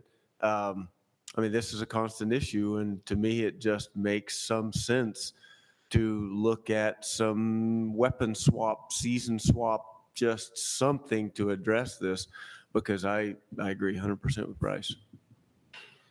I think the key is that Gabe and Derek, the technology committee, can solve all of those issues. Look at them, they've got the answers. And I'll echo that again. We're hunting them with our most successful weapon at their most vulnerable. So at least look at that elk hunt strategy or structure and see if there isn't something we can do to adjust that. I mean, those rifle tags are great tags, but I mean, I think we can adjust that and offer more permits. And then the other thing, aren't most of our elk herd units pushing up against their objectives? I mean, we've done pretty good growing elk in a lot of areas. Yeah, there's kind of this, so if you look at elk across the state, it's kind of north versus south. So the northern units with lots of private land and CWUs where elk have high value, high monetary value, that's where we have the hardest time managing to a population objective. It's this double-edged sword of the animal having a lot of value, right? So, but on our large public land units, when we get into the central portion to the southern portion of the state, we're actually able to manage those. We're managing close to the population objective on some of them, but we're able to keep them there. We don't have the same issues with those climbing up above the population objective and struggling to get them back down. It's just a difference in hunter access, frankly. Well, and that's my question. If our populations are up there now and they look healthy, is it time to look at those numbers? Now, none of these are easy. It's never an easy adjustment. But if we're at objective of 12 and we're at 15 and we're killing cows to get us to 12, is there an opportunity to adjust those numbers up? I think on some units, that discussion definitely needs to happen. That will happen. So when we pass a statewide plan, we leave the population objectives in the unit objectives. And so it always comes to the board the following year. And that, we've always said that when we look at the statewide plan, it's a guiding document that gives that guidance. It discusses a lot about how we hunt bulls, right? And the deer plan's the same for bucks. And then we let those unit plans with local knowledge discuss population objectives. And there are a couple reasons we do that. One is because they have the knowledge, they understand the conflicts, and they also understand if the impacts to deer, are things. These units where in northern Utah, what the private landowners have come to us saying now is, hey, we get it. We're above objective, and we feel like we're starting to see a real impact on our deer. So now we care more.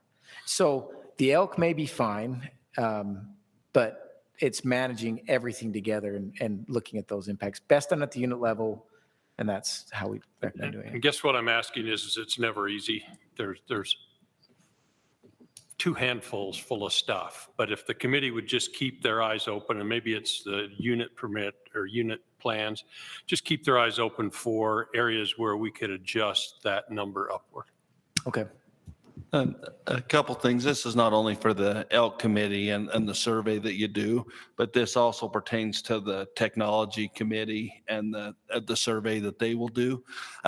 When we did the trail cameras, we did 2 surveys, and one had less questions and not quite as many people. And the next one we had more people. We asked for a bigger survey and more questions. That's really helpful to the wildlife board. And so I would just say, please have that survey be more thorough, ask more questions, maybe in several ways to help us understand all of that, where the public's at, and try to do the bigger survey if you can to reach more people when possible. That's very helpful to us. And I am not a status, I can't even say the word, and it might alter those, but we all hear, you're sending out surveys and we never get one. So they're going out random. Is there a way to randomize the ones who haven't received it so that we spread that out a little bit, or does that screw everything up? No, it doesn't actually. Last time we ran the trail cam survey, we pulled those out that had already received it. So we went to a new group of random. So we do try to get a group of random. And I mean, we can always try to survey more. There are some interesting things we found on some of the surveys when we did a survey where anybody could take it, but it had a specific code to the unique individuals who were given the survey. And then we compared the results. And what it came back as, when some of the groups got a hold of it that are weapon type specific, some of the archery groups got a hold of it and they started to push it. The survey results changed completely when you looked at the overall survey that came back, because that group was better at peddling the survey. And then if you looked at the random sample, it said another thing. So we are cognizant of having random. We will try to survey a large number at random, and we'll make sure that we work with everyone on that. Kevin, just one thought to add to you. I do think there's a lot of value in these surveys. We've mentioned in the past, it depends who's asking the questions and how they ask them. There are some challenges with surveys, but I think for the most part, we do really appreciate the information that comes back.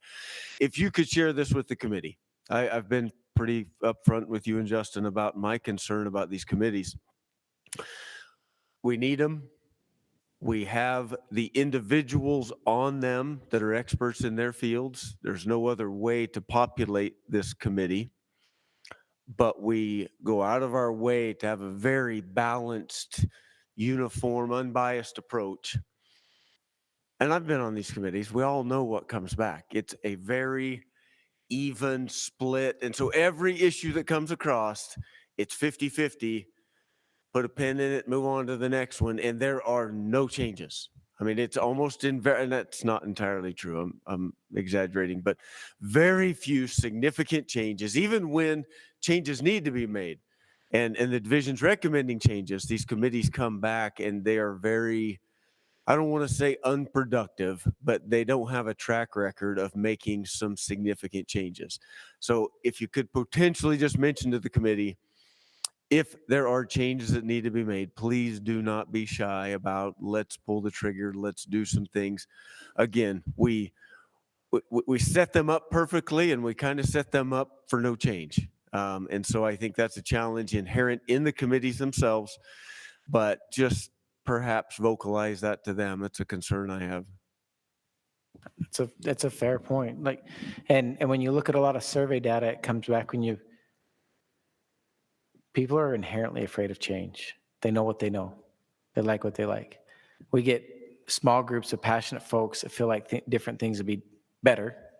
And a lot of times when you pull the masses, they say, no, I like what I know. But I think as we address real problems, I will convey that, Wade. I will convey that, hey, if we have a real issue and something may be unpopular, but we have an issue of managing for a 7.5-year-old to an 8-year-old age class, and that making it worse for everybody else that comes down the line because we create unproductive herds. As unpopular as that is, we probably ought to find a way to address it. So I think there are real issues, and I think point well taken is what I'm trying to say, and we'll convey that. I think just, again, to emphasize that point, yeah, look what impact, not today, look what's 10 years from now. Look what we're doing 10 or 20 years from now. It's going to make, what we're doing today has a huge impact on that, so. All right, with this really good discussion, we could definitely probably keep going. We'll leave some of that for the committee, but we'll move into point system.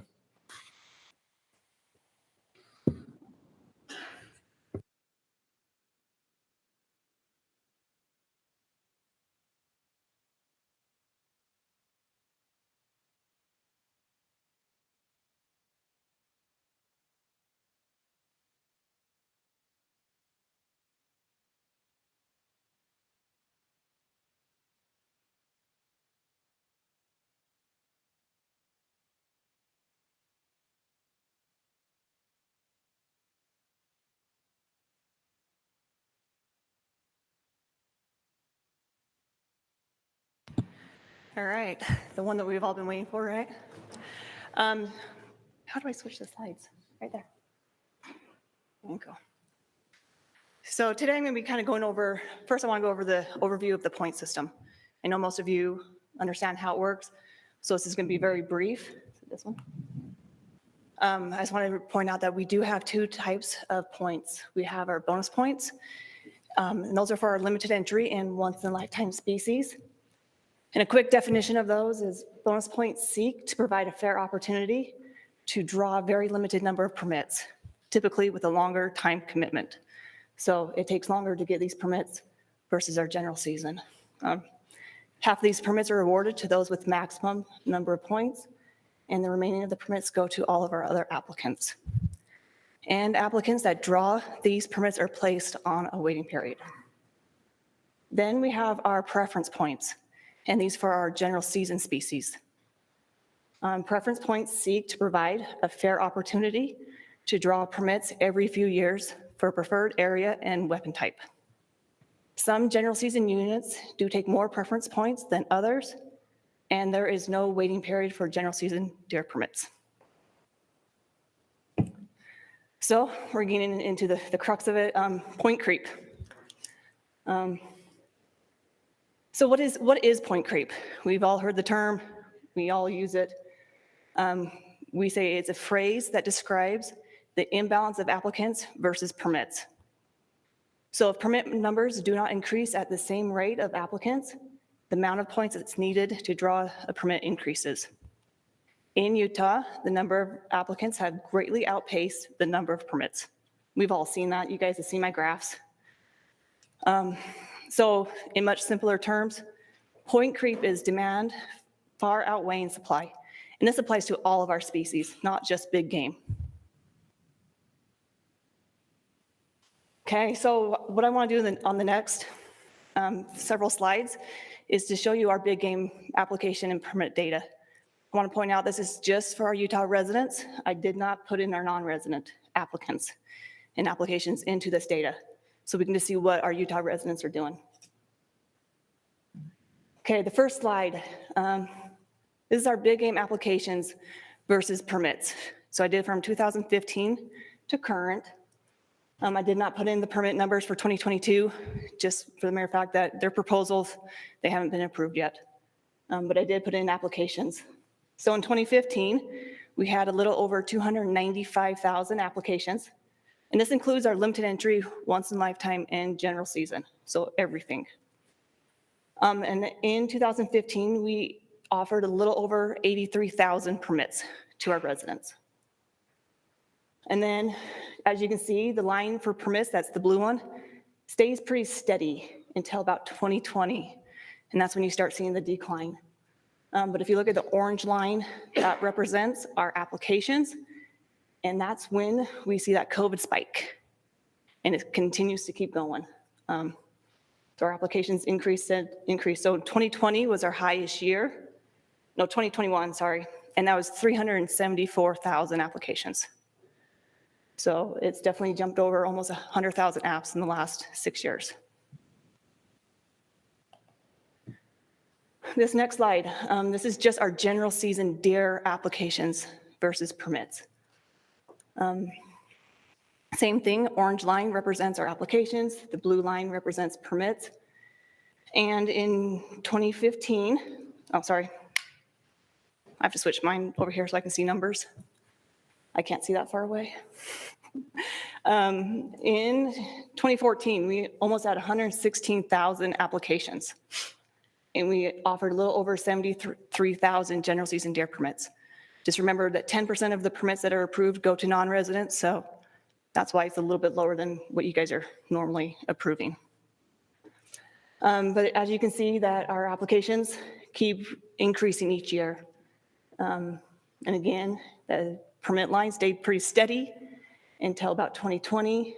That's when it really started to decline. For this year, for 2022, our applications for general season deer increased by a little. It wasn't a huge jump, but it was only, I don't have the exact numbers, but it was a few thousand more than last year. Okay, so this next slide that I'm going to be showing you, I want to remind you guys, not remind you, but inform you guys, we're going to be talking about applicants on this slide. Before I was talking about applications, and people can apply for more than one species, so they can have multiple applications. This one's going to be unique hunter, so what a unique hunter does. And I'm only going to be talking about limited entry and general season. So this does not talk about any of our once in lifetime applicants. So this represents 145,196 unique Utah residents in Utah. So what I did is I wanted to see how our residents applied in Utah and all the different combinations that they could apply for. And what this showed us is that the biggest combination of 42% was general season deer and limited entry elk applications. That was the biggest combination that people applied for. The next one was by 26% is our general season deer and limited entry deer. So that's how many people apply for both of those. The next one is 21%, and those are just our applicants that only apply for general season deer. They did not have a limited entry application at all. Our next one is general season deer with pronghorn, and that's 6% of our applicants. With 3%, they only apply for limited entry elk, so no general season application at all. And then 2% of the applicants only apply for limited entry deer. And then it says 0% because it's a small number of people that just apply for pronghorn. It's only 554 individuals in Utah that didn't apply for any general season deer permit. So in the end, what this tells us is that the most popular combination of our applicants is general season deer and limited entry elk. That makes up 42% of our unique hunters in Utah.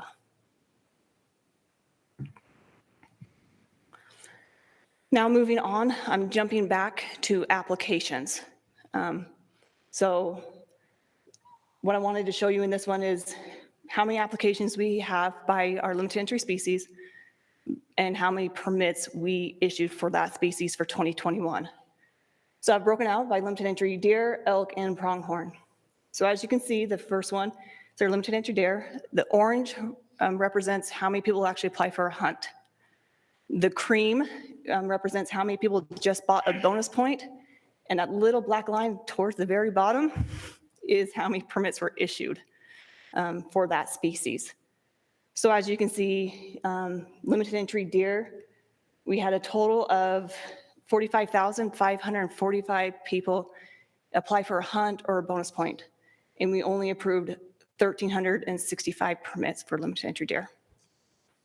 Limited entry elk, we had a little over 73,000 applications for a hunt and a bonus point, and we only approved 2,785 permits. And then moving on to pronghorn, that is definitely the lesser of the three species of people that apply for. And we had around 8,500 people apply for pronghorn, either a hunt or a bonus point, and we issued 1,089 permits.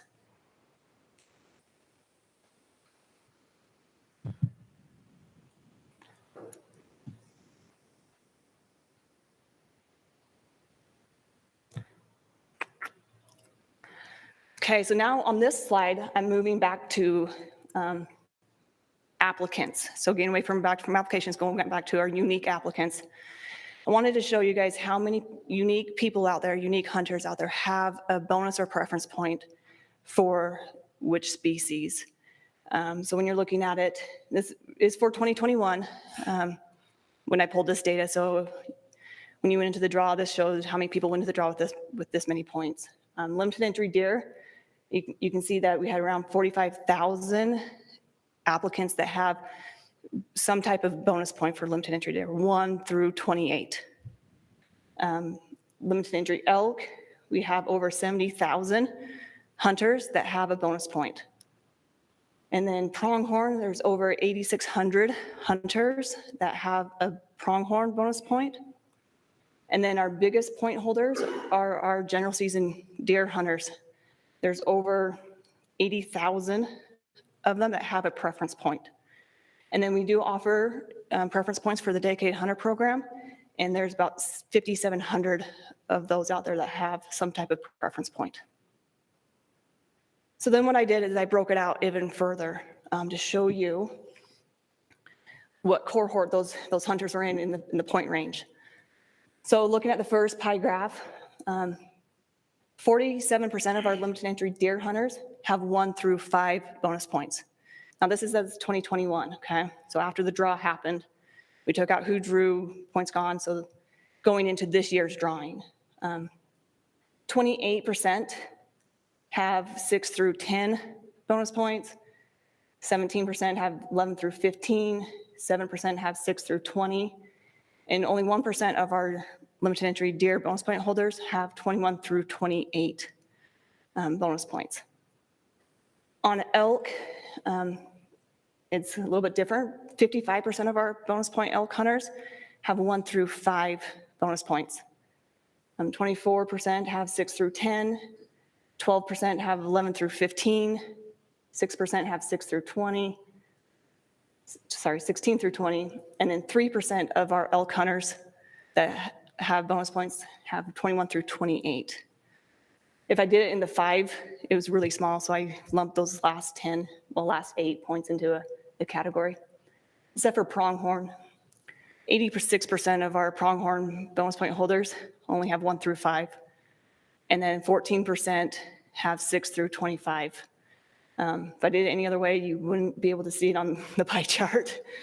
So that kind of, shows us that if you want to hunt pronghorn, it only can take, not that long. But this kind of breaks out where everyone stands with points. I also did it with our preference points. We wanted to see where those fall. And this shows that 99% of our general season hunters, buck deer preference point holders, have only 1 through 5 preference points. And only 1% of those guys have 6 through 20. And it's mostly because those people are buying, they're not putting in. There's a general season deer hunter that has 20 points? Yeah, there is. Yeah. Holy smokes. Yeah, but they just buy it every year. They're not applying because clearly it doesn't take 20 points to drought for a general season deer tag. So, but they have the capability of doing it, so we allow it. And then dedicated hunter, same thing.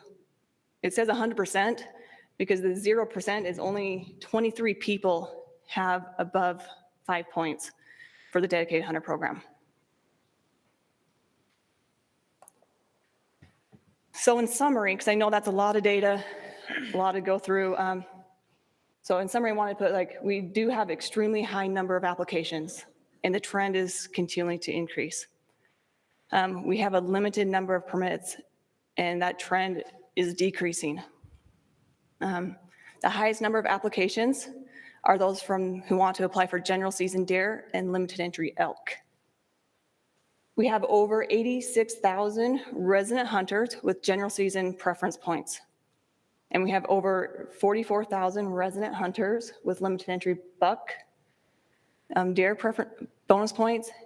So in total, we have over 123,000 individuals with limited entry bonus points. So for deer, elk, and pronghorn. So moving on, considerations, that's been the talk, is trying to move, to a 1-point system, seeing what it would look like or what it would do. That's a big thing. So what we did at the division is we thought of all the things that we need to consider if this is something we do, but take into consideration and weighing the pros and cons. So that's kind of what the next few slides will be. So impacts, bonus and preference points.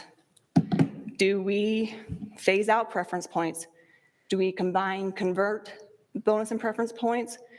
And we need to take into consideration the fairness of the customers. Like I said in the previous slide, we have 86,000 hunters with preference points and 123,000 individuals with bonus points. It's it's hard to make sure that everyone's feeling like they're getting treated fairly. Dedicated hunters, what do we do with those that are already in the 3-year program? Something to think about.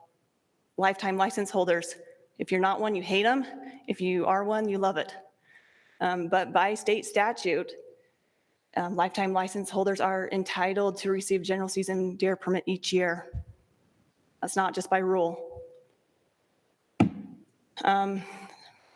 Elimination of some applications. So making hunters choose between different types of hunts, we would eliminate some applications, but would it be enough? Would it be fair? Hunter application behavior. By making hunters pick what is most important to them, the main thing is quality versus quantity. We would get valuable, interesting data. We would know who is a quality hunter versus who's a quantity hunter. Educating the public, this would be huge. We would face multiple challenges in educating the public about a new draw application format when they're used to a decades-old system. We're going on to 29 years of this point system, so that will take a lot of education. Waiting period structure. We may need to consider new waiting period structure for different types of hunts within the same species. Shift in demand.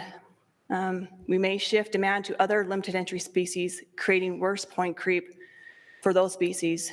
So if we decide to say, you only can pick one deer, limited entry deer or general season deer. Some people may say, okay, I'm going to hunt general season deer, but I'm going to apply for limited entry elk. So now you're creating more pressure, more point creep onto the limited entry elk. Something to consider. In that pie chart, that's their biggest combination right now. Do we want to make that bigger? Limited entry elk versus general season. Would have to decide if you're a limited entry hunter or a general season hunter. You can no longer be both.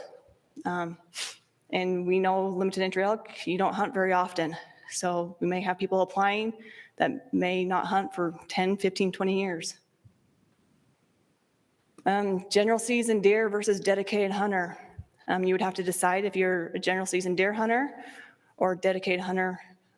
You no longer could do both. I don't know if you guys remember 2019. The public did not like that when I tried to do this. I tried to make it where you only could pick between one or the other. And ultimately it was denied, it wasn't approved. The public likes to have their choice between the two. Drawing structure, would we have to do with the preference point system and go straight to a bonus point system where we do 50% to max and 50% to everyone else? We couldn't have both types of drawing structures if we went one way or another on a different route. General season elk in the draw. I still have nightmares about this, but should it go back into the draw? So then all species are treated fairly. If we're going to make limited entry deer hunters pick between limited entry and general season, what about our elk hunters? So that's something to consider. Over-the-counter pressure. This would likely increase for all of our over-the-counter permits throughout the year. Our leftover tags, our other, things that we offer, the private land only permits for antlerless elk, the control permits, everything would probably increase the pressure on the over sales counter days. And we do have to also consider the financial impact. We may need pricing and strategy changes to accommodate possible losses of revenue if we decide to eliminate applications. And last but not least is public frustration and trust. We also need to take this into consideration. Would uprooting a 29-year system that hunters have used annually and adapted to their hunt strategies around putting hope for a new system that may or may not alleviate point creep. So those are things that we need to consider while we have this discussion. So with all that, I know the law of talk is what about the youth? What about, we can't draw deer, we can't hunt general season deer very often. So what I did is I want to kind of give you an overview of the draws for general season deer for 2021. I wanted to find out how hard it was to draw. a general season deer permit. So how many points does it really take to draw a general season deer permit in Utah? Now this is only reflects on residents. And I want to point out in these point categories, at least 50% of the applicants drew within that point range. So everything, of course, factors do vary, so always take that into consideration. But in 2021, if you wanted to hunt archery, we had 15 units that took 0 points to draw out for. Muzzleloader, we have 10 units that took 0 points to draw out for. Any legal weapon early season, so that's one before the normal. We have 2 units that you could have drawn out for with 0 points. And then a regular rifle season, there's 6 units that you could have drawn out with 0 points. You can look over the rest. The one that says 6 points, there's 1 unit that takes 6 points to draw out for, and that's our Plowtoe Fish Lake Thousand Lake unit. Is it called Fish Lake? No, it's Plowtoe. Is it Fish Lake Thousand Lake? Yes. Yeah, okay. Sorry. It's the Thousand Lakes unit. But that unit does take 6 points to draw out for because we offer, you guys only approve like 200 permits for that unit. So there's not a lot of supply there. There's not much demand, but when it's only 200 permits, it takes time. So then I wanted to take it to the next level because we always do talk about the youth. And I was just dying when you guys were talking about youth. I wanted to pull this up and I just couldn't wait. So I went to the next level and said, how long does it take for a youth to draw out for a general season deer tag in Utah? So in 2021, if a youth wanted to hunt archery, they could draw out for any unit in Utah if they hunted archery. If they wanted to hunt muzzleloader, there's 25 units that they could have drawn out for with 0 points. Any legal weapon, the early season, there was 4 units they could have drawn out for with 0 points. And the any legal weapon regular season, we have 11 units that they could have drawn out for with 0 points. Remember, it says at least 50% of these applicants. So, some of them may have not draw with 0 points, but 50% of them did. Of course, our any legal weapons hunts are harder to draw out for as a youth. We have more demand for those ones because when you draw out for that, you can hunt all 3 seasons. Doesn't mean the youth go and hunts all 3 seasons, but the parents like to have that safeguard. Like, we never know, they may go hunt the muzzleloader. So they are definitely harder to draw out for. But if you're willing to do archery or muzzleloader, kids could draw out pretty quick. Muzzleloader, you could draw out if you had 2 points. So every 2 years, a youth could be hunting a muzzleloader. So then I took it to the next level, is dedicated hunter. Dedicated hunter program is a 3-year commitment. It does cost a little bit more money and you do have to do service hours. But I wanted to see how long it took. So there's 2 categories on here. One's for adults and one's for youth. We do offer 20% of the dedicated hunter youth quota to the youth. So 20% of that quota goes to the youth. So there was 22 units that the youth could have drawn out for with 0 points in the dedicated hunter program. Granted, there are 6 units that we didn't have enough quota to offer to the youth because we may have been only able to issue 1 permit in general because we didn't have enough of that 15% quota to offer to the dedicated hunter program. But as you can see that, if a youth wanted to hunt and put in that time commitment, they definitely could hunt through the dedicated hunter program as well. I also wanted to add this to it. We always tend to kind of forget what we offer to our youth. So we offer 20% of our general season buck deer permits to our youth. We allow them to hunt all weapon types if they draw out for any legal weapon hunt. And that includes the early any legal weapon hunt as well. So either the early or the regular. We offer 20% of the dedicated hunter permits to the youth. We have a 500 permits to the youth any bull elk hunt that they can apply for. And we also have an additional 20% of the general season archery buck deer permits that are just over the counter for the youth. So after the draw, we issue an additional 20% of the archery quota to the youth for archery permits. We now offer unlimited general season any bull elk permits to the youth. And we also offer, the youth are allowed to buy one of the 15,000 spike bull elk permits. We offer 20% of all the quota of the antlerless permits to the youth, and 15% of the permits go for the all greater sage grouse, sharp-tailed grouse, swan, and sandhill crane go to the youth. It keeps going, guys. we love our youth. We definitely want to keep our youth involved. That's why we have so many different programs for them. 15% of all of our limited entry turkey permits go to the youth, and if they don't harvest during that spring season, they can hunt during the general season, so the whole month of May. 15% of the quota of the fall turkey permits go to the youth with a reduced permit fee, so it's a little bit cheaper for them to hunt the turkey permits. We have unlimited general season spring turkey permits for them, and we have special youth dates set aside that is a statewide permit for them. We have the chukar and gray partridge special youth hunt dates. We have the pheasant and quail youth special hunt dates. We have youth pheasant hunts. They're sponsored by using pen-reared birds. We have waterfowl opportunities for the youth, 2 hunts in the northern and the southern part of the state.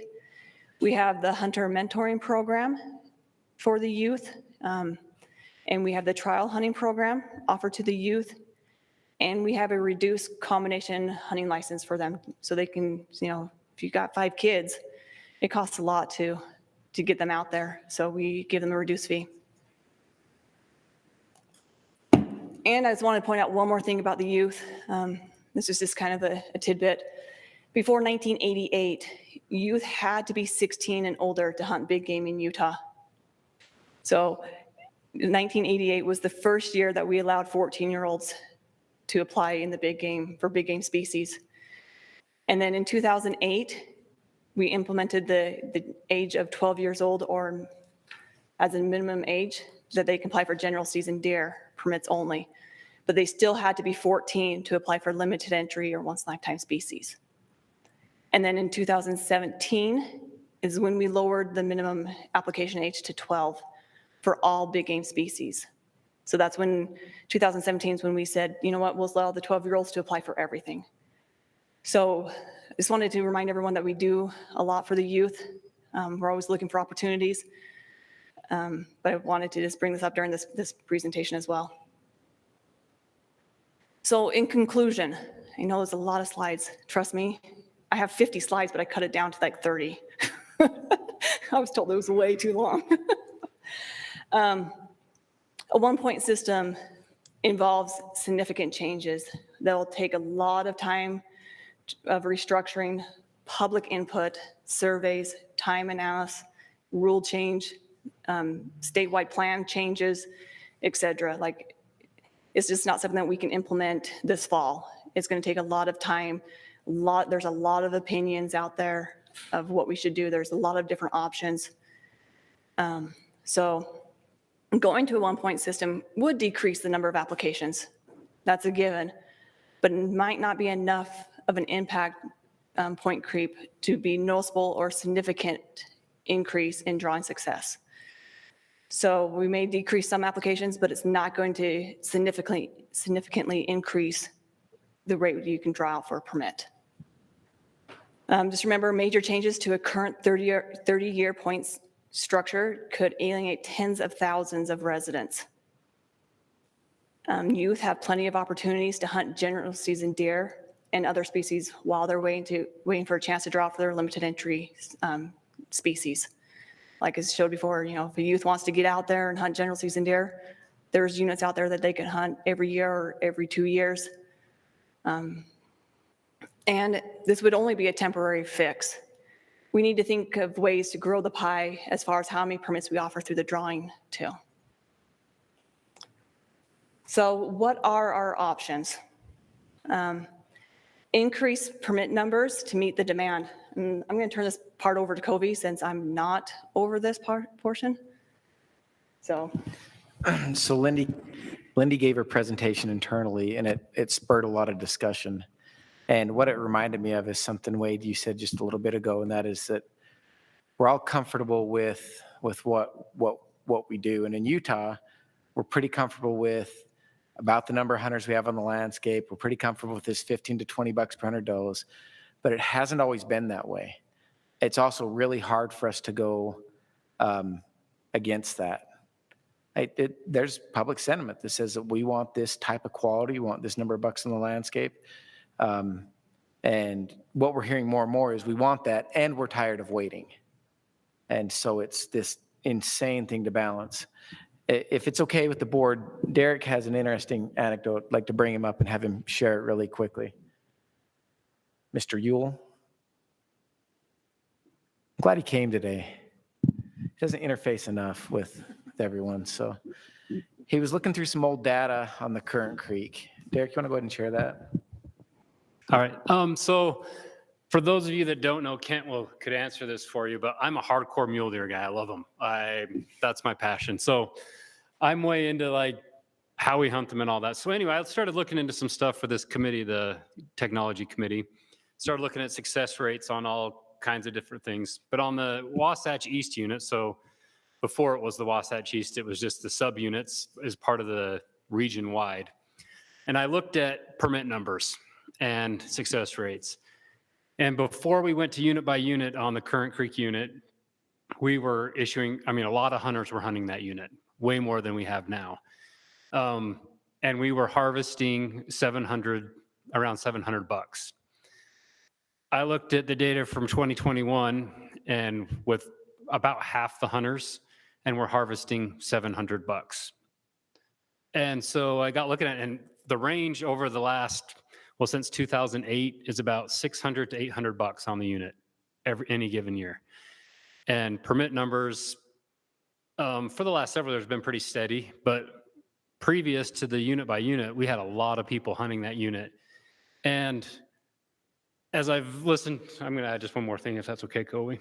As I was listening to Randy and Brock and us talking about the 2-point or less hunting strategies and that kind of stuff, I almost think you could accomplish the same thing by just increasing permits and still have the same amount of harvest and still mature bucks on the landscape.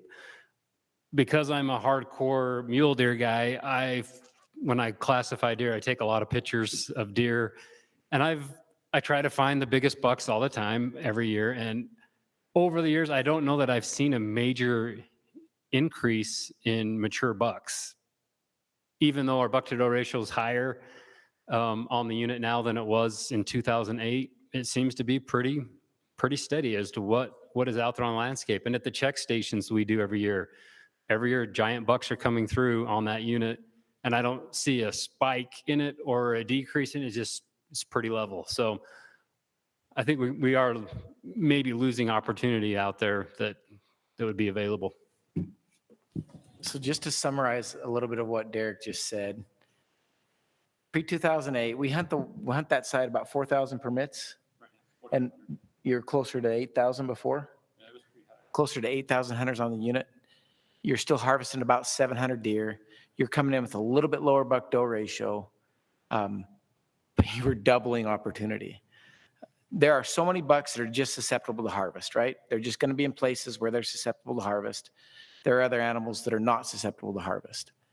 We have worked really hard in our management plans to say, okay, we've agreed to manage to 15 to 17, and these are the number of tags that it takes to manage 15, or we've agreed to manage to 18 to 20, and this is the number of tags that it takes to manage 18 to 20, without really looking back and saying, hey, should we be managing to 15 to 17 on more units and adding a lot of permits? So point system's one discussion. I think another discussion that we have to have if we're going to be fair to ourselves is, do we need to increase the number of permits to better meet the demand? With the technology committee, we're going to look at possibly options to decrease hunter success. That's another option or possibility. Change in hunt structures, timing of these hunts. We just brought it up with elk. If we hunt them during the most susceptible time, harvest rate is probably going to increase. If we change that a little bit and decrease harvest rate, could we offer more opportunity that way? Another option that obviously we probably don't want to do, because it means folks just aren't interested anymore, is decreasing applications to meet the supply. So you'd be limiting what you could apply for. Yeah, go ahead, Lindy. I can finish the rest. But yeah, so like Kobe said, we can decrease the applications, but then that means we have to limit what they can apply for. Do we limit to where they only can apply for one species in Utah? You only can hunt deer, or you only can hunt elk. We got to think of all those kind of things, but basically that's the only way that you can decrease applications. That's something to think about. So in other words, between Covey and I, in this conversation, we need to either grow the pie or reduce the demand. And when we say, reduce the demand, we need to do it by a lot, not just by a little, but a big chunk. When, the previous slide, I had 375,000 applications, and we only offered 75,000 permits. You got to think of that in terms, you got to decrease it a lot to make people's success rate of drawing out. So that's why we're here today, is to try to kind of bridge some of that gap between supply and demand. And that's all I have. So any questions? There's an easy solution, Colby. You got to grow more animals. That is what Lindy says every time we have this discussion. She looks right at me and says, this is wildlife's fault. We wouldn't be having this discussion if we had 700,000 deer. Yep. I say thanks, Lindy. Anytime. Lindy, great presentation. Appreciate that. And this is something there's no easy answer. I mean, there isn't. I mean, probably the easiest thing in my mind would be to relook at our point structure a little bit. But our 15 to 17 or 20 to 17, 18 to 20 type thing. I think that's probably the easiest way, but is it the right thing to do? I'm not sold on that quite yet, but who knows? One thing that stood out to me a little, Lindy, is that in creating that mentor program, I think that it has given some opportunity for those people that have a lot of points to share that with the youth. And maybe that's one way that wasn't absolutely captured in there that could be, we could add to that in the future as more opportunity. Yeah, that's a good point. We only had 1,394 youth take advantage of that this year. So there was only almost 1,400 adults that would share or mentor their permit. And that's across all species. So we definitely, I think we need to work on advertising, promoting it, sharing it. If your kid doesn't draw, why don't you mentor them? That kind of stuff. But yeah, I agree. Thanks.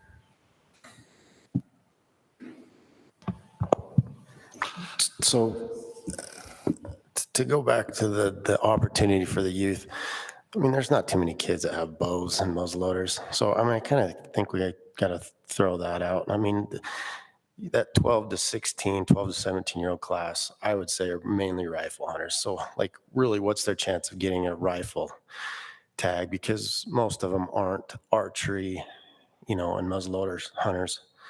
Another thing, it's that, we're worried about what the public sentiment is today. What's the public sentiment when there's 50 points, 60 points?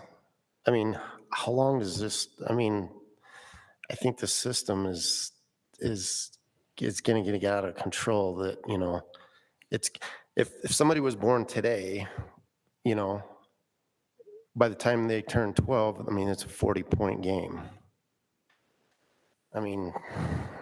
How long do we want to, kick this dog down the road? I think we got to address it. And I think, if to address the point creep, that you do have to allow people to kind of choose. How bad do you want to go hunt general season? How bad do you want to do the limited entry? Is it right that, the Pine Valley now, I guess, I mean, that's pretty much going to be a, you know, with the number of tags they cut, I mean, that's going to be a once every 10 years.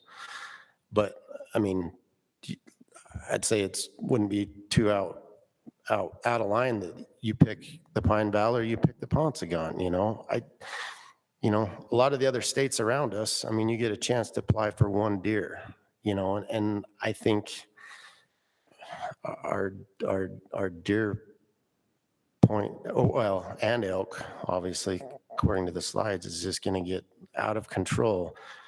That our youth, you know, granted, there's a lot of youth opportunity, but for them to ever draw, you know, a limited entry deer and elk in the future, geez, I mean, I don't like the way it's going, you know, and increase the demand, I mean, we have the graph going this way of people applying and the permits going this way. Granted, you said maybe we could put more on, you know, a few more on general season, but I mean, those arrows are going the wrong direction. So a couple of thoughts of that. My views have changed over time, but I think that we've maybe missed the opportunity a little bit in Lindy's presentation, in that, yeah, it takes a ton of points for the rifle, but maybe we need to do a better job educating the public that the youth, that they can get those muzzleloader and archery tags. And maybe we need to do a better job of having a system where they can have those available, or learn that they can do archery or muzzleloader. And I'll share why my views have changed on that.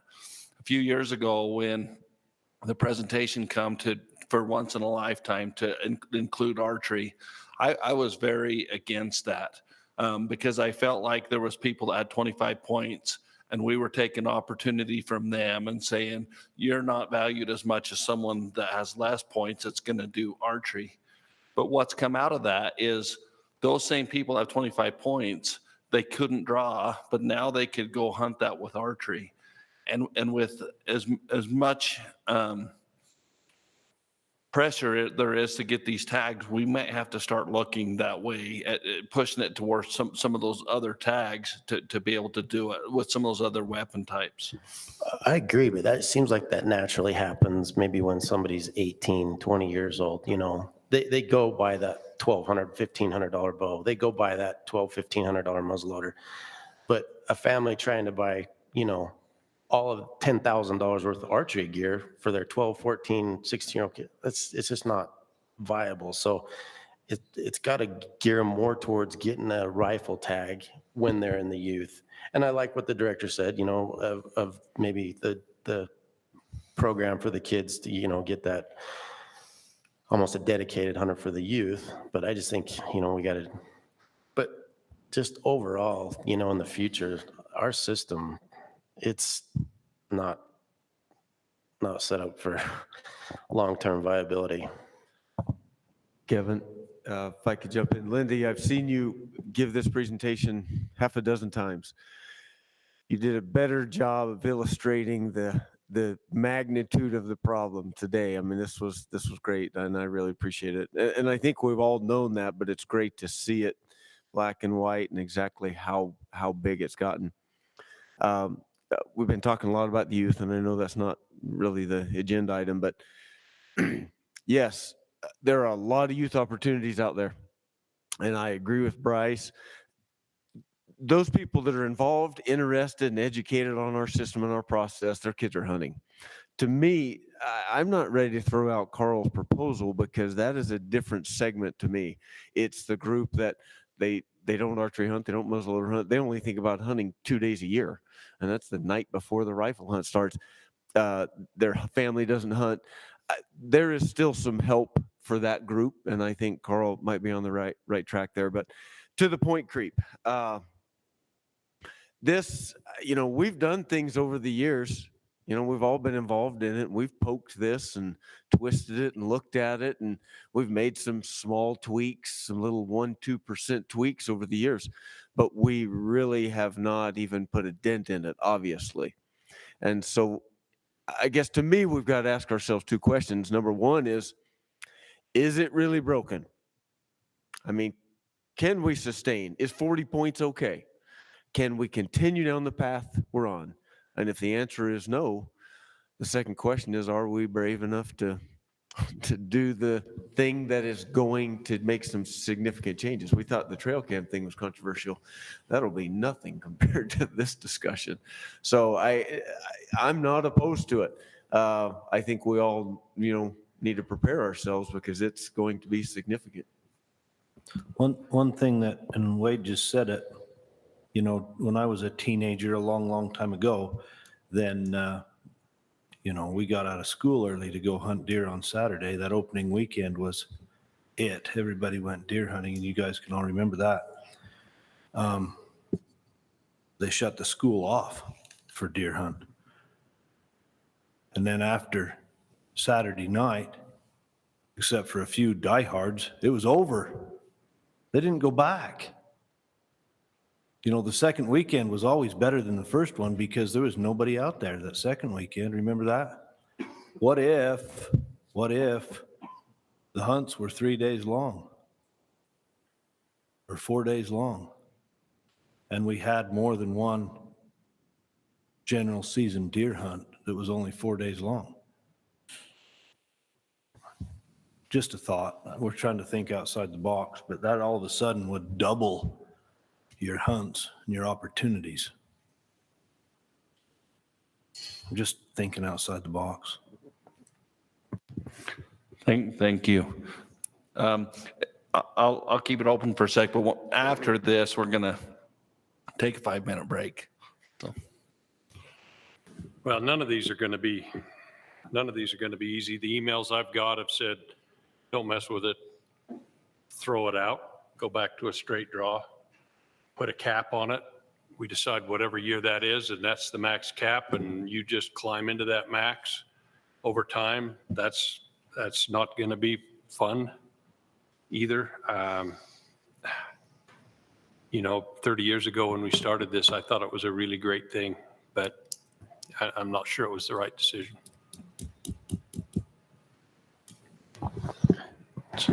I don't know. I kind of thought it was the right decision at the time. I remember how excited we were about having a better opportunity to draw if you didn't draw one year or the next year and stuff like that, and how it actually gave you more of an opportunity. And I've got a lot of people that have in the 20s of points. They've been waiting patiently, getting ready to go. And we talk about maybe choosing one deer to hunt. One of the reasons we can tolerate minuscule opportunity draws because you still get to hunt stuff. It's not like all or none. If it was all or none, that would be horrible. But I mean, like elk, you can put in on a limited entry elk and bide your time and wait and wish and have hope, but you can still go buy a spike tag and go hunt elk. I mean, I think we have some opportunities like that we can't quite flush yet. So I don't know. This is, and the point system is kind of getting crazy, but it kind of works too. I mean, it's not, I haven't heard a better proposal. We talk about thinking outside the box and doing something that's going to be really uncomfortable. Well, let's not do that if it's not better than what we're doing. So. Yeah, I have some friends in Idaho where there's not a point system, and there are stories of people that have drawn multiple times when they shouldn't, but there's also stories of many that have never drawn and will never draw. And at least under this system, you wait long enough, you will draw. So it's not easy, but I think the best part of all of this is that is educate ourselves. We continue to look at options and try to find that best answer. I don't think it's a knee-jerk reaction, but look at solutions. So, if you wait long enough, we'll draw. The people that are born today, or the 5-6-year-olds, they're never going to draw. So, I mean, yeah, we will draw. We're old enough. Well, I hope we do before we die, but they won't. So I really think that we really got to. But a question with that is, if you take that point system away with more people moving in and a dwindling resource, and there's no point system, would they ever draw? Yeah, well, and to be fair, I mean, I've had a lot of emails saying, you know, freeze the point system, get rid of the point system. I mean, you guys have seen the same. Like I said, go back to the system that, like, and it would be, it's either 1 point or the whole state would be limited entry, basically. Yeah, it's hard to do that because you have the once in a lifetime or dedicated or the lifetime license holders, but basically you get a chance to everybody gets a chance to put in. So you're mainly just talking the deer. The deer. Yeah. Yeah. I mean, to a degree would be elk too, but you know, if I decide that I want to keep putting in for the ponds down to the Oak Creek, you know, I'll do that. But I'm not going to take away, you know, the chance that somebody wants just to go hunt the Ogden, you know, because I can do both. You know, I think it's, you know, I think that we got to be cautious that, you know, today, you know, it still kind of works, but, you know, 40, 50 points, you know, in the future, I just don't like where we're going with it at all. And you know what? Hopefully we're all brave enough to do something, because at the end of the day, you know, I remember, it's been probably 12, 14 years ago that I remember, you know, we were talking within a group of people that said, you know, they were proposing to make the changes to the limited entry elk, move it out of September and October. And the one guy said, I have max points. Do not change it until after I draw, then you can do whatever you want. But that's the kind of mentality that we got to get rid of, because yeah, there is some of us with a lot of points for deer. I got a lot of points for deer, but we have got to look out for the next, you know, the next generation and the generation after that, because yeah, they don't. And it's the system. Well, I think a key to that, and Lindy could guide us through that, but if we did go a direction, it's got to be very well planned, and we have to help the public understand where we're going with that. You know, you throw out several ideas, but in doing that, we would need to really help the public to understand which way we're going. Mr. Chair, can I say something really quick? Is that okay? Appropriate? The concern that I have is that right now, it feels like this is the fix. Like, let's just specifically talk deer. You merge these 2 point systems, and what you really have to do is take a step back and say, what do I gain? Right? Right now, you have 2 point systems. You have people that we'd say are applying for both, right? And you look back as recently as 2000, and when was the last time everybody who wanted a permit could have a permit for general season deer? 2008. 2008, everybody who wanted a general season permit got one. We're not that, in fact, I think it's even more recent than that. But you pull the trigger on, if we pull the trigger on this, you merge the point systems, what you really gain is 1,300 permits. That's it. And you can only pull that trigger once. So how do you do your math on that though? Because if there's only 1,300 limited entry permits, so you still have the same number of applicants, and right now they're applying for these high-end units, right? But what happens when they draw and they jump back into the lower point pool? They're going to be distributed across all these hunts with only 1,300 additional permits. But won't it be easier to draw a general season tag and a limited entry tag if people are only picking one or the other? I see what you're saying. The answer is, in the very short term, yes. In the long term, I don't You're get not it. adding any permits. In the long term, if you want to address this, you address it through management or you grow deer. Well, you put half the people into an application though for a certain, you know, I still don't get your math. I mean, if there's so many permits and I get to put in for both of them now, but if I'm only put in for half of them. Only 30% of the hunters are doing that. So you cut that 30% out, right? So right now today, when Lenny pulled up the slide, she said 36%? 24% are applying for, 27% of hunters are applying for limited entry deer and general season deer. That's it. So if we're just talking about deer, yeah, you erase that, we want to call it double dipping, whatever we want to call it. It's a short-term win, right? All right, and I get it. And the way that we're headed, general season deer is the thing that's going to become the hardest to draw over time, right? That's the road we're heading down. When you can choose both, it's going to be the Paunsaugunt, the Henrys, the Buck-cliffs. These are going to become the ones that are increasing more now. But if you combine them today, you get rid of this 26% today, right? And you're going to alleviate pressure on the system for a time. But you only added 1,300 more permits. So now if you look at the whole pie, you can't double dip anymore, if that's what we're going to call it. But we're only issuing 1,300 limited entry permits. And with a simple change in management, you could add 25,000 general season permits and not address this. Now, I'm not saying you should or shouldn't, but what I'm saying is that forcing this choice, you pull the trigger once, you eliminate that 26% and pull that out, but we'll be back here again. Because as recently as 10 years ago, everybody who wanted to hunt general season could. And today, last year, 51% of the applicants were unsuccessful. That's the reality. Yeah, so that's kind of to my point that, I mean, everybody that wants to hunt general season, if we let them choose, then yeah, maybe it's not a big deal that they put in for the Vernon or the Buck-cliffs or something, but it is pretty important that they get, a general season tag. So that's gonna alleviate pressure on both ends and help the point creep. I just don't get where our disconnect is on that. It's just, and what I'm saying is immediately, yes, those that have limited entry points may gear themselves more towards that limited entry unit. But as they draw that permit, right, you're still only adding, now instead of having two pools, right now we have limited entry pool, general season pool.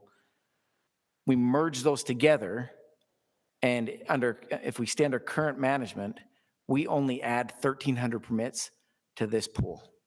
So yeah, we alleviate this 26% immediately. But what I'm saying is over time, there are a couple of things that happen. They jump to elk, they jump to pronghorn, they create point creep there if you don't address that at the same time. Or after they draw that limited entry permit, they're still back in applying for now the same number of units, but only 1,300 additional tags. And as that continues to increase, you're going to be right back in the same situation in a very short period of time with deer. And I agree, it's only 1,300 permits, but you're taking away a lot of applications, which it's going to be easier to draw. Simple as that. The easy solution, Colby, you got to grow more deer. That's it. And to your point, I agree. I mean, if we could add more general season, I'm not, because but at the end of the day, I just think we can't afford not to, we got to get people, a chance to do it as much as they can. With that, let's take a 5-minute break and come right back and jump to it.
1.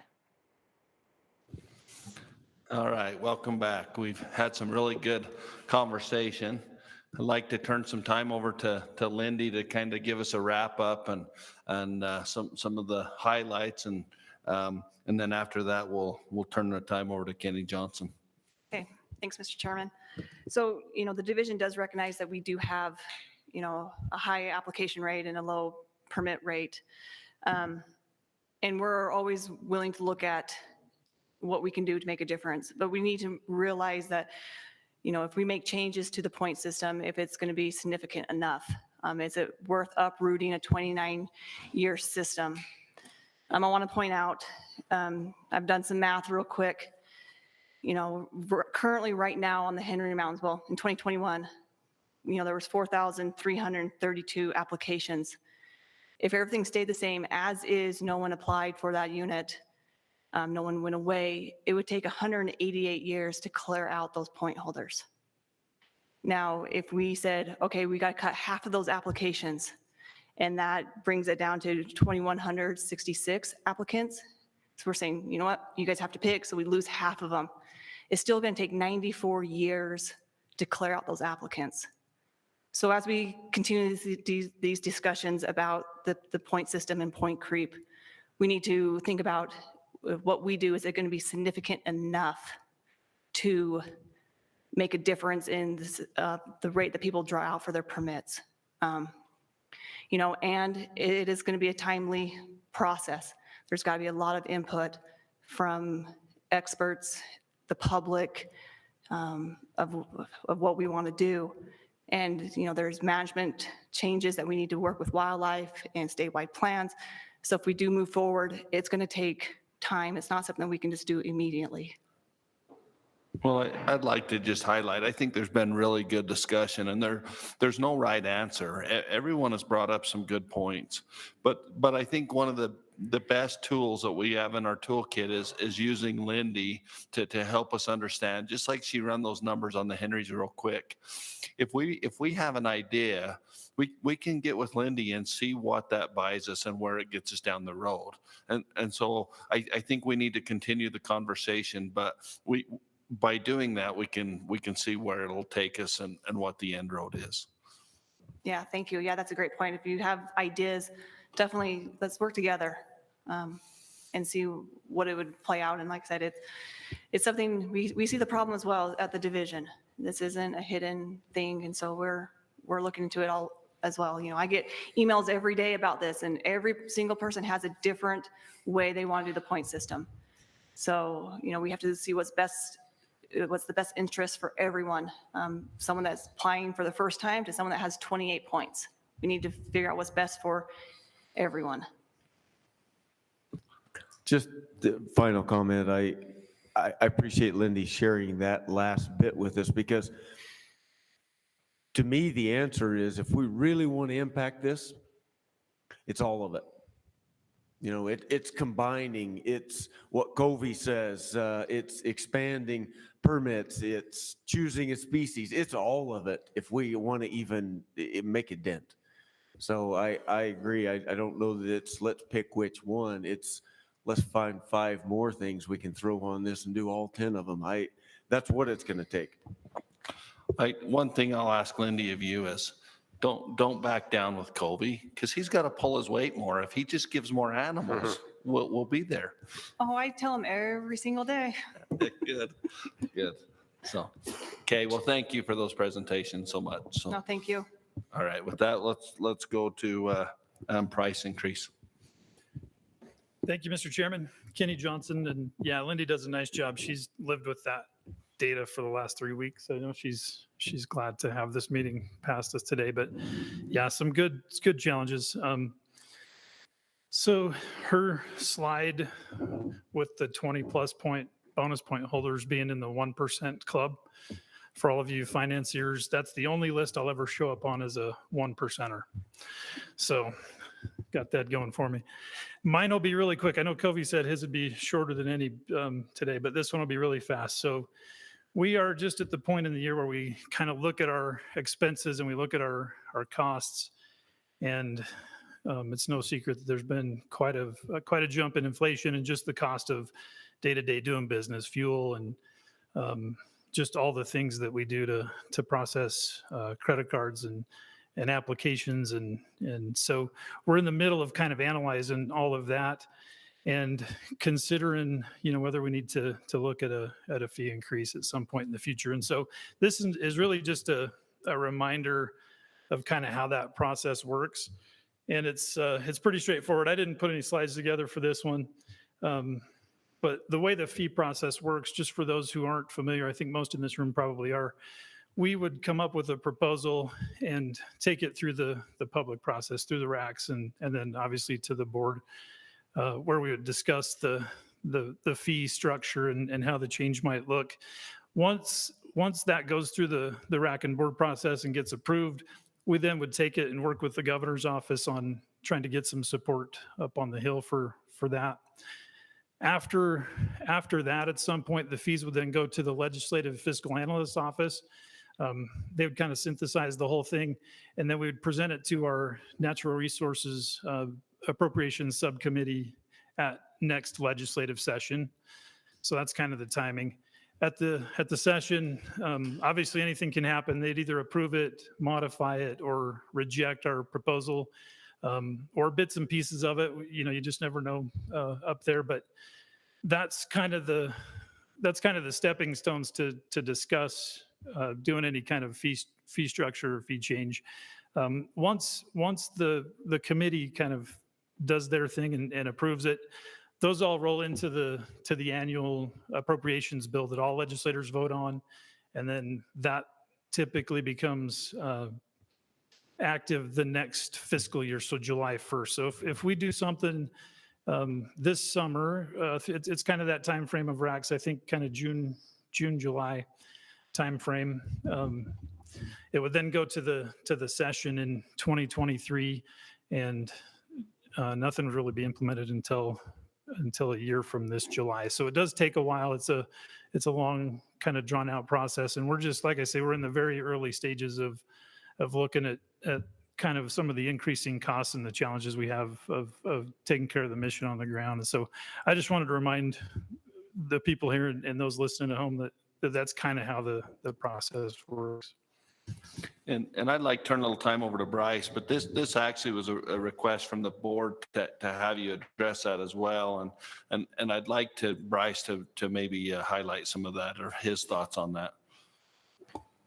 The one reason I wanted to bring this up is just, with inflation the last couple of years, if we're not looking at this like yearly or every other year, we're missing the boat big time, because if we, in our personal world, in the building world, if we haven't raised prices for the last couple of years, we're out of business. So, I just think that, and the reason why is because, we've got a lot of good division employees, and I see, a lot of times where we, tend to lose those to higher paying, federal jobs and stuff. So I just want to make sure that, we keep up on top of it, and we've got good employees working on and doing great things for us. So that's kind of the reason why I just think we need to,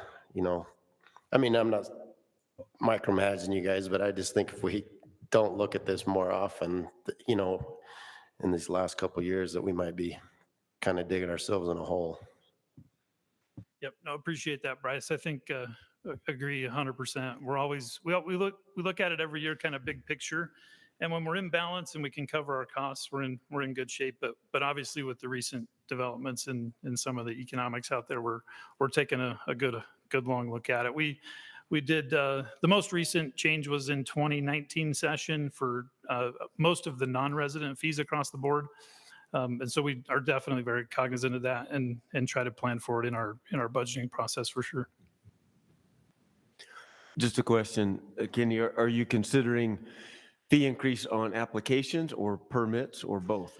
So what we'd probably do, Wade, is just look at everything, just across the board, and then kind of maybe fit it into the structure too, because I think like you've seen in some of the stuff today, we do want to still be conscientious of, family hunting and people with multiple youth in their household and that kind of thing. And so everything would probably be on the table, and then we would just kind of, whittle it down from there to the basic needs that we have to meet. Sorry, one more follow-up if I could. Sorry to put you on the spot. This might not be a question you can answer, but on big game, what percent of our revenue from big game is from applications and what percent is permits? I would guess somewhere around 25% is applications, just with rusty numbers bouncing around my head right now, but I can get you that, Wade.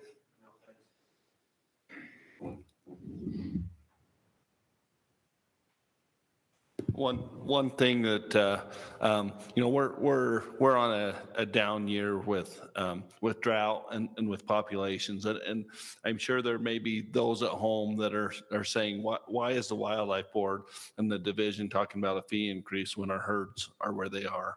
But the reality is just exactly what Bryce said. We have incredible folk with the DWR, and everything is increasing. And if we don't stay on top of that, we lose good staff, but also everything becomes outdated. And so even though it may not be a popular thing to discuss, it's very important that we stay on top of it. All right, with that, I think we can go to urban deer transplants. All right, thanks.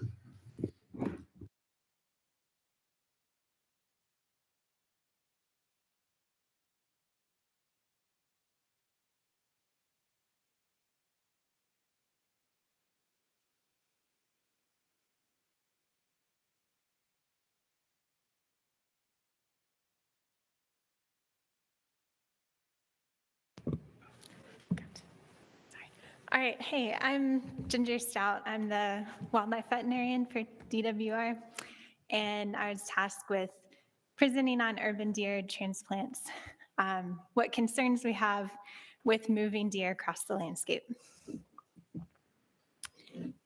So urban deer are definitely a problem that we have in the state and across the US.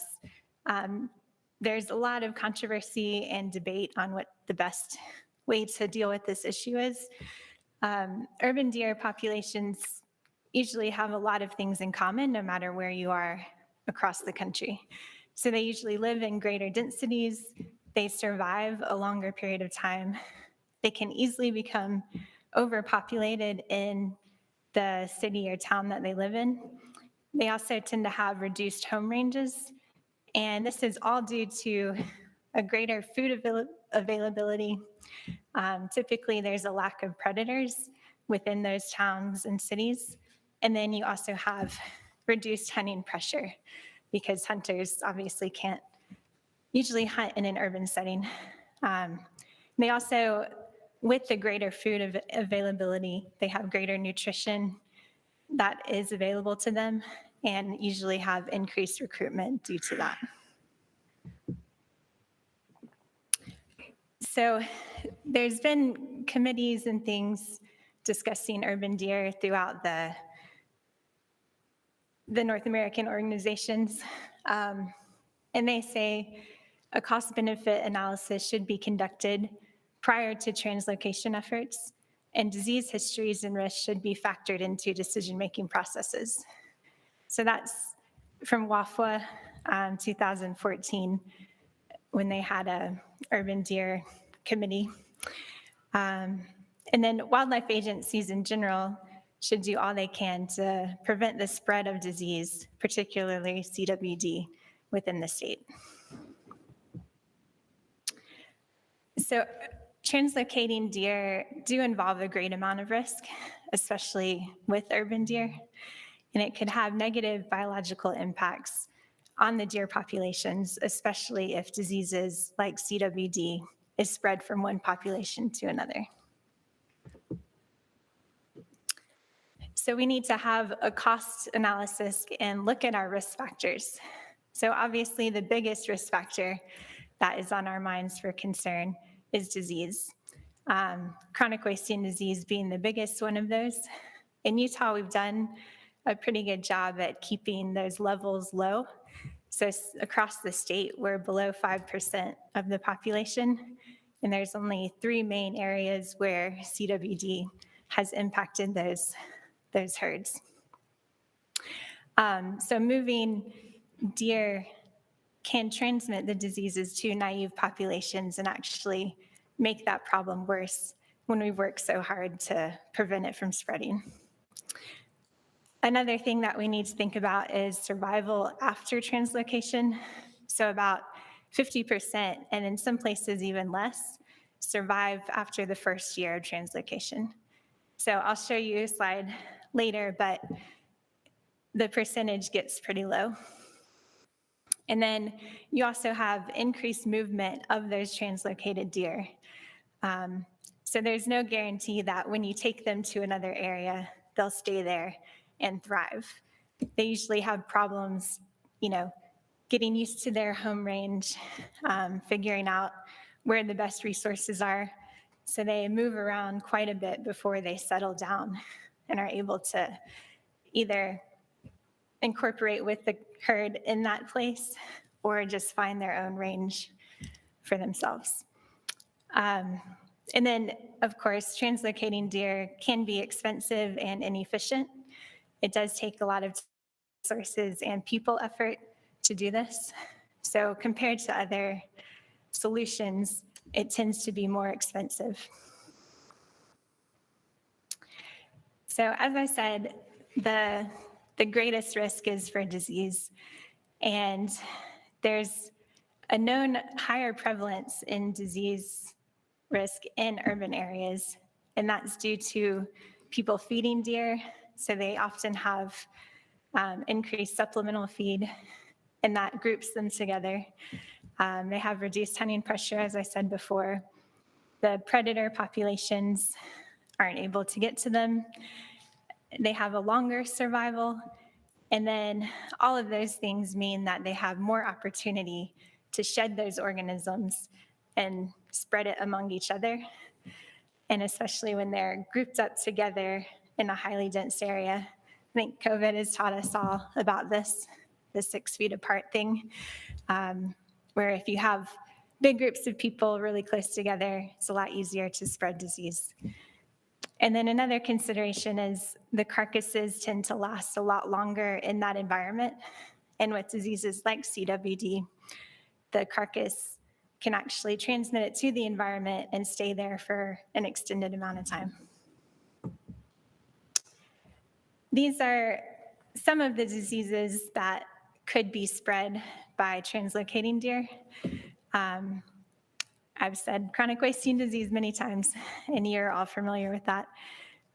Exotic lice is also a problem, and I think we did have one incident in Utah involving that. Ticks, you can spread ticks around, and they carry other diseases. Deer also have a problem with eye infections, so that's the keratoconjunctivitis, and that can be contagious from one to another. And these can get pretty bad and actually blind the deer, which causes more trouble when they're trying to cross roads or just navigate in general. Plague has been found in Utah. Bacterial pneumonia is also another thing that we see quite a bit. Adenovirus was just recently found in Utah as well. Papillomavirus just creates big wart-like structures on them, and it can be spread from one deer to another. And then you have other parasites, internal and external, like nasal bots, lungworm, and arterial worm. So these are just some of the diseases that can be spread when we're moving these animals around. As I said before, survival after translocation tend to have very low rates. So there were 2 studies done in California where the survival was about 15%. And these were urban deer translocated to more rural settings. In Wisconsin, they did a study that was 54% were reported dead within the first year. Missouri had a 30% survival rate in their study. British Columbia just did a study, and theirs was about 48% survival. And then in Utah, we've done a couple studies as well. The Parowan study was on non-urban deer, but it just gives us an idea of what can happen with these translocations. And with that, half of them survived. So this is, again, just some diagrams of the study that Smedley did in Utah, translocating non-urban deer. So in the first year, 2013, you can see the lighter shades are the translocated deer, and then the resident deer is the darker on the left. One thing that they did learn is if they do survive that first year, they do tend to have a better survival rate the next year. So in the 2014 graph, you can see it's about the same or even a little higher compared to the resident deer in that area. So once they get past that hump and figure things out a little more, they tend to be able to make a living. But it's quite a cost for the first year. And then age-wise, the younger animals tend to do a lot better than the older animals, as you can see in the second graph. And then another thing we have to think about is movement after translocation. So like I said, they don't always stay where you put them. In that British Columbia study, about 30% of the deer actually made it back to a town or a city where they came from. So that was not good because they moved up to 160 kilometers, which is significantly more than the resident deer do in migration. So yeah, it's a very large difference. And in this diagram, you can see the one on the right is the translocated deer, and that's the same map. So you can have a fair comparison. So you can see the large amount of area that the translocated deer covered compared to the resident one. And then some deer, it mentioned that they can have increased crop degradation. So you can have more issues with farmers and ranchers in that case, where they're just trying to find an easy food source that they're used to instead of trying to go into the actual, wilder land. This is just another example of the resident versus translocated deer.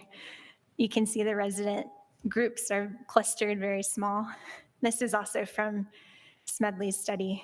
And then the translocated deer have a much wider range. So in summary, I know that's a very quick presentation, but typically the long-term negative consequences outweigh the possible short-term benefits. In some cases, deer quickly reestablish in the populated areas in the cities because they do so well in those areas and have a lot more nutrition than some of the more rural areas. And then you can also, the main take-home point is that moving these deer around can spread diseases like CWD. And the question is, do we want to risk that? Even with populations that are known negative, we don't have a live animal test for it. So that's one of the major concerns. We could spread it unknowingly. And since those urban deer are much more likely to have diseases in general, that would be just a really bad situation if we didn't know if they were negative or positive, moved them, and then created a whole new outbreak.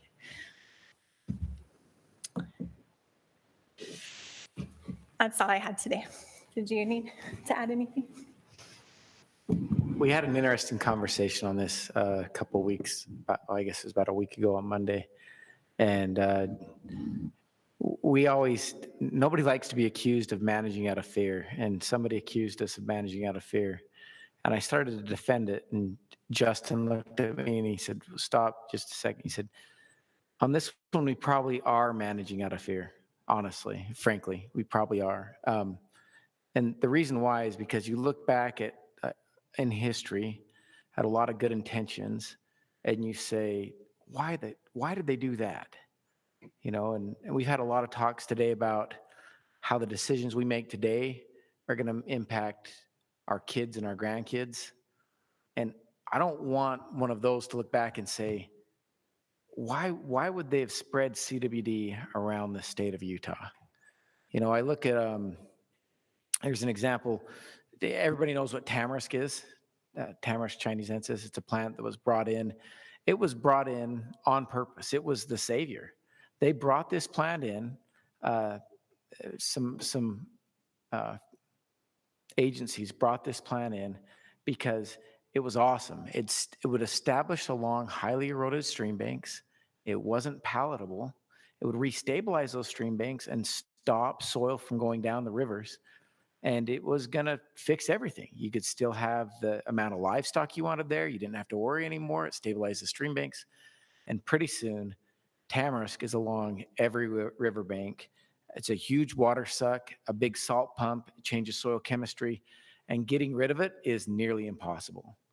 And you look back on that and say, why did they do that? Well, they did it because they had a problem they wanted to solve. And sometimes with deer populations, we look at it and we say, well, we got a problem of low density where we want more, we want to solve it. I think, honestly, we're all just a little scared. And it happened when we did have a deer come back as a false positive one day.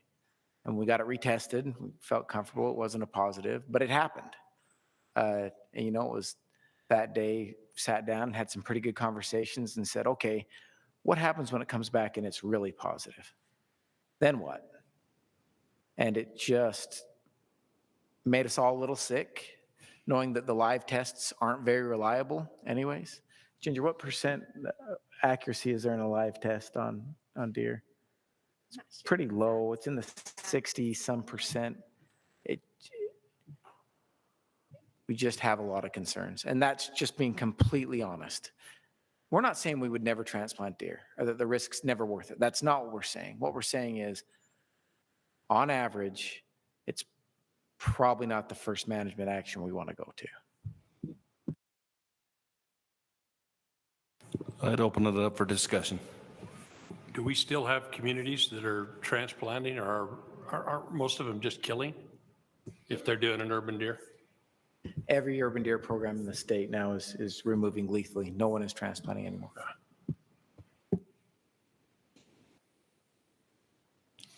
So I don't argue any of what you just said. I'm 100% where you are, but I do have one issue with putting all the weight in the CWD and the disease. It's not illegal to bait deer in Utah, and Kobe knows where I'm going, but I hate that, because if CWD is so important, we have other avenues that we can spread disease. If urban deer are higher numbers with disease because they're feeding together, why are we letting that happen in wild populations? So I think if this is really a concern, we need to take this statewide and say, hey, it's a concern. Let's really look at our CWD program and make that same effort statewide. So. Can I comment? I appreciate what you guys have shared with us. It makes a lot of sense. And Kevin, I totally understand what you're saying. To me, those are two separate issues. That's apples and oranges a little bit. What Ginger is sharing with us is taking a deer from an infected area, moving it to a non-infected area, and that is significant. I think what you're referencing is in an infected area, allowing supplemental feeding or whatever that would then further spread. To me, they're a little different. I get where you're coming from, but they are just a little different in my mind.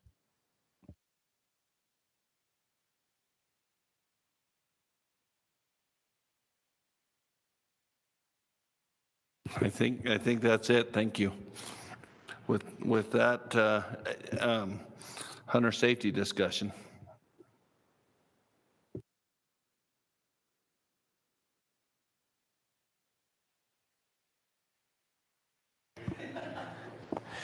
He looks bigger than us, so I don't think nobody's gonna go mess with him.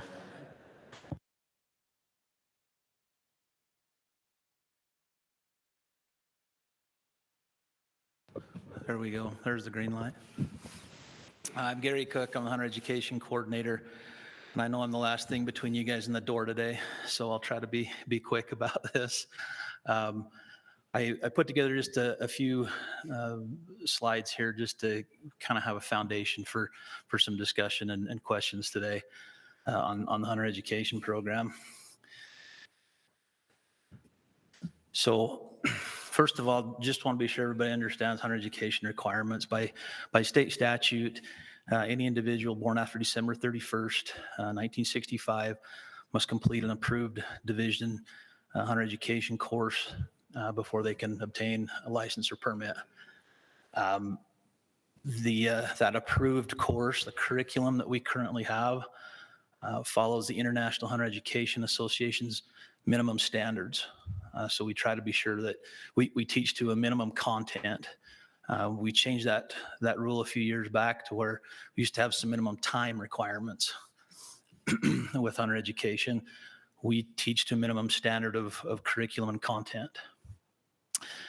Students must successfully be able to complete all of the different course testing with that.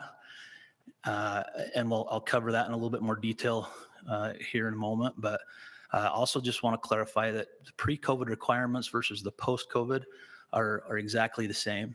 A couple of years ago when we got hit with COVID, there were some states that made some changes to their requirements. We made some adjustments to how we delivered the course and how we allowed people to fulfill those requirements, but our requirements are the same, pre-COVID and post-COVID. So the delivery options that we have for that curriculum, the instructor-led course, this is our traditional in-person classroom format that we've had available in the program for some 65 years now. Still fairly popular. About 35% of our classes are this traditional in-person instructor-led course.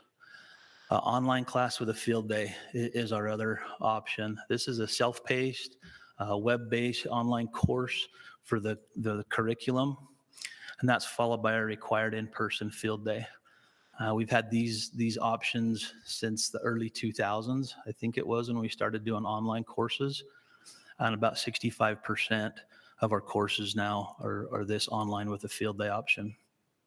Important to note that both of these options include an opportunity for the practical skills and knowledge that a student learns to be applied during hands-on exercises, the final written exam, and a live fire shooting test. So those testing components that I mentioned earlier, to be able to successfully complete a course, students are evaluated and tested in three different areas. Attitude being the first one, right? Being able to behave in a safe and responsible manner during class or hands-on exercises, they range throughout the course of either delivery type. They also have to obtain a score of at least 75% on a final written exam and participate in a live fire exercise to demonstrate safe firearms handling. These different testing components are part of our administrative rule. I want to bring you up to speed. Maybe I'm not sure everybody's aware, but some of the things that we've tried to do over the last couple of years to improve the program. In early 2020, we launched a new in-house management system. This was created by our IT staff. It allowed several different things, but first thing is it standardized the course announcement and the registration procedures through our website. Previously, instructors, they would advertise their courses. There was a variety of different ways that students could sign up for a course. It got a little bit confusing sometimes. This new management system allowed us to just say, this is where you go, everybody, to sign up for a hunter education course through our portal. It eliminated paper records. eliminated lag time and lost records in the mail. This management system, our instructors, they're directly linked to our DWR customer database. So that as soon as they finish a course and pass those students, that student's profile is updated immediately within our database. Much more efficient.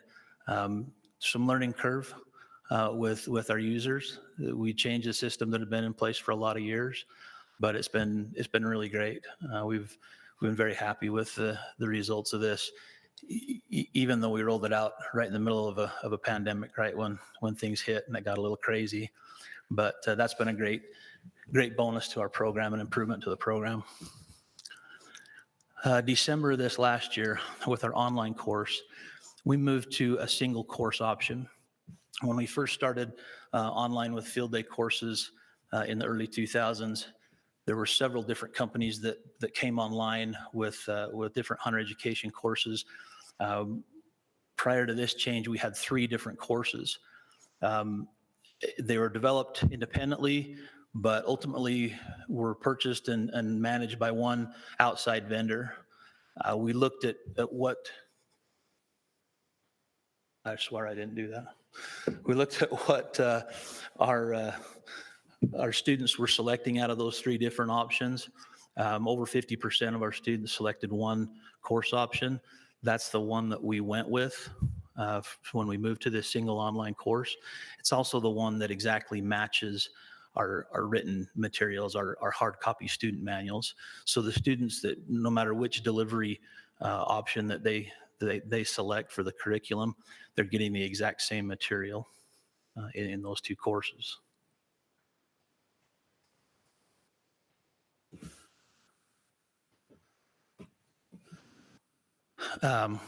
We just felt like that move to that one course option streamlined things, simplified things, less confusion for our students, makes it easier for us, for our staff and our volunteers as well, as we manage and oversee the program.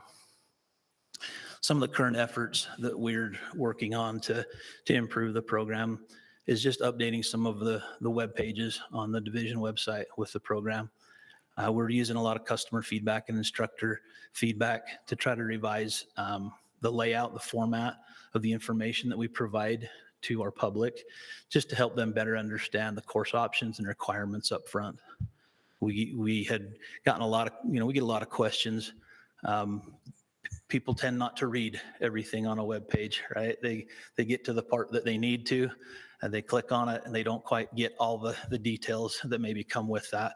So we're looking at ways that we can try to improve that and make our customer experience a little bit better. One of the questions that I know has been discussed a little bit is about the shooting test and whether or not that's still a necessary component of hunter education. Again, wanted to just make sure everybody was aware. We modified the shooting test several years ago. It used to be that the shooting test required a minimum proficiency score. A student had to shoot 50% in a kill zone area on an animal target, 15 to 30 shots in our basic course of fire. You probably all remember that from when you took hunter education.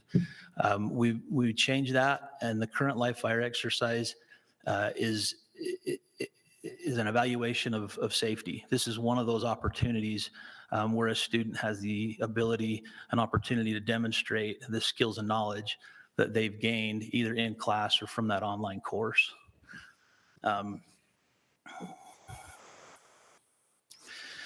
So this is also the live fire exercise, one of the few times, especially in an online with a field day course, that our instructors have the opportunity to be able to evaluate their students to make sure that they are behaving in a safe and responsible manner, following directions, and handling that firearm safely.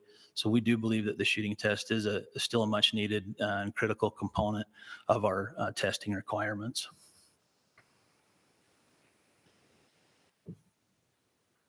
So the mission of our hunter education program is to educate hunters to be safe, first and foremost, legal, knowledgeable, responsible, and involved. One of the primary indicators that we have to look at whether or not our program is effective is our hunting-related incident data. And if you look at that, we started tracking that information in 1957 is when hunter education started in Utah. It was a voluntary program for the first few years.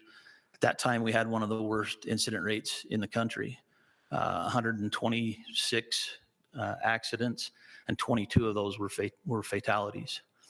As the program was implemented and evolved over the years, as you can see here, we made significant increases and improvements in our hunting-related incident data. We're not perfect. We still see incidents just about every year. But as you can see there, the last 10, 20 years, that's a pretty good incident rate, considering. We try to, always look for ways that we can make the program better and improve the program, and try to continue that kind of a low incident rate so that hunting is safe and continue to be safer through our efforts with the program. That's all that I have for you today as far as that foundation and baseline. So if there's questions or comments, discussion, I guess. I'd open it up for discussion. I just want to make a comment just from personal experience. 2 weeks ago, my daughter finished hunter safety. 2 years ago, my son did it. I know there's probably a lot of great hunter education teachers in Utah, but the Andersons in Cache Valley, and then Kenny Harrow, I think, in West Haven, they just went above. I think they went above and beyond, what they were required to do to allow these kids to learn and be comfortable, and just, I don't know. It was a fabulous experience. Kids came home every day. Hey, we learned this, we learned this, we learned this. So, and even the shooting, they were both fabulous to kick dad away. And I mean, it was, you go to the car type of deal, but they were just very thorough with them. And I don't know, it was a great experience, top to bottom. So I appreciate that. We have a lot of great volunteers. I didn't put that statistic in my presentation, but we probably have about 350 active instructors across the state that do a phenomenal job with our students, and a lot of them do go above and beyond for sure. I've got some instructors that have stayed active and teaching hunter education as a volunteer for 60 years now. We've only had hunter education for 65 in this state, so I think that says a lot about our program as well. Kevin, what an awesome program. And I mean, you've said it a couple of times, but these instructors are volunteers. I mean, I don't think it's been that way forever. Pretty remarkable. And a lot of good. I mean, I still remember the video of the guy that shot his friend when he was going under the fence or whatever it was. They're still showing that video. It's got to be 50 years old now, but it impacted me. So it's just a lot of good memories, and what a great program. I do have a couple of questions, and I'm the one that actually asked to have this put on the agenda. I had a handful of people reach out to me, which I haven't in the past, but they had some questions. And so the new program we just implemented 3 months ago, the online program, about how long does that take to complete? About 3 months ago, the online with the field day. It said, well, in December of 21, we chose a new online option. Yes. Okay. I'm sorry. How long did it take to complete that online course? Yeah. I checked with our vendor recently, and I mean, everybody's a little bit different, but it's probably an average of about 6 hours to go through that online content. Now, we have, again, like I said, it depends a lot upon the individual. We have some individuals, that will put their kids through that online program, and they'll want to be right there with them going through it, to continue that mentor, experience with their children. Some of the adults, especially, really like that online option, can probably move through it a little bit quicker, especially if they have some firearms background, things like that. But about a 6 hour average is what my vendor tells me most people are taking to get through that. So I guess here's my thoughts, and I'd love your take on it, Gary. I'm a big fan of let's not fix it if it's not broken. having said that, I think a review every once in a while is healthy too. So here was part of the concern. I suspect very rarely do you have many 9, 10, 12-year-olds just come rolling in by themselves off the street and say, hey, sign me up. I mean, I think for the most part, people that are getting involved in this and enrolling in the program have a mentor, have a parent, have someone that is helping them with this. And I think it goes without saying that that person is going to have more of an impact on them, on the new hunter, whether it's safety, skill set, all of that, than even this program would. And so I guess it just calls into question, if we've already got a built-in factor there, could we make the process a little easier and still have this same positive outcome? I mean, what I look at is, you know, a little equity. I think it's probably easier to get a concealed weapons permit and a guide license than it is to get a hunter safety card, which, and I'm not discounting or diminishing the importance of a hunter safety card. I just think, could there be some equity? Could we cut some of this requirement down to make it easier, make the entry easier? And maybe, I just don't want the hunter safety program to be a gatekeeper. And that sounds a little counterintuitive because we want safe hunters out there. But I had a lady come to me, she's probably a 20-year-old lady, that just said, I was halfway in and I just threw up my hands and said, oh my gosh, if it's this hard, I'm not doing it. Now, was she committed? Was she dedicated? Of course she wasn't.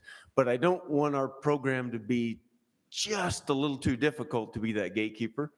Could we reduce some of the effort requirement and time, have a mentor, have a something, maybe reduce some of these requirements, even the shooting requirement, and still have the same outcome? What's your thought? You know, I've been doing this I've been with the agency a little over 20 years, and I've been in this position about 13 or 14 years. I've seen a lot of, can we make this simpler? Where can we whittle back? When IHEA, International Hunter Education Association, reviewed their minimum content standards, and we adopted those in 2016. If you look at the history of hunter education, it started out as a NRA firearm safety program. Over the years, they added a lot of different educational content, responsibility, ethics, safety. It has always been a part of it, but you know, survival, all kinds of different aspects to hunter education. We've kind of come back from that already quite a bit when we went back to those minimum standards. And to be quite honest, our priorities and the program now, those minimum standards, really focus mainly on that firearm safety aspect of the program. Again, there are still those other components as well, but we don't spend nearly the amount of time on those or the amount of content on some of that other stuff. As I mentioned, I think it is important to have opportunities for students to be able to demonstrate the skills and knowledge that they've learned. That shooting test, that field day is the opportunity for them to be able to do that. It's that opportunity for our instructors to be able to take a look and say, yeah, they need help in this area, or they're doing good.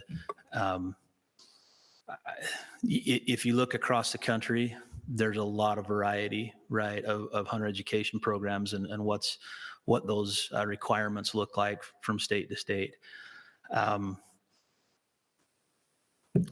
Could we? I don't know. Maybe. I'm certainly not against looking at what ways that we can improve the program. I think, though, sometimes improving the program doesn't necessarily mean making it easier. Like you said, I think we need to have that minimum standard. We want to maintain that low incident rate that we have, and we want people to be safe, to be out there on the mountain. At least I do. I'm not against looking at ways and areas maybe where we could improve, and I think we're doing that most always. I just don't want to do it at the expense of a safety record. Sure. No, and I think we're all on that same page. I totally agree. And I don't think it would make sense to take the meat and potatoes out. It sounds like we've already scaled back from getting our scouting merit badge. I can remember getting my orienteering course in hunter safety. I was like, I don't think I'm going to use this. But I mean, it's great that we've dialed some of that back and focus on what the meat and potatoes of why we're there. And so I appreciate that part. I just, again, reiterate, I don't want this to be the gatekeeper that holds people out of becoming a hunter. I want it to be an easy enough process that it's workable and that people can get in. Now, having said that, do we want to, we don't want to change the safety record either. I know I live in the middle of nowhere, but it's a 3-4 hour round trip drive to go to a field day. And for a lot of parents and busy families, and I mean, if it's a big enough priority, we're going to do it. But if it's not a big enough priority, then this becomes the gatekeeper. And that is my fear. And again, this is in no way a criticism of the current program. I think it's awesome. But I just would encourage, and again, I'm just one. If the other board members don't feel this way, I'm perfectly fine with that. But I'd encourage us to look at ways we could simplify and make some of this a little easier. Well, I think maybe part of what I'm hearing is what can we do to ensure that there's course options available that work for people, not necessarily reducing requirements of the course, but just trying to make sure that it's available and readily accessible to people. And I guess the best thing I can say to that, and to anybody that's listening, is we'd love more instructors. If there's anybody that's willing to come and get certified and volunteer for us, we would love to have some more. And we do have areas of the state where we definitely have needs, right, for additional instructors to be able to teach those classes in their local areas. I mean, as an option, I didn't have to. I went down and took Arizona's hunter safety. Okay, well, we just contacted them. They put us in touch with this instructor. We found 15 people from Utah to meet in, we stayed in Kanab, what's Fredonia? And because their rule says it has to be taught, because we thought, well, we'll just bring you to Salt Lake. Yeah. But it has to be taught in the state. And so I hope there's options of, I mean, rather than that big drive, to say, hey, look, we're going to do a field day here, bring everybody. Something like that. Arizona, we worked it out to where we all just ran down and did their field day, and old men took hunter safety. So we do get calls, at our Salt Lake office as well as our regional offices, and we reach out to our instructors in the areas, quite regularly and say, hey, we're getting requests. Can you put a class together? I think there's I get a lot feedback from my instructors, the same thing, that, they get requests from contacts that they have in a community. And I've got several of them that are willing to go drive outside of their hometown and hold classes in different areas. So we're doing our best to meet that demand. But yeah, we could always use some help on that side of it. you talk about things you're never going to use. Their class has a building a fire with a bow. I will never do that because I now carry matches every time I go. So you learn something every time. I teach my classes about lighters. Gary, did Nevada remove their shooting requirement? I'm sorry, did Nevada? Did Nevada remove their I don't know right off the top of my head. There are several states that do not have a required shooting component. Some are still an optional live fire state, but I had to have to double check and see where Nevada is currently. What would your feel? I mean, if say we went optional, do you think that would greatly diminish our effectiveness as a program? I worry about it. Yeah, it's really hard for me to say. I mean, you look at the incident numbers. As I said, it's one of those few opportunities that we have to evaluate a student and their safety. We've tried to, with the live fire exercise, give some options with that as well. We made some changes. It used to be just that 22 rifle was the only option. We've got archery options. We've got shotgun options. Most of our new hunters we know are going to go out and shoot a shotgun probably for their first hunt on upland game or waterfowl. So where instructors have the opportunity, they're able to do something that maybe fits a little bit better for their students and is more effective for them. So we've tried to make some different opportunities for people to be able to do what they need to be able to still evaluate that safety. I think if it were to be changed to an optional rather than a mandatory requirement, I think a majority of my instructors would still opt to do to hold that live fire exercise, even if they couldn't mandate their students to come to that. I think most of them would continue to hold that and give that opportunity. I just, like I said, I worry about reducing requirements. Okay, thanks. I had a chance to go have a friend who's an instructor, and we used to go help him on field days once in a while, and that validates the class. I think that's a very important part of that process. Gives us some final instructions on firearms handling, and it's like I see it as still a critical component, but that's just me. And we do get a lot of feedback. Well, that was the funnest part of the class. It's the part that our students often enjoy the most. There is an exemption for military personnel in statute. A lot of times we get members of the military or former members of the military that ask about that waiver. And when we explain to them that it's only for that live fire exercise or that shooting test, they opt to do it anyway. They've got to do the rest of the field day. They've got to do the rest of the program. So, well, let's go shoot then. That's the fun part.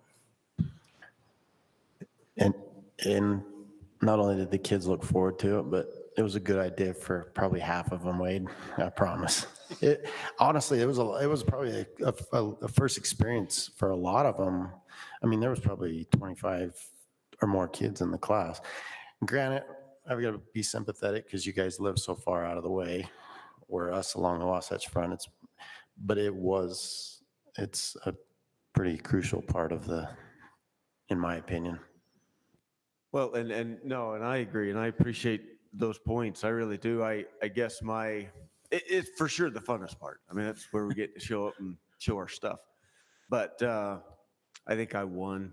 I think it's a competition, and I think I won when I was doing it. But I guess here's my point. Is this going to make these young kids a little safer? Sure. But I think their mentor or their parent is going to ensure that safety over the next several years. I mean, taking that class and going to the field day, when they walk out there by themselves, it doesn't necessarily make them a safe hunter. Who they are hunting with is what's going to make them a safe hunter. They don't acquire these skills over a few hours. They acquire them over a few years, rubbing shoulders with mentors and parents. So to me, that is the critical component. That's what makes us safe, is out there in the field learning that hour after hour. So could we still have safe hunters and not have a mandatory field day? I kind of believe that we could, but I certainly don't want to take the option away either, because I agree. I think for some kids and maybe some parents, it probably is a good idea. Well, and I don't want to in any way try to diminish the importance of a mentor for a new hunter. Our instructors, I believe, fill that role during class, for a time. But yeah, you're absolutely right. I think we all realize that hunter education is just one step along that journey and along that path to become a hunter.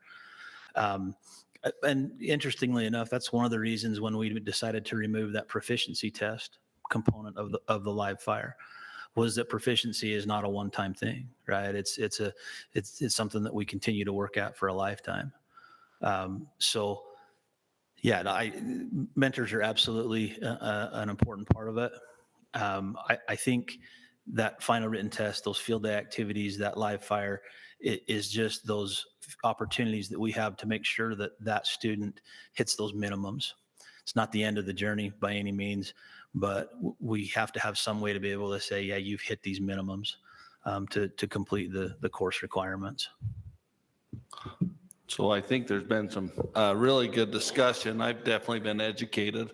I do see a need for change in something. And I know we're not supposed to make motions, but if Stacy's given me the finger, but I think she'll like this one. since getting your hunter safety is harder than getting your guide license, I want to make it harder to get your guide license.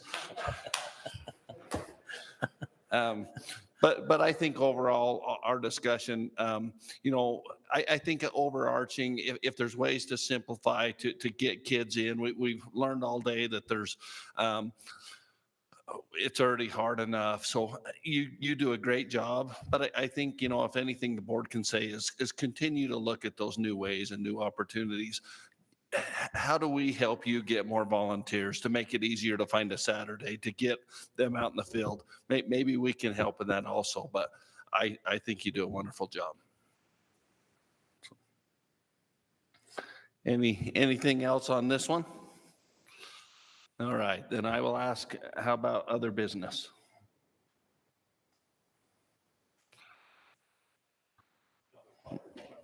Okay, how about a motion to adjourn? Okay, got a motion and a second. All in favor? All right.